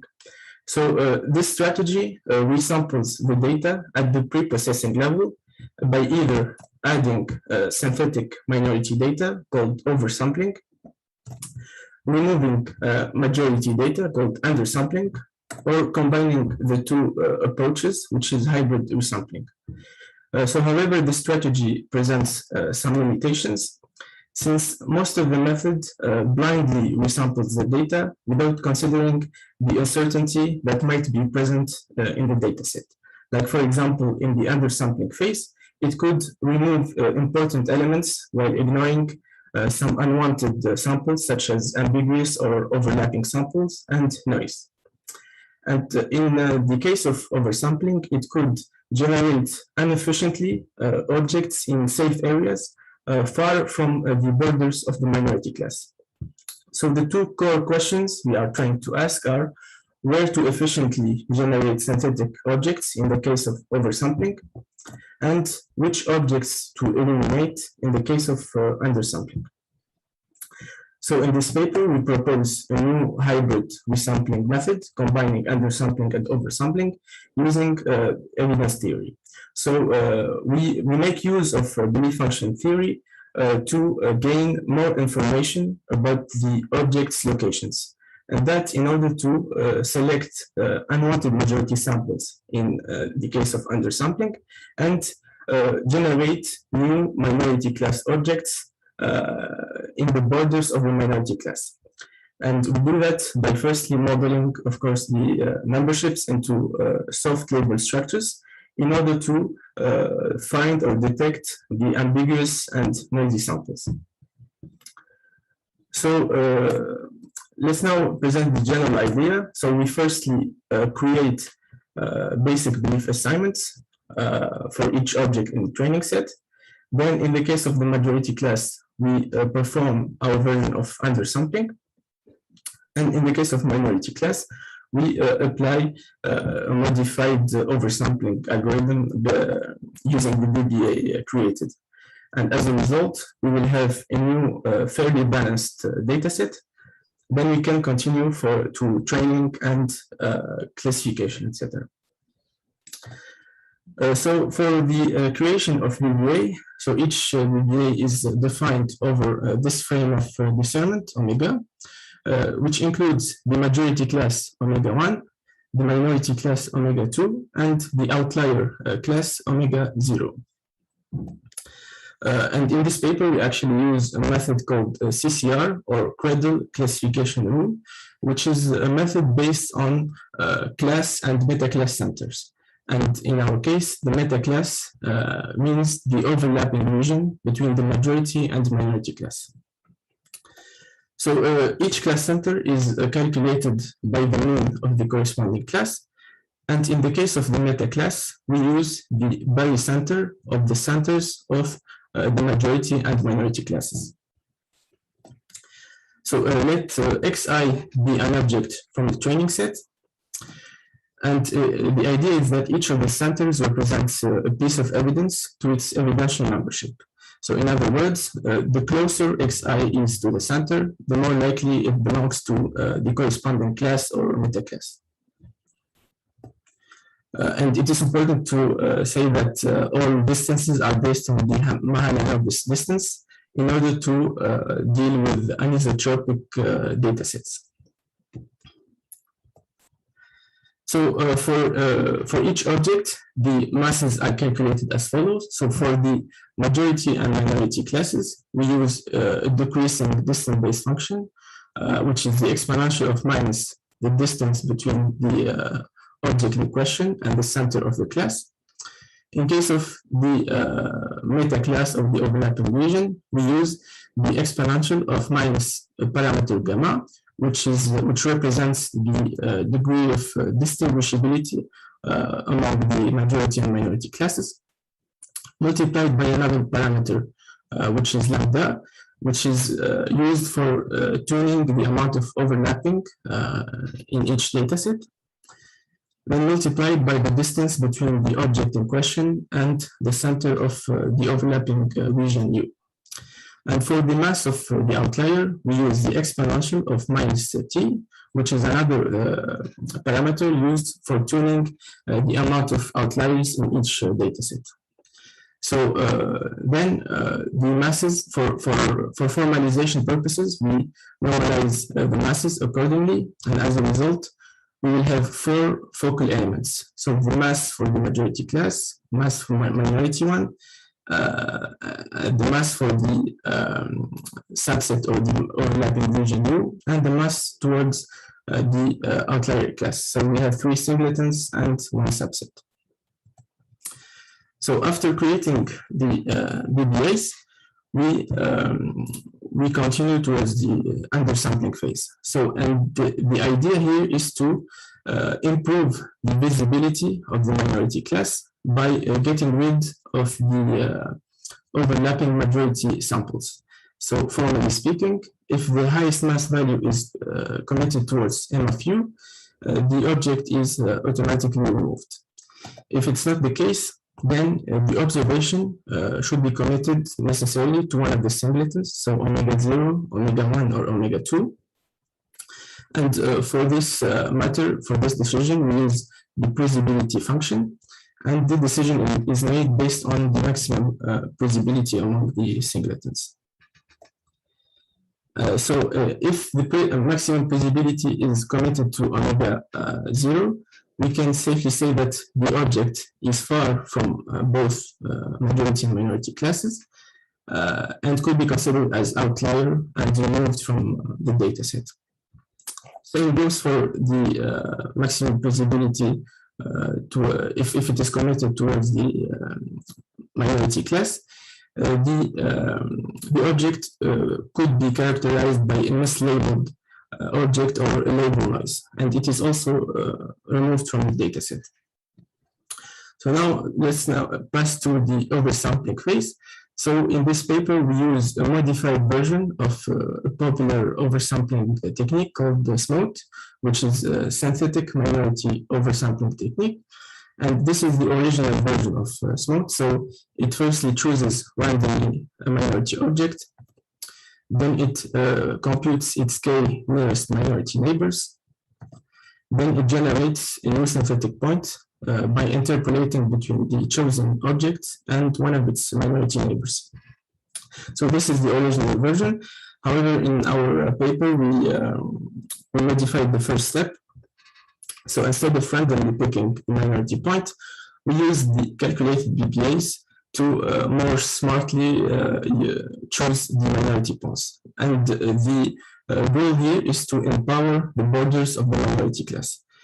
So formally speaking, we only select the instances with highest mass committed to MFU or the overlapping region. So the BBAs also help us avoid selecting neighbor noise and outliers, which will only amplify the problem by generating new noisy samples. So to finalize the explanation of this method, here is a qualitative example of a real imbalanced dataset, which is highly overlapped. So the yellow objects represent the minority class and the blue objects represent the majority one. And so after applying our version of undersampling, as you can see, it got rid of the majority objects in the overlapping region. And when we performed the oversampling, we only generated objects beside the borders of the minority class. So to study the efficiency of our method, we selected the 15 binary imbalanced datasets from the key repository, which with the imbalance ratios ranging from 2 to 72. And after applying the different resampling methods, we use a cart for classification and the geometric mean as a measure. So this is a measure widely used in imbalance classification. And this metric is averaged through a tenfold stratified cross validation. And the results of the geometric mean are tested. We test the significance of the results using the Wilcoxon's signed ranks test. So we compare our method against the original version of SMOT, three hybrid resampling methods, which are SMOT IPF, SMOT ENN, and SMOT TL, in addition to no oversampling performed. So as a result, our method outperformed the other compared methods in 10 out of 15 cases. And here are the geometric mean results visualized using box plots. So the dark blue box plot represents our method.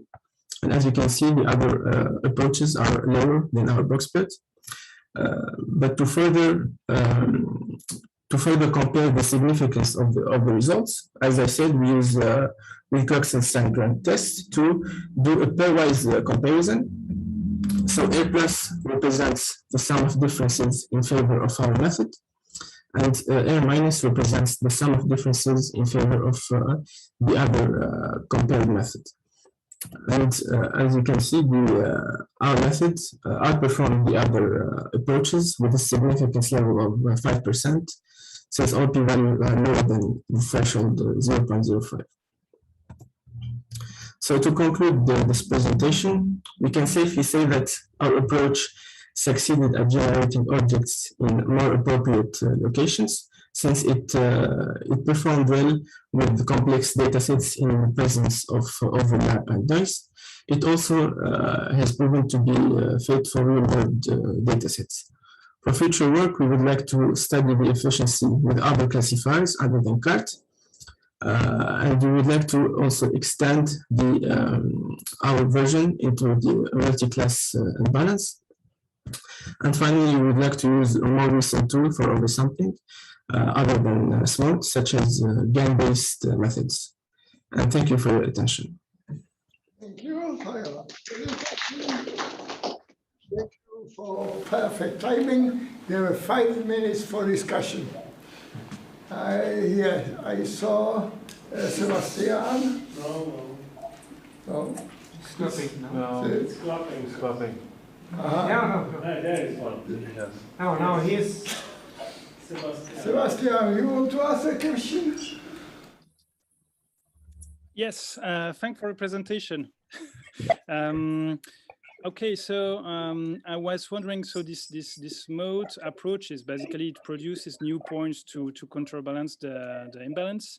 An alternative when you come to solve this kind of problem in machine learning is to use a different loss function that will counterbalance that will try to balance the errors between the classes rather than creating new points. So I was wondering if you consider this this idea of using loss function based approach rather than creating new points, and how would it compare, especially with a recent proposal of Eichel or Mayer to have a cradle loss function or loss function adapted to two sets of probabilities. And in particular, if you would combine it with minimax approach under label shift distribution. So there are, my question is basically, did you look at loss function based approaches that would handle belief function as well? Yes, so there are different strategies to deal with this problem. And the two main solutions are for the data resampling that we are focusing on, and there are also the cost-sensitive approaches, like the loss function, etc. So those approaches, the cost-sensitive ones, deal with the problem at the classifier level. But in our case, we wanted only to deal with the problem at the pre-processing level before training the data, because it's more of a flexible solution. It could work with many classifiers. Whereas using loss functions and cost-sensitive solutions, it will only work with, it's very classifier dependent. I don't know if I answered your question. Okay. Yeah. Yeah, okay, this is reasonable. Okay, looks reasonable. Thank you.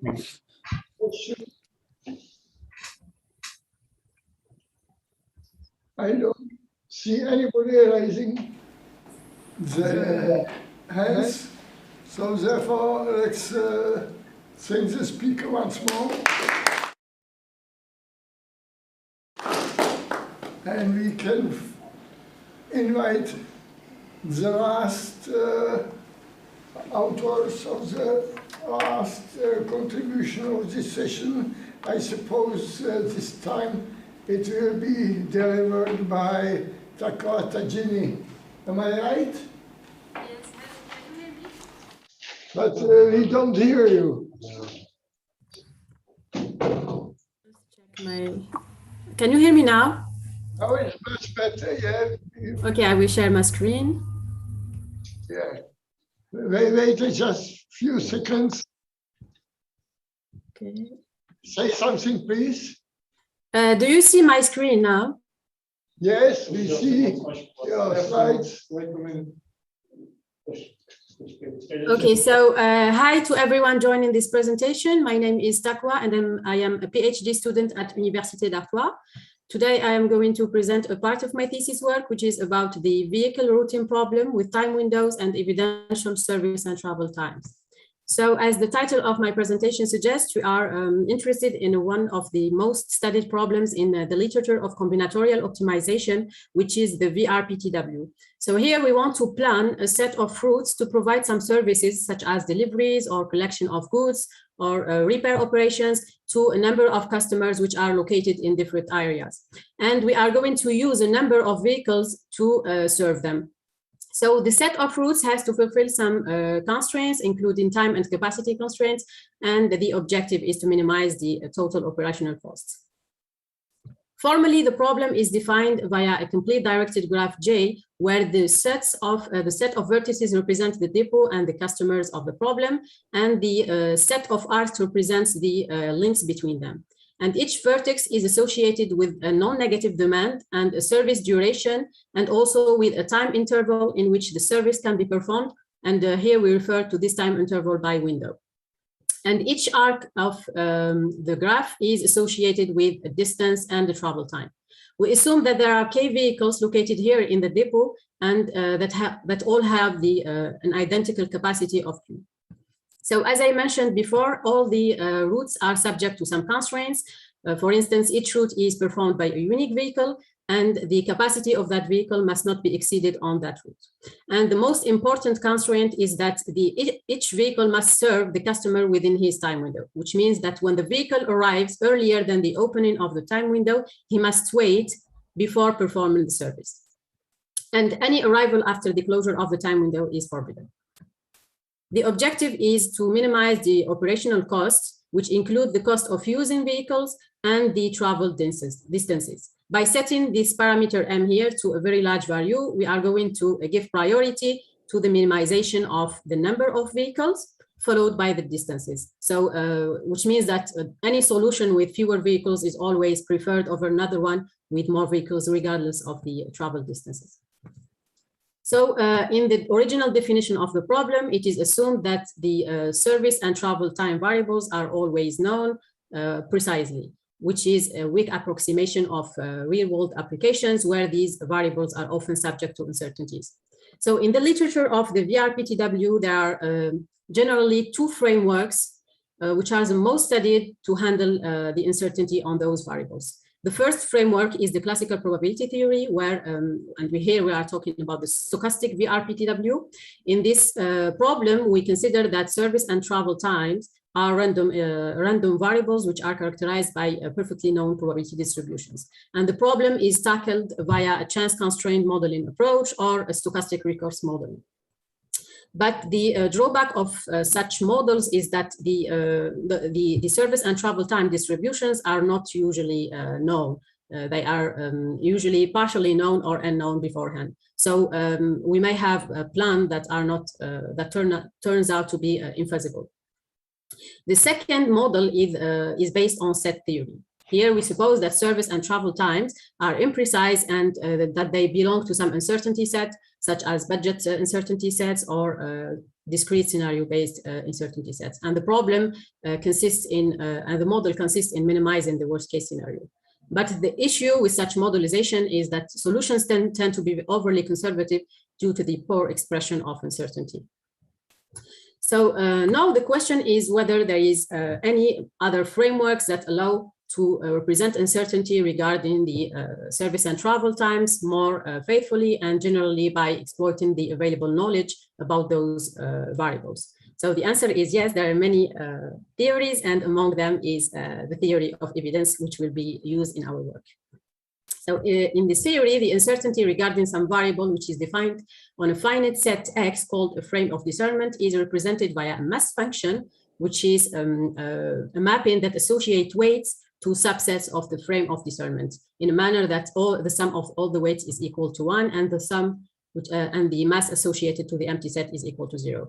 And each subset of the frame with positive mass is called focal set. In this presentation, each variable which is represented via a mass function will be referred to as evidential variable. Special cases of mass function include Bayesian mass function, where weights are associated to singletons of the frame of discernment. In this case, we are modeling randomness, and the mass function is equivalent to a probability. And the categorical mass function associates the entire belief to a unique subset of the frame of discernment, and in this case, we are modeling imprecision. In a similar way as in probability theory, it is also possible to compute expected values of some function here related to a mass function by using this formula. For here, we consider only the upper expected value because for a reason that we will find later in the presentation. So now let's get back to the problem of interest, which is the VRPTW. And in our work, we assume that the service and travel time variables are represented by a mass function. For instance, the knowledge about about service duration at customer 1 is represented via this mass function, which tells us that there is a belief of 80% that the true value of service duration at customer 1 is either 5 or 10 minutes, and we have another information that tells us that the true value of service time at customer 1 is belongs to this set. And the same goes for the travel time variables. We may have other mass functions with different focal sets and with different number of focal sets.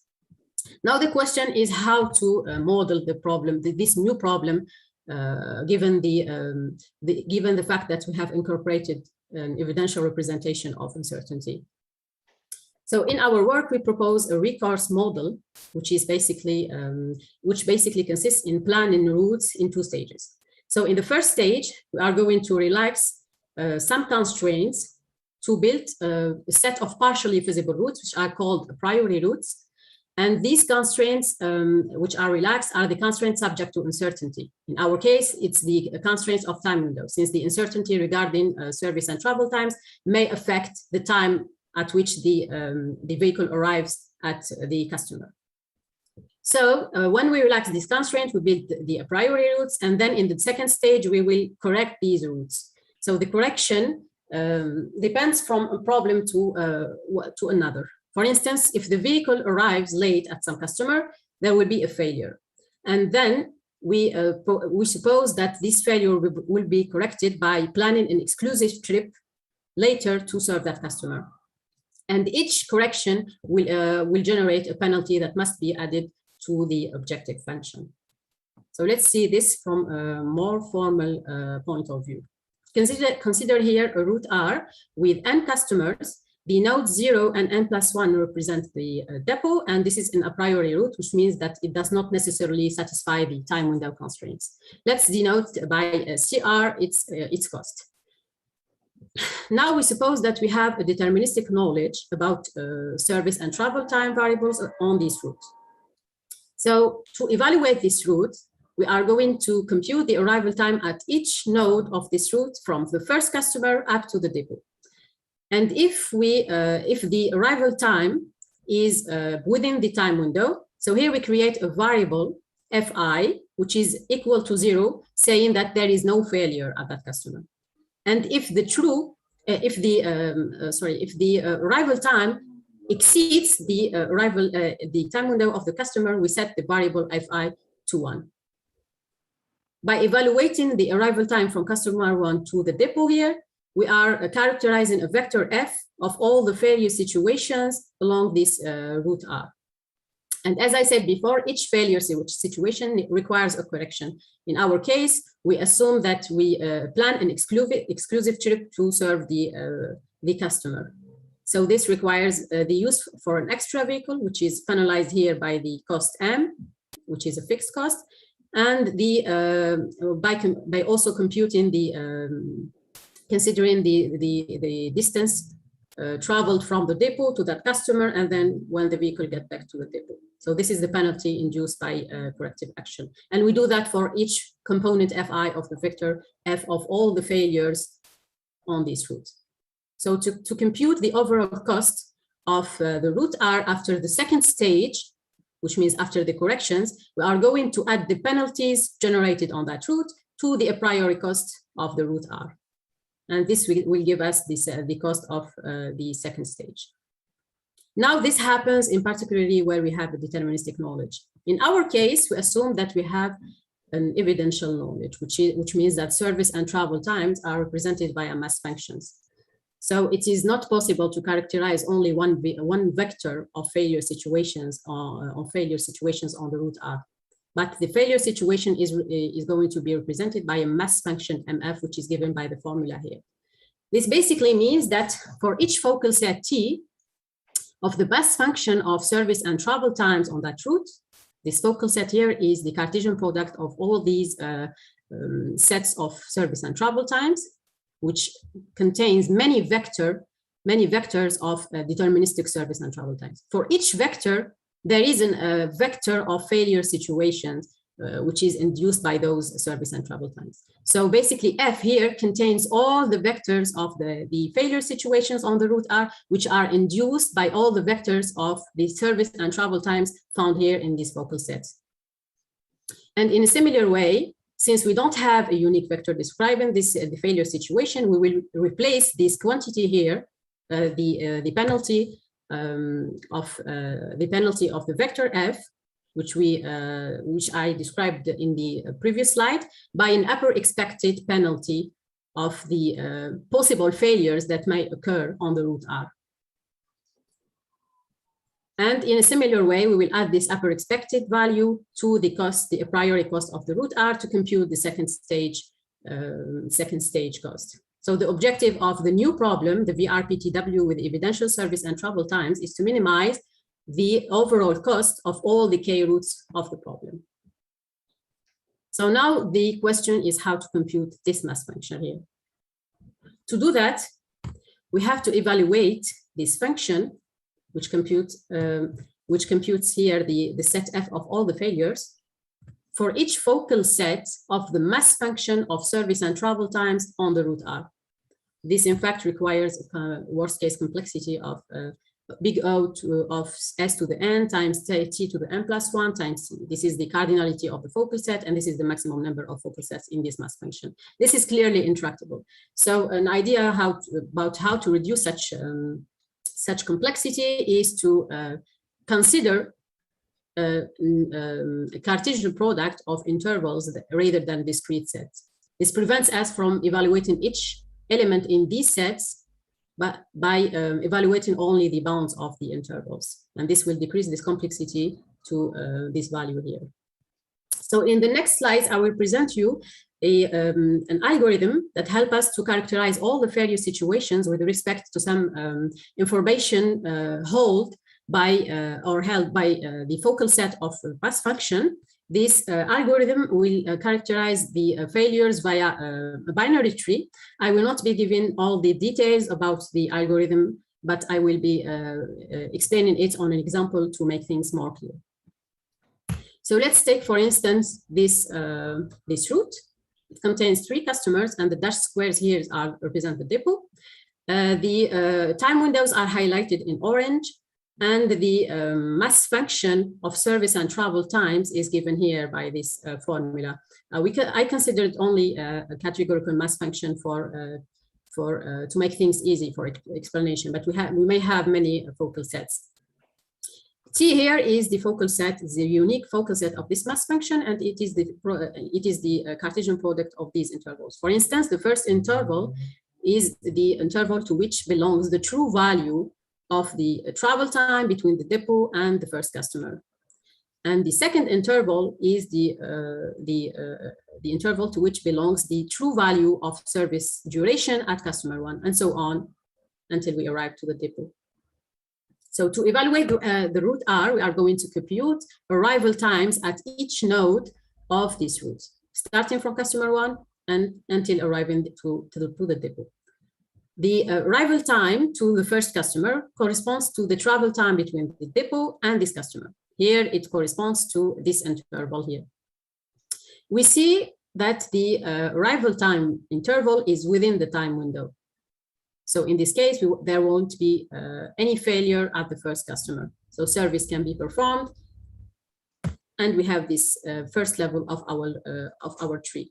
This first level contains information about the arrival time, the departure time, which is equal to the arrival time plus the service duration because we have performed service, and the failure component, which is equal to 0 since we don't have any failure at this customer. Then the vehicle travels toward the next customer on the route, and in the same way, we are going to compute the arrival time, which is equal to the departure time from this customer and plus the travel time. Here we have another interval which is included in the time window, so there will be no problem, and we can construct the second level of our tree. After that, the vehicle travels toward the customer 3, and here we have another situation which is different from the previous ones. Here we have an interval that is not included in the time window, and more importantly, this interval exceeds the closure of the time window. So here we can have 2 situations. If the true value of the arrival time at customer 3 belongs to this interval here, from 115 to 120, which is the closure of the time window. Here there won't be any failure because we arrive within the time window. Thus the service is performed, the departure time is equal to the arrival time plus the service duration, and the failure component is equal to 0. But if the vehicle arrives outside of this, outside of the time window, which means in this interval here, there will be no service. So the vehicle departs directly toward the depot, and the failure component is equal to 1. because the customer 3 has not been serviced. And we continue like this until we arrive to the depot, and we check whether the arrival time at the depot is within the time horizon of this latter. So we don't have any problem. So by evaluating the arrival time at each customer of the route until arriving to the depot, we are characterizing all the failure situations with respect to the focal set of the mass function of service and travel times. Here we have a tree of 4 levels. Each level corresponds to a node of the route. And if we take, for instance, the left branch of this tree, we can characterize a vector 0, 0, 0, 0, which corresponds to 1 failure possibility on the route here. And if we take the other branch, the right one, we will characterize another failure vector, which is 0, 0, 1, 0, which means that we won't have any failure at customer 1 or 2 or at the depot, but we will have a failure situation at customer 3. And this set here corresponds to the set F, which contains all the failure vectors with respect to the service and travel times vectors here in the set T. So finally, we can characterize the mass function of failures given the service and travel times described by the mass function MT01 times all the other sets by this formula here. If we had, for instance, many focal sets in this mass function, we will have many trees, and each tree will lead to a set F like this, and we will have a mass function with many focal sets. Each one corresponds to a tree, to the vectors induced by the tree. So to test our method, we have used a mimetic algorithm, given the complexity of the problem. The problem is, or the deterministic problem is already NP-hard in strong sense. So by adding the level of uncertainty, we are also complexing more the problem. So we have used the mimetic algorithm, and we have tested it on some instances of the literature, precisely the Solomon instances, where we kept all the deterministic data, but we changed the service and travel times by mass functions here. This is just an academic example. We tested our method on the largest set of customers of the Solomon instances. It's the 50 customer set and 100 customer sets. And for instance, here, this is the number of average vehicles used, and this is the average distances, and these are the average penalties induced, and this is the execution time. Here, the categories C1 and C2 and etc. are categories having 56 instances, I think, and each instance has been tested 15 times.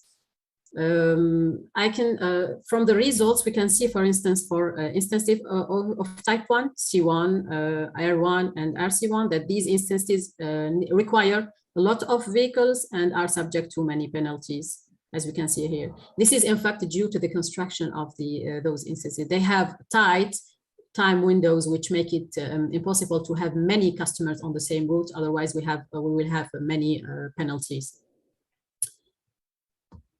So in conclusion, we have proposed a recourse programming approach for the VRPTW with evidential service and travel times.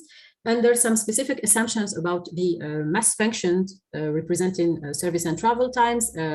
For instance, if those mass functions are Bayesian, our model is equivalent to a stochastic VRPTW, and the approach that we have devised is equivalent to a stochastic programming model. And if, for instance, the mass functions are categorical or logical, our model is equivalent to a robust VRPTW, and minimizing the overall cost is equivalent to a minimax approach in robust optimization. We have also devised a approximate method to provide near optimal solutions to the problem. And finally, we think that combining our approach with a belief constraint programming would be very interesting and a challenging perspective. Since even in the case of stochastic programming, I think there's only one work that combines the chance constraint model and the recourse model in one model. So thank you for your attention, and if you have any questions or suggestions, please, it would be great.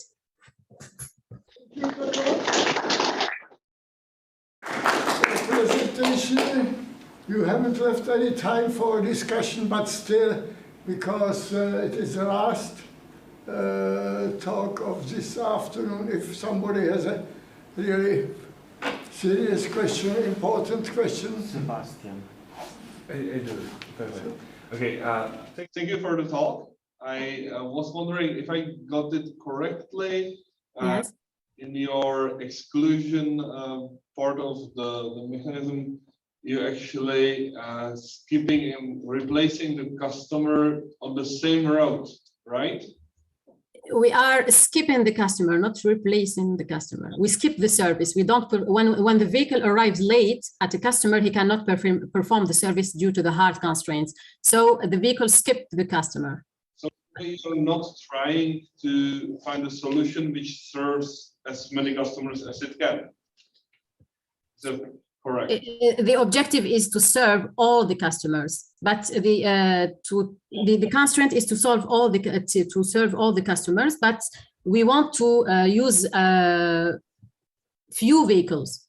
Okay. This is the objective. So you remove the stop and you add a new car and plan the customer for the new car, right? Yes. Each skipped customer will be served later by an exclusive vehicle. Yeah, right. And aren't you worried that you are missing a lot of optimality because just reshaping the road would actually lead to a better solution? Yes, actually, this is why I concluded in the last slide by saying that it would be interesting to combine the probability of the belief constraint model to be able to control the degree of failures at the planning level, at the first stage level. Then, if there are any issues, we will correct by skipping this customer. Yeah. Okay. Okay. Fair enough. I see a gap there, but it is interesting. Yeah. Okay. Sebastian, you have a short question? Yeah, just a short one, I guess. Thank you, Tekwa. I was thinking when you did the presentation on the penalty, did you took a look at what is called multi-stage optimization, which is usually optimization where along with the optimization problem, the uncertainty is reduced. Typically, once you have served a customer, your uncertainty about the other customer will change, and you have a framework that deals with that is multi-stage optimization. And I wonder if you looked into it and I actually don't looked for know evidential it. problem. I actually don't know it, but the multi-stage optimization is like the recourse model. It's in two stages. In the first stage, you have I think this is what you call multi-optimization. No. Multi-stage means that you optimize, then you learn something about the world, so your uncertainty is reduced in some way, and then you re-optimize, and then you learn, and multi-stage in this sense. So it's iterative in this sense. So it's different from a course when you say, okay, if I don't manage, then I take an extra decision, and there so it's really kind of different in the sense that your uncertainty is reduced along the way. So you solve a part of the problem, your uncertainty is reduced, you solve another part of the problem, and so on. So it's different from a course. Okay, I didn't check that, but it would be very interesting. Thank you. Okay. Oh, let us thank all the speakers for today.